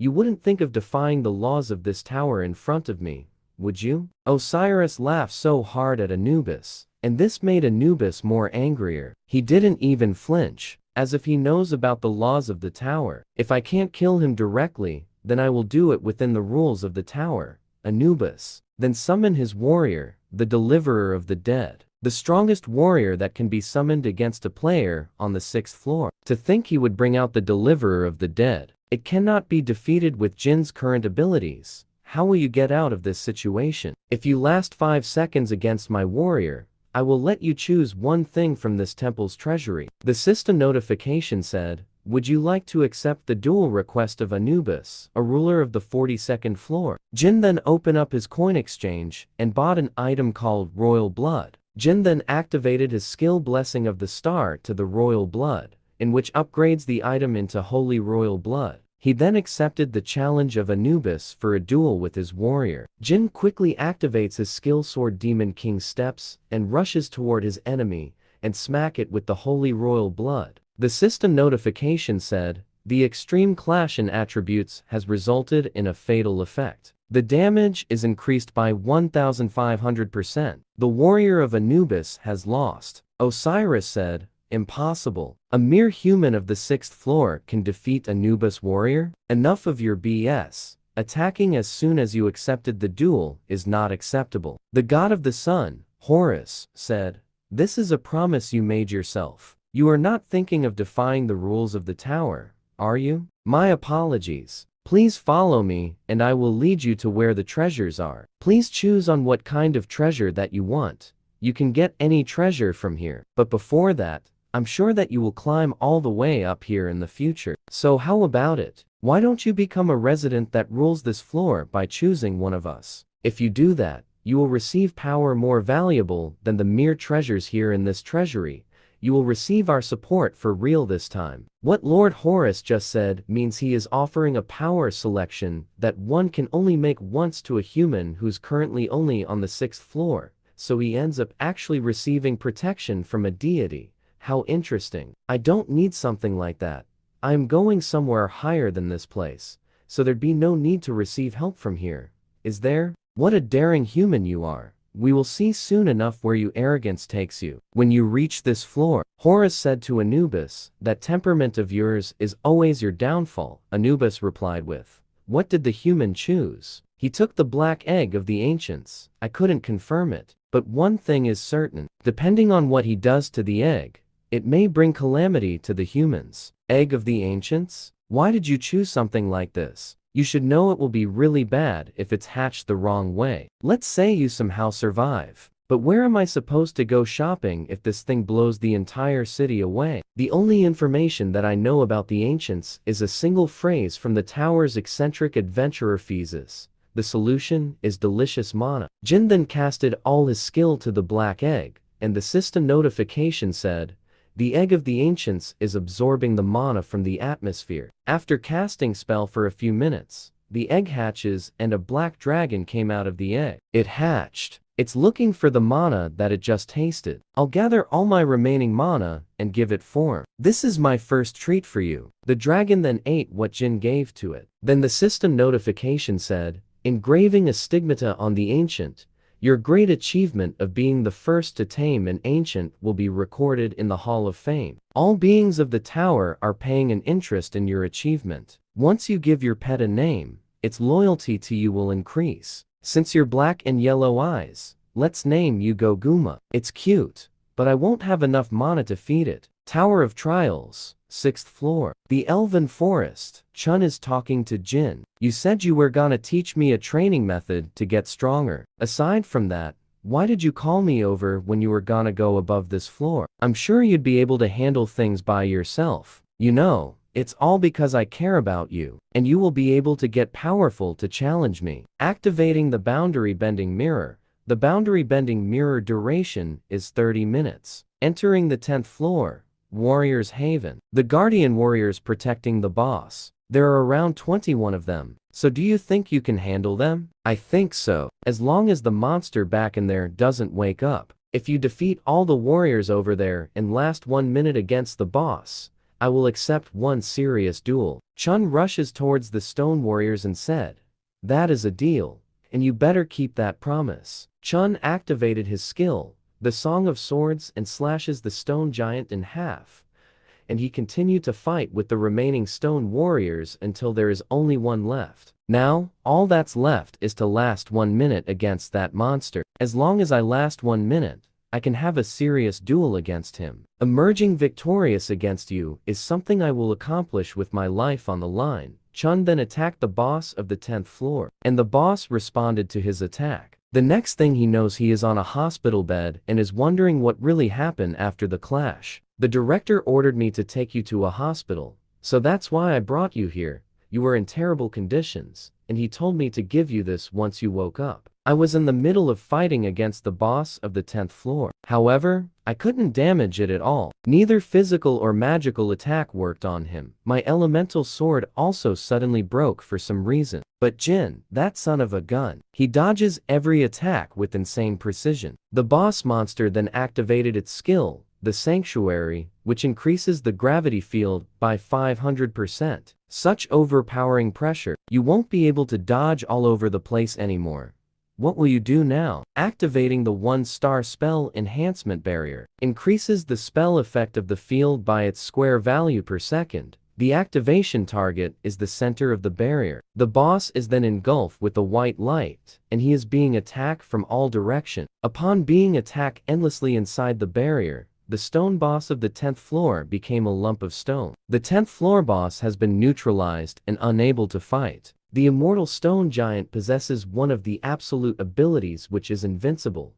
You can copy the ability since you subdue the boss, and the boss is unable to fight anymore. As always, you have humiliated me to the very end. On the 6th floor of the Elven Forest, this shocking achievement will be recorded in the Hall of Fame for 2 days, and the person's name is unknown. This is why I can never quit the Tower of Trials. Since I uploaded a video of unknown after a while, I should be able to somewhat replenish the coins I lost during my battle against Anubis. And since Chun defeated the small fry for me, I was able to use the mana-hungry 1-star barrier. Jin, it looks like someone is tailing us. You're aware, right? Were you just leaving them be despite knowing this? That's not like you at all. The place where I'm going now is very unwelcome to outsiders. I don't earn anything from fighting them. For now, just let them keep following me. Not only did he steal the 5th floor first clear from you, You even let him get to the 10th floor before you? What the hell have you been doing this whole time? Pathetic. There's not a single thing you've done right now. I have to step up for the things to get going. Looks like a new challenger from China is about to face Jin.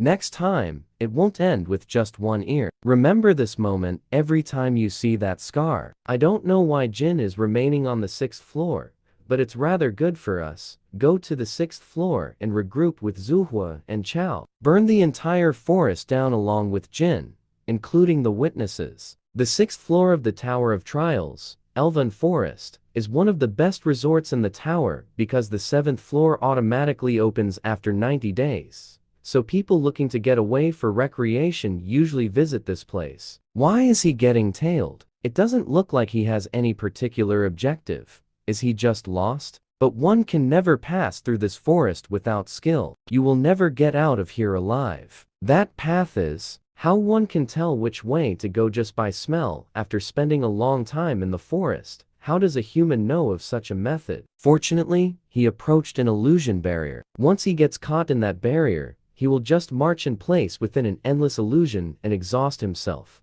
I will just keep watch on him and just drag him back outside once he passed out. These should be in the passive characters. Active characters like this reduces the barrier's effectiveness by half. Whoever made this, they must have dozed off during grammar class. I am Sylvia, a ranger of the Elven Forest. I apologize for my misunderstanding. What must I do for you to forgive me? I am Penheim, the patriarch of the Elven Forest. How dare the outsider from who knows where expect a welcoming? You humans do not have the right to set foot into this sacred forest. Then the notification said, the copy condition is for just once. You must fire an arrow with higher accuracy than him. He's the same as always. He was extremely wary of humans, even in the game. Well, I guess me making a complete mess of things here had a part in it. Teslin, please wait. This is someone who I attacked by mistake. I invited him to this village as an apology. Shut that mouth of yours, Silva. Even so, how dare you allow an outsider into this village? You'll receive the punishment for this after I'm done with him. I didn't bring him in thoughtlessly. This person is very talented in cooking, and above all, he's able to come up with dishes that we've never eaten before. Is there a need to chase him away? We could give him a chance to prove it, right? The fig tree fruits of the Elves Forest are very special since they possess mana like magic crystal. One can increase their mana just by consuming it. The day, the elves harvest the fig tree fruits and give thanks to the forest, for it is known as the Moonlight Festival. Jin activated his skill, the otherworldly restaurant, and cooks for the elves during the festival. Please rest easy and eat these. They aren't real meat. They're meat made from beans. Teslin tried to taste what Jin had just cooked, but Jin saw him and said, do you not have a shred of conscience for someone who pointed an arrow at me? I can't believe outsider is able to bring us such great joy. This Moonlight Festival will be a great one. As we thank our noble mother forest, let's start the Moonlight Festival. It's really rare for an outsider to participate in the Moonlight Festival, since the more the truth that this forest bears fig tree fruits leaked to the outside world, the more the people would try to invade the forest. So we had no other choice but to close ourselves off. However, I take pride that we elves love music and food more than anyone. You could say that we're a race that wants peace. No matter how good you are at cooking, you're still a human. Your existence itself is filthy in this sacred elf forest. How about this? Let's have a face-off in archery, and the one who loses will leave. You dare to challenge me to archery? Alright then. Prepare the targets for the competition. It feels a little empty since I'm the only one with no one cheering for me. I will call for a cheering squad then. You have a cute side to you, huh?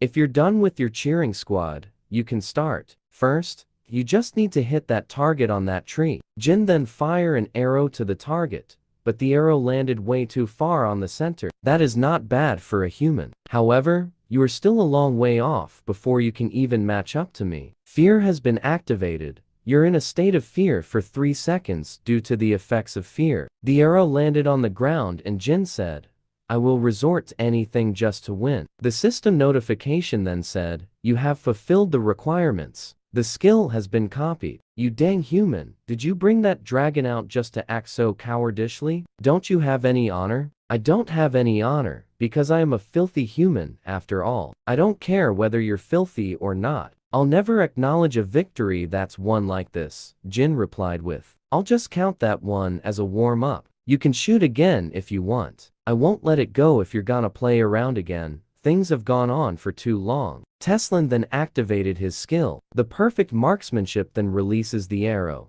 in which the arrow landed on the center of the target. It's not too late. Why don't you beg Teslin for forgiveness? Teslin is the greatest ranger of all of us. It's impossible to win against him in archery as a human. Jin then casted his skill, the glacier formation, to hit the target, and the target spin into the air. Teslin then shouted at Jin and said, "What the F are you doing? And why did you do that?" Jin replied to him with, "What do you mean? I'm just adjusting the difficulty to match my level." Jin then fused the skill Blood Demon Key and the perfect marksmanship and created a new skill called Red Magic Bullet. Tesla noticed something and said, during that split second, something changed. Jin then fired his skill, the Red Magic Bullet, on the spinning target while it was on mid-air, and he was able to hit it on the center of the target. I can't believe it. That target is made out of fig tree wood, so it shouldn't break easily. Since I lost, I will immediately vacate this village and never come back. As Mother Forest's ranger, Teslin, I always keep my promise. And I guess I am no longer a ranger. Teslin, wait. I get your honor or whatever, but it's festival time. You know, I think the atmosphere is gonna die down if you leave like that. How about we change the condition, so you don't have to leave? It's a look that only the really strong guys can put on. Where I live, we call it the expert look. The best ranger of the town is being mocked. Should I let him take it off after a bit? No, it's fine. He needed to taste loss eventually. I think his obsession to protect Mother Forest was actually hindering him. And on that note, I am glad we got to meet you. You are Lucian, one of the guards from the village outskirts. What happened to you? And why is your arm cut off? There are some invaders who manages to enter our realm. A bunch of masked guys suddenly appeared and started swinging their swords at whatever was in front of them. It wasn't something that the rangers of the village outskirt could handle. They are very strong. Even the higher-ranking rangers couldn't defeat them. Please stop talking, Lucian. You are not in a good condition to talk anymore. Please come with me and the healers will take care of you. Prepare for battle. Unlock the weapon storage. The invaders should already have surrounded the forest. Fight for your lives to protect Mother Forest. I am picking up an emergency opposition group. High-ranking rangers, come to me, and we will be the vanguard of this village. We must protect Mother Forest at all cost, and we cannot let the invaders get their hands on the Mother Tree. Jin is so angry about what happened to the festival as he wanted to get some fruits without any problems. Don't let anyone escape alive. Everything within the elves' forest needs to disappear. How can this be? Mother's children were massacred so cruelly. I'm sorry I wasn't able to protect you. I'm issuing a command. When you come across a villager who's alive, evacuate them to the center of the village. There are strong allies there, so it should be relatively safe. When you come across the enemy, kill them on sight. We will avenge our kind in the name of the Mother's Forest. Zuhua, I think the elves have begun to fight back. That is faster than I anticipated. Everyone listen up. Our ultimate goal is to get rid of Jin. There's a communication blocking barrier set up all throughout the elves' forest. Jin won't be able to call for help. Surround the enemies and approach the center of the village until you find the target, including the S-rankers.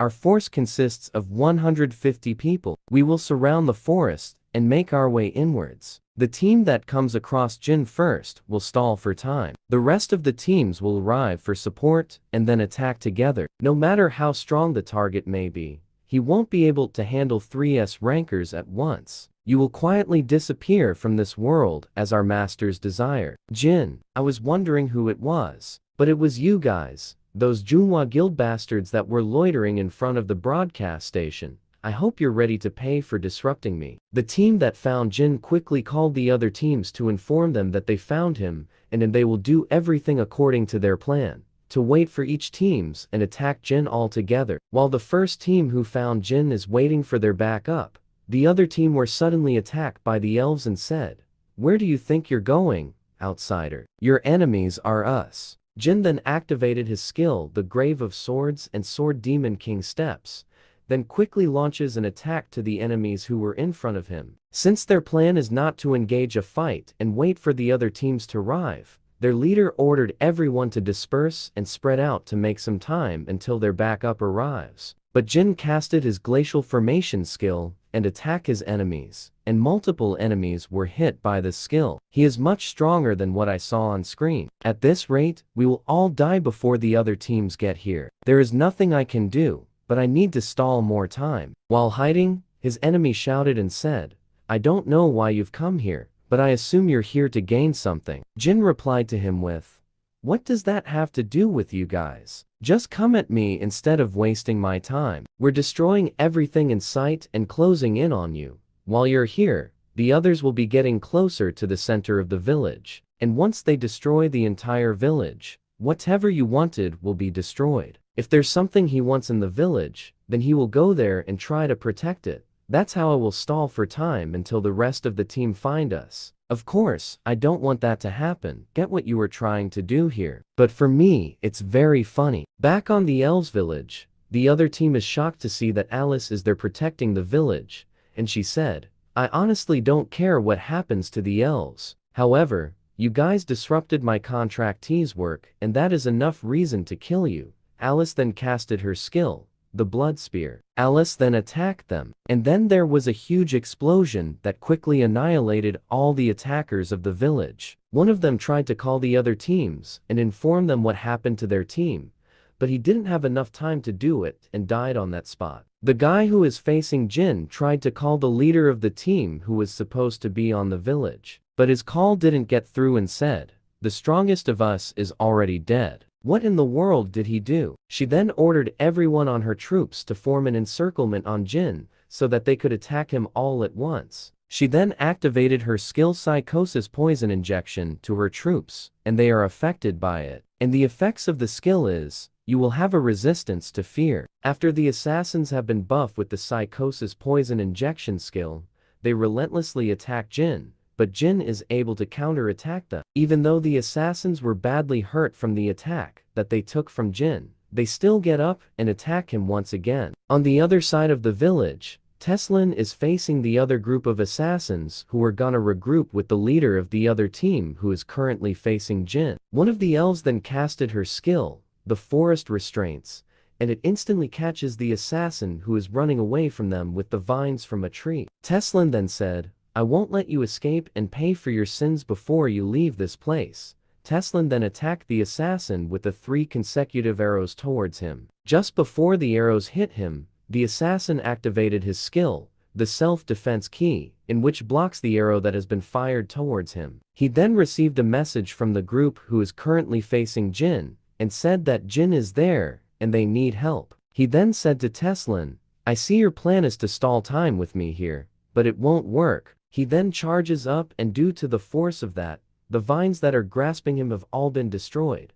Then he activated his skill, the Abundant Sword Key, and tried to attack the elf that is in front of him. Then there was a huge explosion that destroyed a huge amount of forest that is on the way of the attack. Luckily the elf woman was saved by Teslin, and didn't get hit directly from the attack of the assassin. Teslin then said to not let her guard down. Their enemy suddenly became strong, and is now ready to face them with full force, and they became wary about him since they just witnessed how powerful his attacks are. Jin was able to defeat all the members of the group of assassin that was there to kill him, and he said, "There's no one left now. Why don't you come out? Everyone died before the others even joined us, so there is no point in hiding any longer." Then the system notification then said, "She is a player who deals with strong poison. If you manage to overpower her while being exposed to her poison, you can copy one of her skills." While being exposed to her poison? That's a bit tricky. The copy requirements related to poison were always tricky. Like this. I get that you are strong, but it will be difficult for you to stay alive once you've been hit with my poison. Then Zufwa activated her skill, the Heaven's Poison, and attack Jin with it. Then the poison attack hit a tree, and the tree melted down with the poison attack. And Jin said, "This is gonna hurt, right? I do want at least one poison skill, but this is going to be troublesome." Jin then quickly attacked Manhwa, but she casted her skill, the self-defense key, in which the skill gives her an increase in defense by 50%, and blocked the attack of Jin. Even though she casted a defensive skill, the attack of Jin still penetrates into her defense skill, and she felt the strong attack of Jin and said, "There is no way that I could receive this much damage." Despite that, I activated my defensive skill. Jin is thinking whether he wants to copy the poison skill or not and said, "I'm trying to think right now, so stay quiet. I have to somehow hold on until Chao gets here, and I have to damage him somehow." Manhwa then quickly attacked Jin with her poison. But then Jin punches Manhwa, and right after Jin punches her, he noticed something that is pierced on one of his fingers. "Did you really think I was only going to foolishly take on damage from you, without even giving you any damage back?" The system notification then said,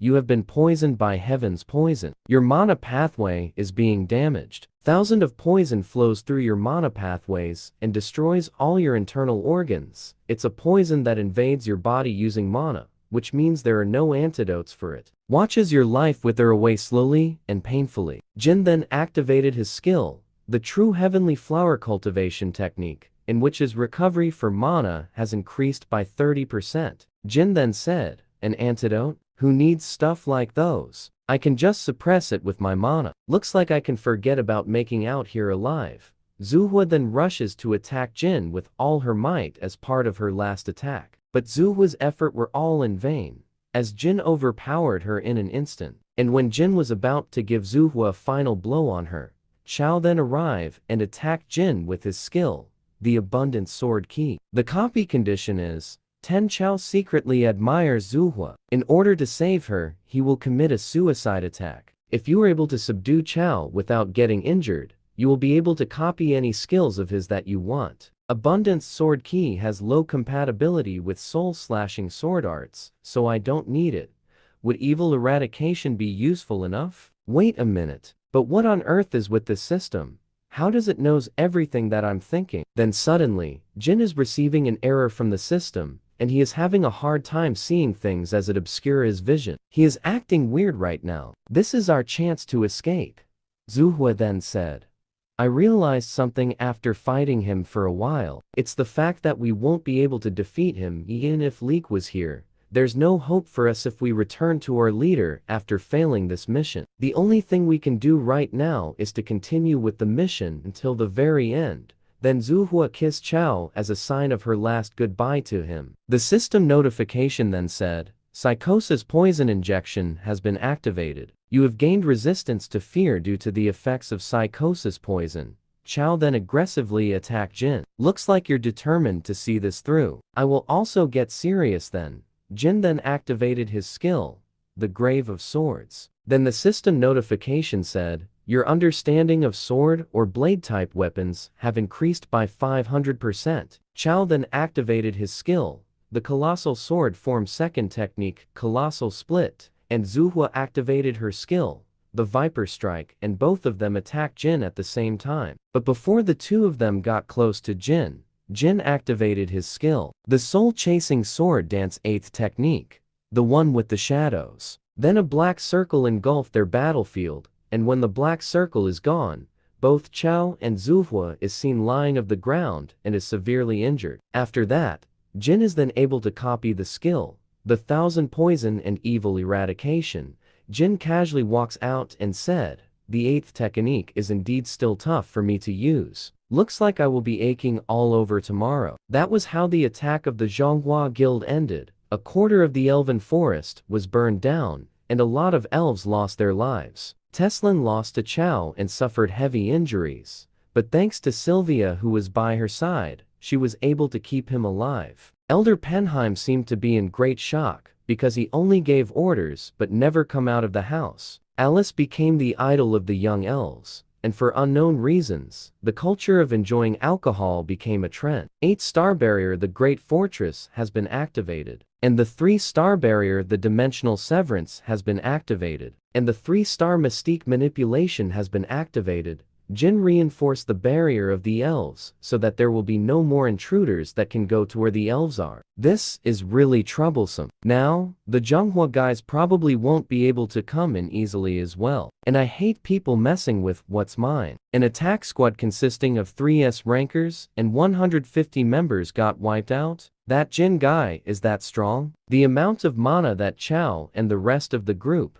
is slightly over 10,000. While they're strong, they're only the mid-upper rankers within our guild. Since the association's rank system isn't fully developed yet, anyone who has more than 10,000 mana will be categorized as S rank. Even though Jin is an S rank, we mustn't think that he's the same as other S ranks out there. How about sending assassins with more than 20,000 mana from the executive branch of this house? Then the bald guy then said, "You want to send assassins to kill another country's S rank? Are you out of your mind? What if a war breaks because of that?" The basics of fighting is to estimate what the foe is capable of. Since you guys don't even know such basic things, it's obvious you'll lose again. We will take charge of dealing with Jin from now on, and I will talk to Nangong Tian myself. And as for Jin, he is not on the level you can deal with. That last scene of him that was shown in the video, I'm sure that was the technique of the soul-chasing sword dance.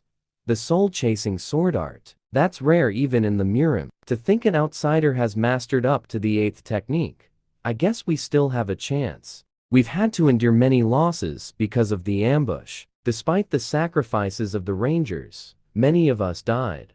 However, we must go on in order to rebuild the mother forest, and so that the children of this forest can once again prosper. Continue with the Moonlight Festival. We will celebrate the lives of those that have gone and overcome our sadness. This is the ancient storage where the village's treasure are kept, and no one can enter without my permission. This is an instrument we called Descartes. Just playing it can amplify the effects you receive. This is a token of my thanks for having saved our forest. I will always remember you. I don't really care for a harp. If you're gonna give me a gift, then why not that one? The elder replied to him with, "You mean the pentagriths, molar, and canine? That's been passed down the bloodline from our ancestors. Our ancestors treated the injury of a god and received it as a gift. And I would give it to you, but even I, as the chief, don't even have the right to give it to someone. But according to the prophecy, it will find its rightful owner with time." Jin put some sleeping potion on the drinks that is going to be served on the festival so that he can secretly get the weapon of the elves. Jin went to the place where the treasure is located,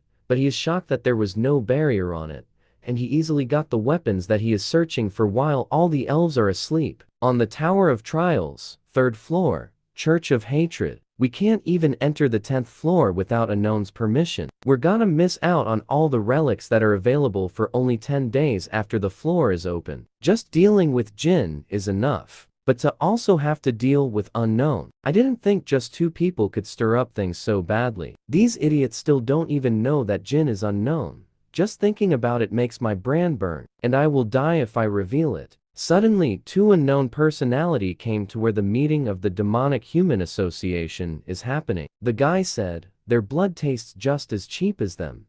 The girl replied to him with, "You need to fix your habit of trying to eat whatever you see. It's hard to find humans with good blood. These people, they were so fast, and I couldn't even see them. Just what are they? Well then, shall we see what her blood tastes like?" Then suddenly Lancelot showed up just before Melina was about to be killed by the 2 unknown people that showed up on their meeting. "Sorry to show up like this. Dear aristocrat of the noble knight, how can I help you?" The woman then said, "Finally, someone who can understand." 90 days after the elves' forest, the 6th floor was unlocked, the 7th floor was automatically unlocked, and small things began to happen in preparation for the next step. Just 1 more year. I need to graduate at least. Maybe the world will have ended by then. Suddenly, a system notification came in and said, "The long-awaited Veteran Corporation shareholders meeting will begin soon. Employees gather at the 1st floor by the Moon Lake by 14 o'clock. We'll do a short introduction first, and each one of you can report what happened. I'm Kim, a proxy guildmaster of the Black Crow Guild. And I've gotten information that Jang from the Dangan Guild 2nd Attack Squad has entered the 7th floor. According to the information, He's trying to find some kind of feather. The Tower of Trials 7th floor tundra. If you make it from the starting point to the end, the next floors opens up. But the 7th floor is infamous for requiring a lot of time and preparation for the raid due to its harsh environment. A feather? It must be the phoenix feather. Well, the blessing of flames would be really helpful when going through the 7th floor. I'm Takeshi from the Samurai Guild. It is an honor to be able to see you again. I've stolen the item that you wanted from the Temple of Medusa. I'm sure they're in a frenzy because of their national treasure disappearing. I don't have a use for this right now that I have the canine, but I guess I can trade it off for something useful later. I'm Andrea, in charge of the 5th floor. The organization of power is complete on the 5th floor. There are almost no player coming in the 5th floor, but I'm increasing our forces in case there are any. What do you mean that you are in charge of the 5th floor? Andrea here is the boss of the 5th floor, Andrea. Floor management must be a lot of work. This is Melina from the Demonic Human Association. So stop stalling and give me the report. There was an incident that happened on the Demonic Human Association meeting, and there was a higher floor organization that approached us. We're the blood relatives of the Decasus family who worship Amulam. If you help us, we will make sure that you obtain what you want. And I've heard that you need a relic from the 11th floor. How intriguing. Then can you please tell us what it is you want from us? A prisoner we had on the 1st floor ruins escaped,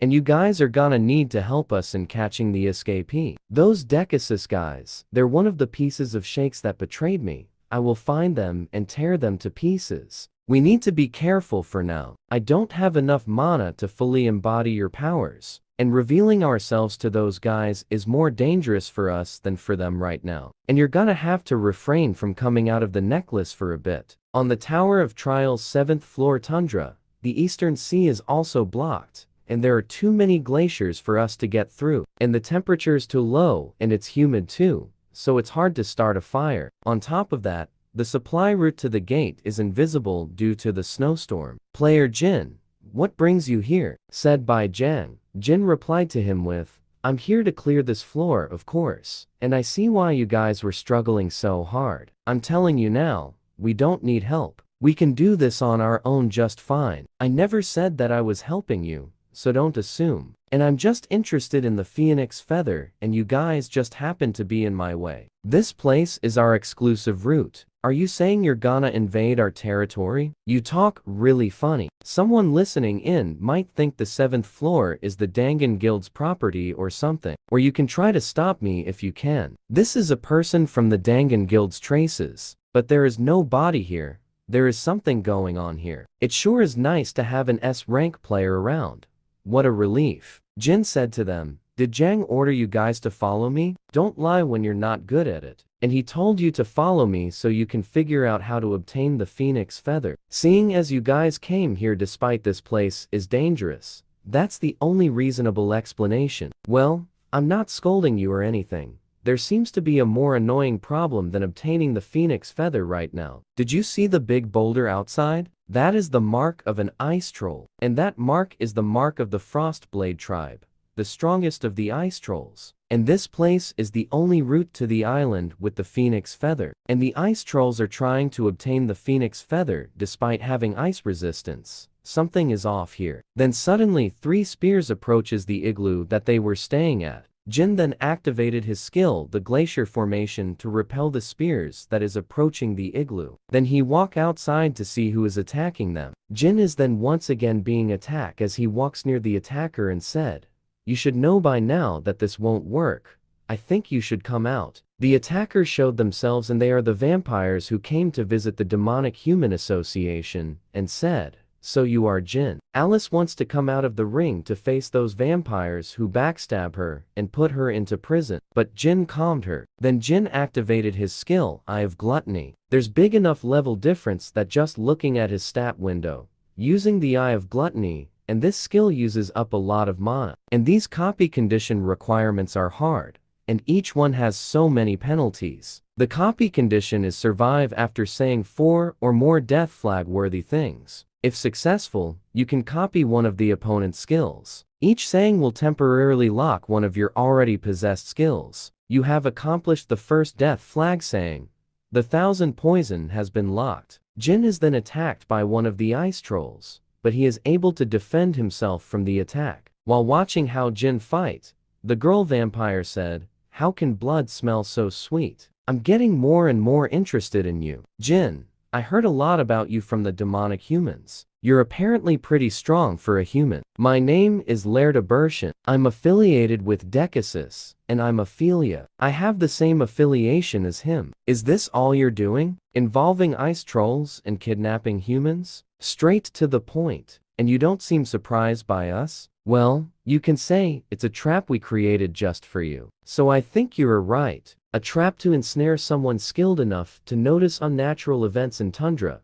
The demonic humans told me the names of the people who made it out alive on the Hall of the Deprave. We're certain that one of those who made it out alive helped Alice von Ataraxia escape. And coincidentally, you're the first one to come to this place. I will tell you this now, but you shouldn't expect help from the other humans outside the forest. The demonic humans should be there to get rid of them soon. Let me ask you this.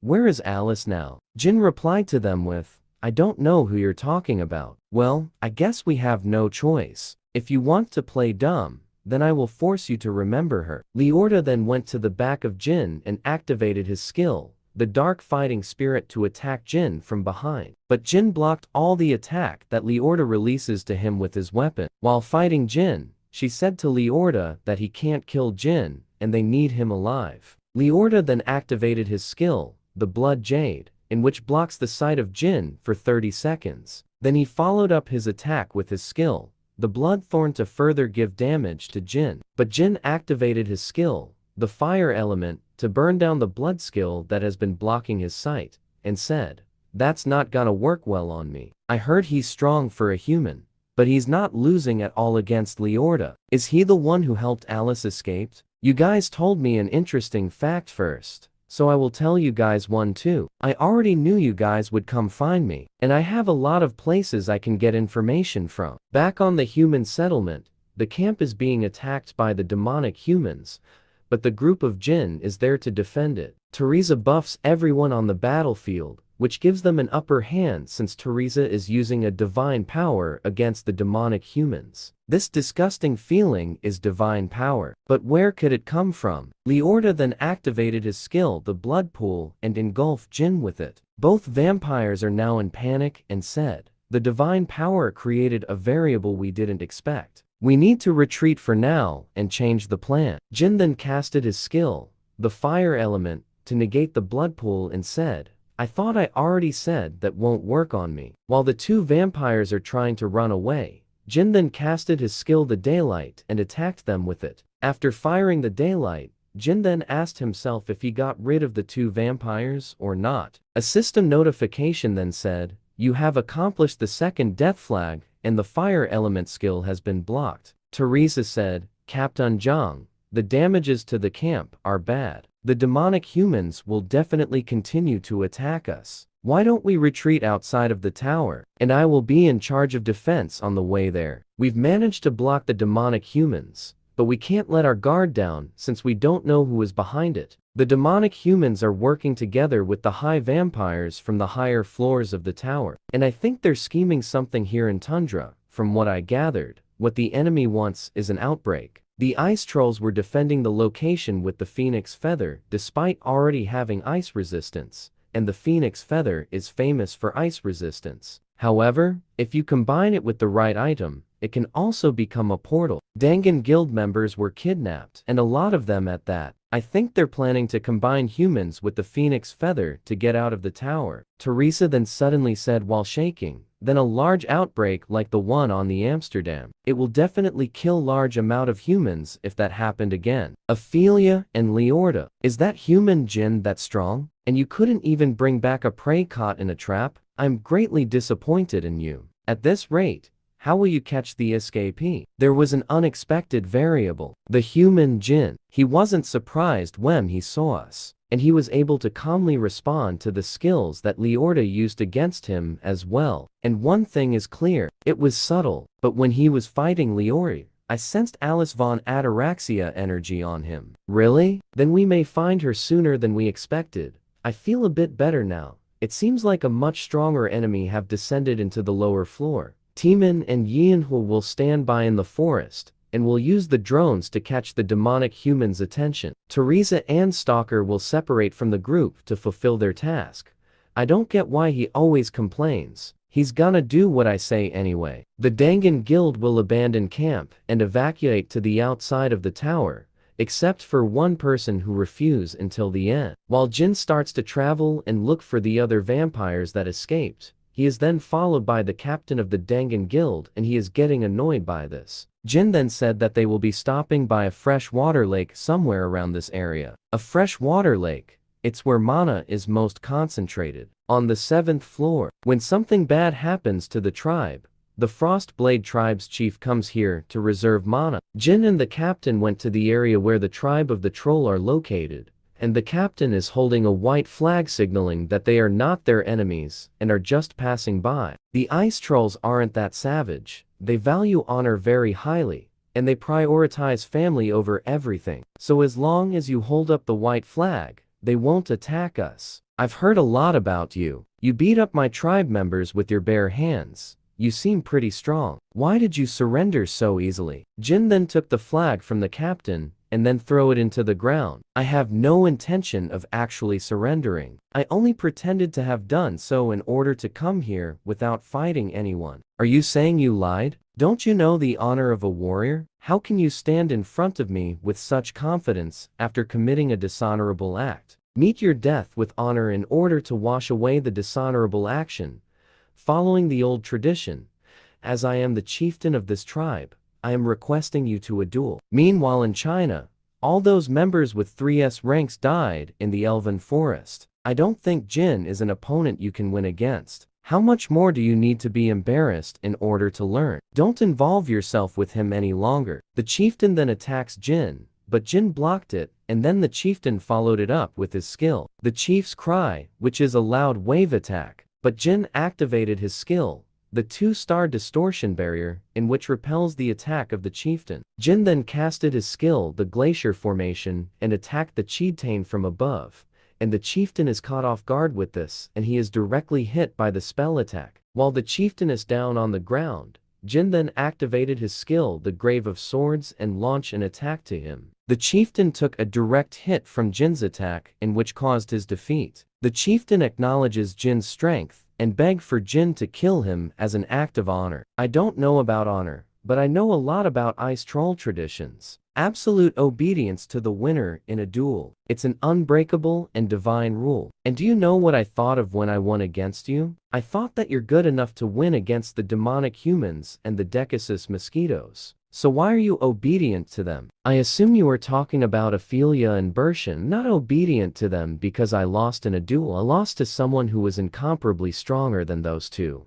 That's why I'm obedient to them. His name is Michael, a high-class kin of the Decasus family. As long as he exists, I stand no chance against him. Even if our entire tribe were to fight alongside me, I know there's no hope for neither me nor my tribe, so at least grant me an honorable death. You said you're Calico, right? To hell with the honorable death thing. Let's do one thing together. I will help you take back a future for you and your tribe. But you have to obey me anyways, right? But first, I will have to leave that guy to you as a collateral. Isn't something off? The drones that are scouting are being detected by us continually. Isn't scouting supposed to be a discreet thing? What do you think, Sir Michael? You're pretty smart for a human. Ophelia, go to the freshwater lake. We haven't gotten any messages from the Frostblade tribe in a while. It seems Jin is bringing them to his side. I assume those drones are bait to distract us. Right after that, Michael then casted his skill, the climate reformation. Then a strong wind blew all the drones in, which destroyed them. Timan then informed Yenhua that all the drones were destroyed. Then Yenhua activated her skill, the heavenly flower cultivation, to ready herself, as she know that the enemy will soon arrive at their place. Timan then also ready himself up, and casted his skill, the Great Fortress skill, and calls upon the machine cores. While Ophelia is traveling to the freshwater lake, she then said, "Is he trying to take the phoenix feather using the ice trolls? That is pretty clever." Ophelia then arrived to where the trolls are, and she saw that the trolls and Jin are together. She then casted her skill, the Mana Storm, to attack Jin and the trolls. Her skill landed on the center of the tribe, and it obliterated the whole place and caused a huge explosion. Timin and Manhwa felt the impact of the explosion and is now wondering if Jin is okay. Jin then suddenly appeared behind Timin, in which startled him, and both were shocked as to how did he suddenly appeared to them. Ophelia has been outplayed, and the one that she attacked was just an illusion barrier. Right after that, Teresa showed up and said, "I won't kill you if you surrender now." At the same time, Manhwa then charges straight to where the demonic humans are located. The black mages then casted their skill, the dark projective body, and attack her with their dark magic. While Manhwa approaches the demonic humans, Timin backs her up with numerous missiles that came from his mechanical summons. But the dark magician activated their mana shield to protect them from the long-range attack of Timin. After the smoke clears up, Manhwa is about to land to where the group of dark magicians are. On the other side, Ophelia is having a hard time fighting Teresa, since divine power is the weakness of vampires. Teresa continuously attacks Ophelia with her divine power, and Ophelia now doesn't know what to do anymore. While defending,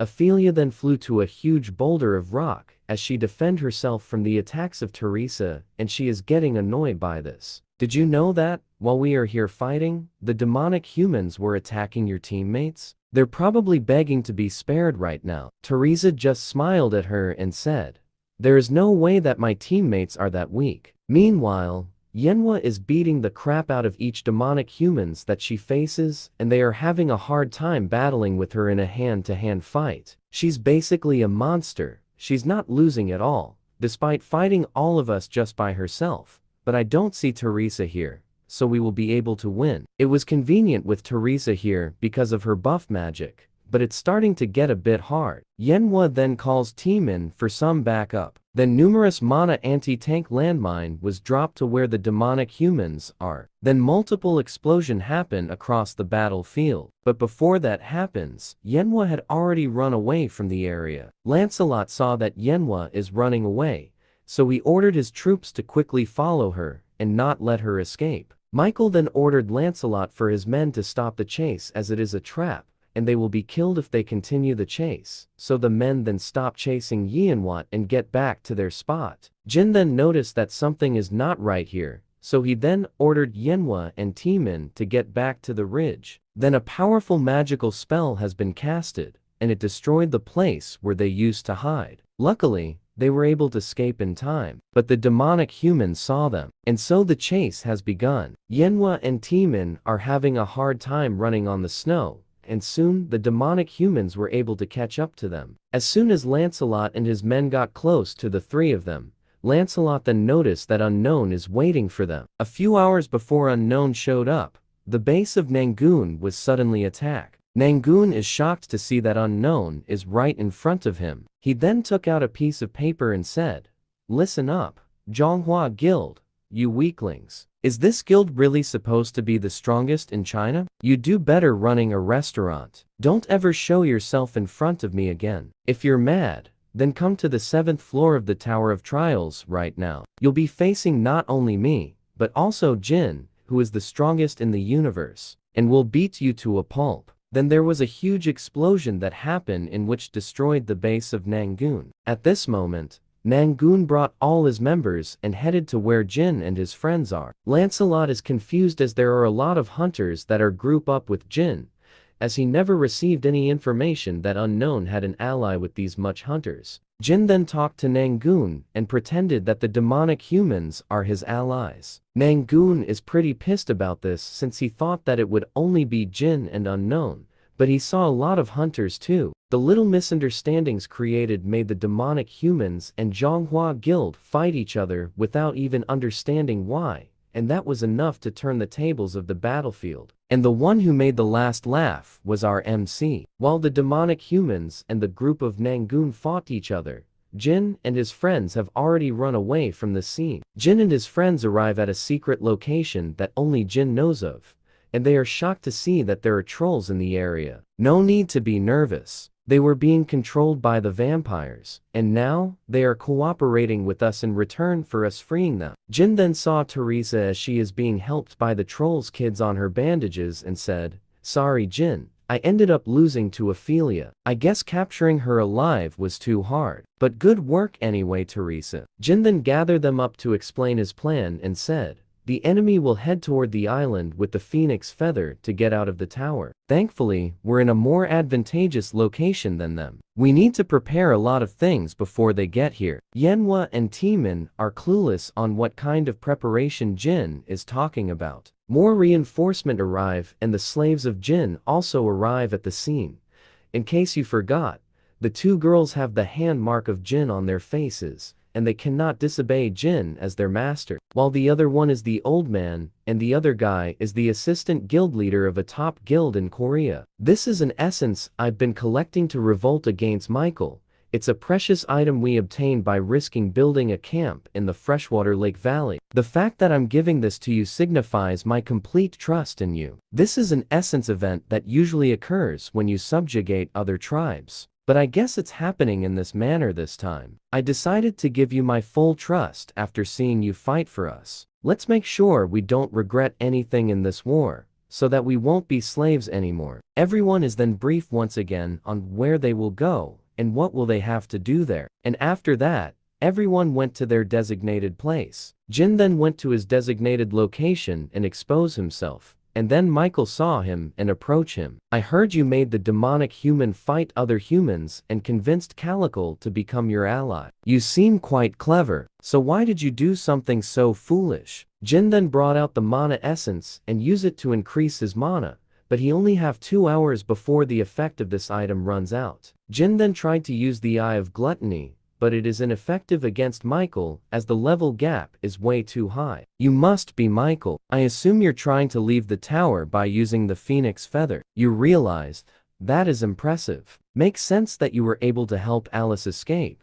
There is no point in playing dumb. We're certain that you're the one who helped Alice escape. Where is she right now? If you tell me where she is, I will let you live." Jin then said to Michael, "What I don't get is why you want to get out of the tower." Michael then activated his skill called Blood Wayport, in which have a large AoE, and said, "The reason is Blood Wayport.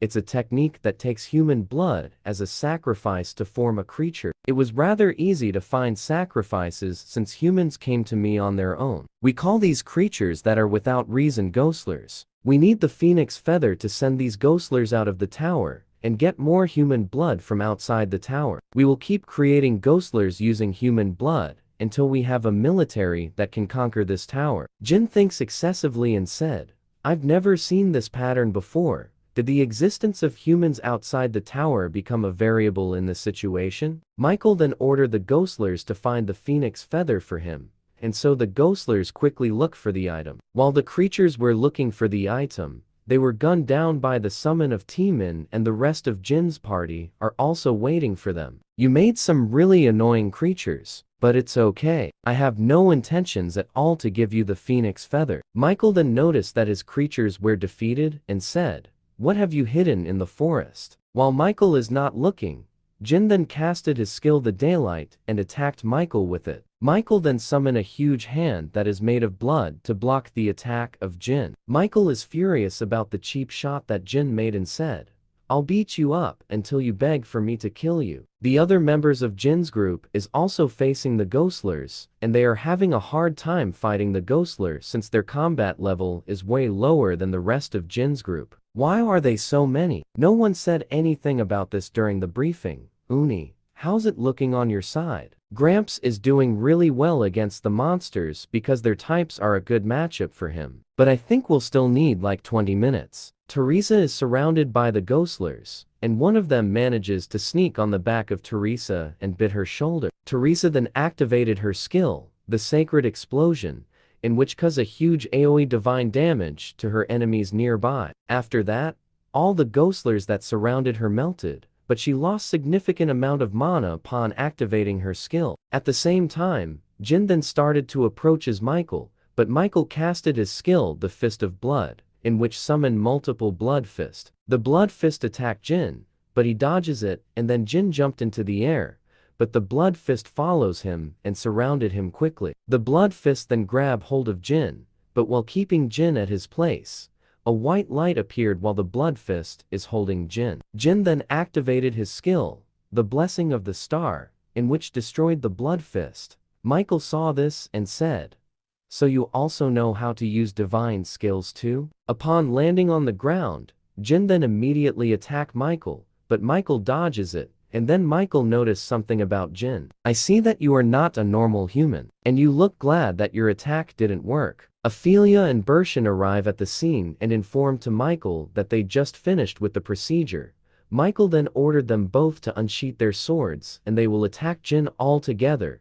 Both of them wonder as this is the first time Michael said this to them. Bershin and Ophelia took the front line to face Jin, and Jin said, 3 against 1. That is kinda unfair, don't you think? You say that, but you look happy about it. This is your last chance to confess where Alice is, and then I will let you live. Jin replied to him with, "I don't know where Alice is." A blood fist suddenly appeared on the back of Jin, but Jin noticed this and quickly sliced it into half. Right after that, Bershin quickly attacked him and asked Jin about where is Alice. Ophelia then went to the back of Jin, but he didn't notice this. Then he said, "I said I'm innocent. How many times do I have to tell you that I don't know?" Then, a blood fist appeared on the side of Jin and attacked him. Jin is then hit by the attack and flew from the impact. Jin manages to gain his posture back before landing. Then Michael said, "I guess I will have to keep beating you up until you tell me where Alice is." The three of them continuously gang up on Jin, and Jin continued to defend himself and endure all the attacks that are coming for him. At the same time, Jin's friend are finally finished with their preparations. A strong level 4 barrier with a large AoE has been set up, which is called the Present World Restraints has been casted, and the group of Michael is shocked about this spell barrier, and Michael is wondering when and how did Jin created such a powerful barrier. You all keep saying Alice this and Alice that. Do you all miss her that much? I hope you guys can settle things smoothly.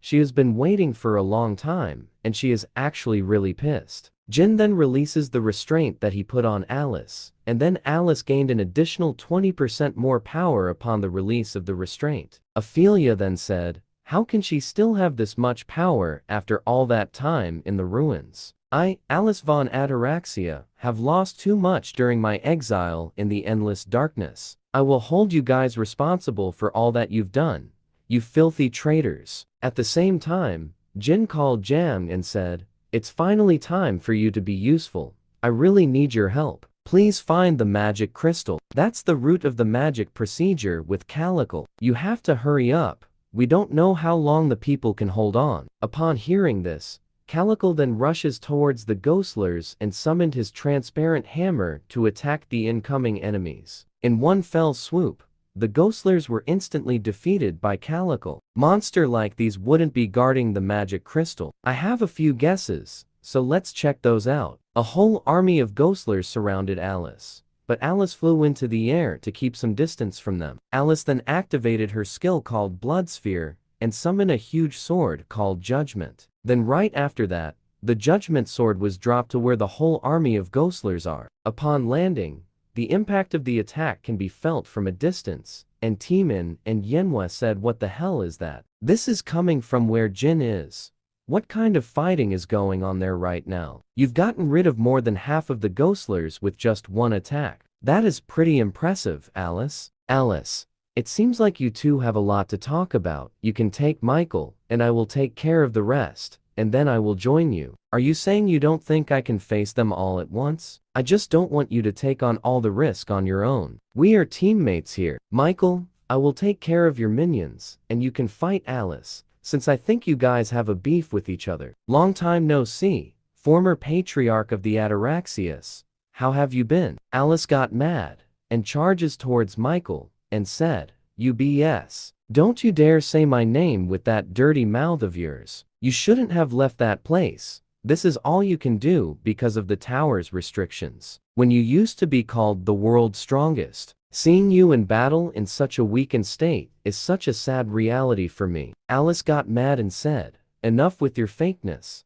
I can still win against you." She then casted her skill, the blood explosion and attack Michael. Michael was hit directly with the attack, but he is unhurt and said, "You're like this now because you strived after a foolish goal like that. You have the power to reach a much higher position, so why do you risk everything for some meaningless peace and balance? That was the problem with you. It is my turn now, Miss Alice.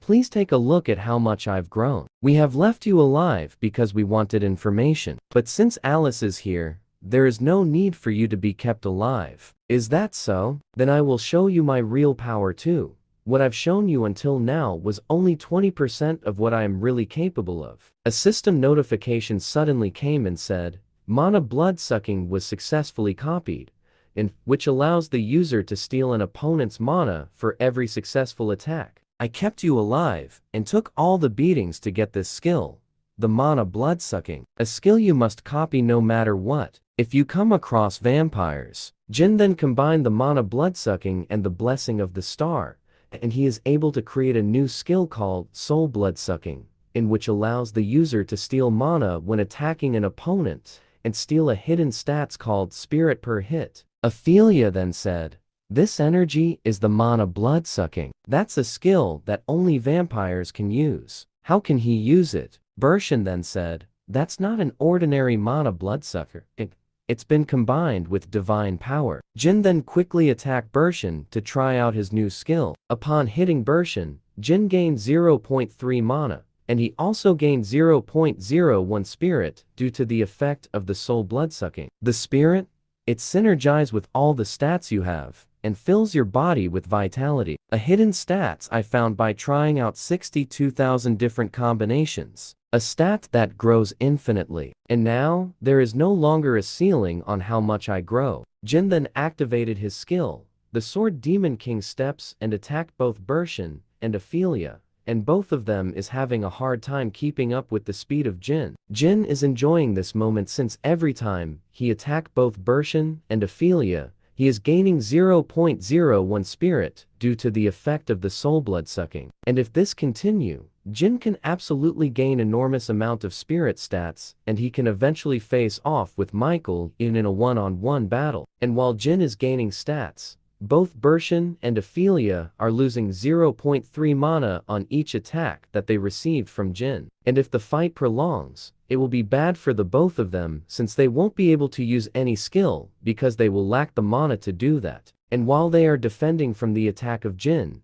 Bershin then signal Ophelia to use her skill so that they could deal some damage to Jin. And they can't just stand still and be in this kind of situation. And when Ophelia heard what Bershin said, she then quickly casted her skill called Bloodthirst, which is a piercing attack that can deal significant damage if her opponent is directly hit by the skill. But unfortunately, Jin saw through the attack of Ophelia, and Jin was able to evade the attack, and it hit the boulder of rock behind him. Then he mocks Ophelia and said that, "Are you sure you are even trying to hit me?" Jin then took a quick glance to where Alice and Michael are fighting, and then mumbled and said, "I guess he's too much for Alice in her current state. I will have to get back to her as soon as possible." Jin then talks to both Bershin and Ophelia and said, "I don't have much time, so I will stop with the stat stacking. Fess up what it is that Michael wants. Only then will I try to consider keeping you alive." And right after that, Jin then activated his skill, the Grave of Swords. Both Bershin and Ophelia are shocked to see how much mana is coming out of Jin, and they are being pushed back by this huge mana burst, and thought that he was hiding all his powers until now. Bershin is shouting and said there's no way we would fall of such. But before Bershin could even finish what he was about to say, something happened to him, and Ophelia then look at Bershin and is shocked to see what happened to Bershin. The head of Bershin was decapitated, and Ophelia can't believe what she just saw. And then Jin said to her, "I only need one person for information. Then are you ready for an honest conversation with me, Ophelia?" Back at the fight between Michael and Alice,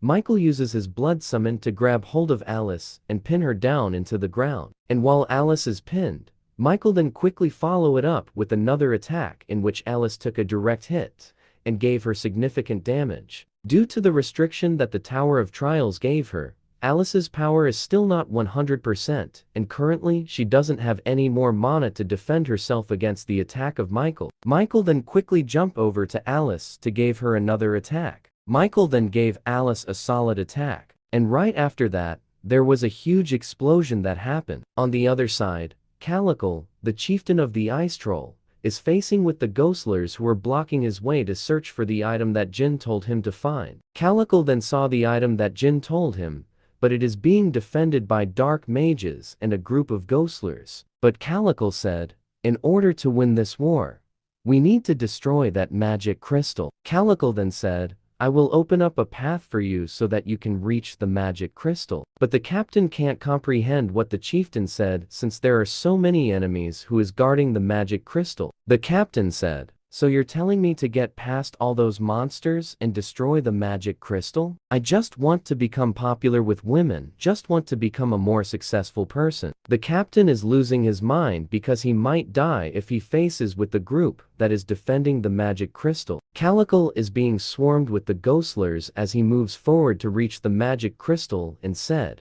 don't make life so complicated. Life's meaning is much simpler than you'd expect. It's just doing what you can do at the moment. Calico just run over the ghostler and increase his movement speed, so that all the ghostler that managed to grab him just flew away. Calico then drop off the captain near the magic crystal, while he plans to fight the rest of the ghostlers. Congratulations on becoming the second captain of the Dangan Guild. There aren't many better jobs than this these days. You'll be able to have it all. Upon arriving at the magic crystal, the captain gave his all to attack the magic crystal, and he was able to destroy it, and the system said, the mana source of Blood Wayport has been destroyed. Right after that, Michael notices that the Blood Wayport that he casted is vanishing as he fights Alice. Everyone also noticed that the Blood Wayport is vanishing, and the ghostlers that Michael had summoned are also vanishing. While Jin still tortures Ophelia by drowning her into the river, and Jin wants to know everything that they are planning. And when Jin raises Ophelia out,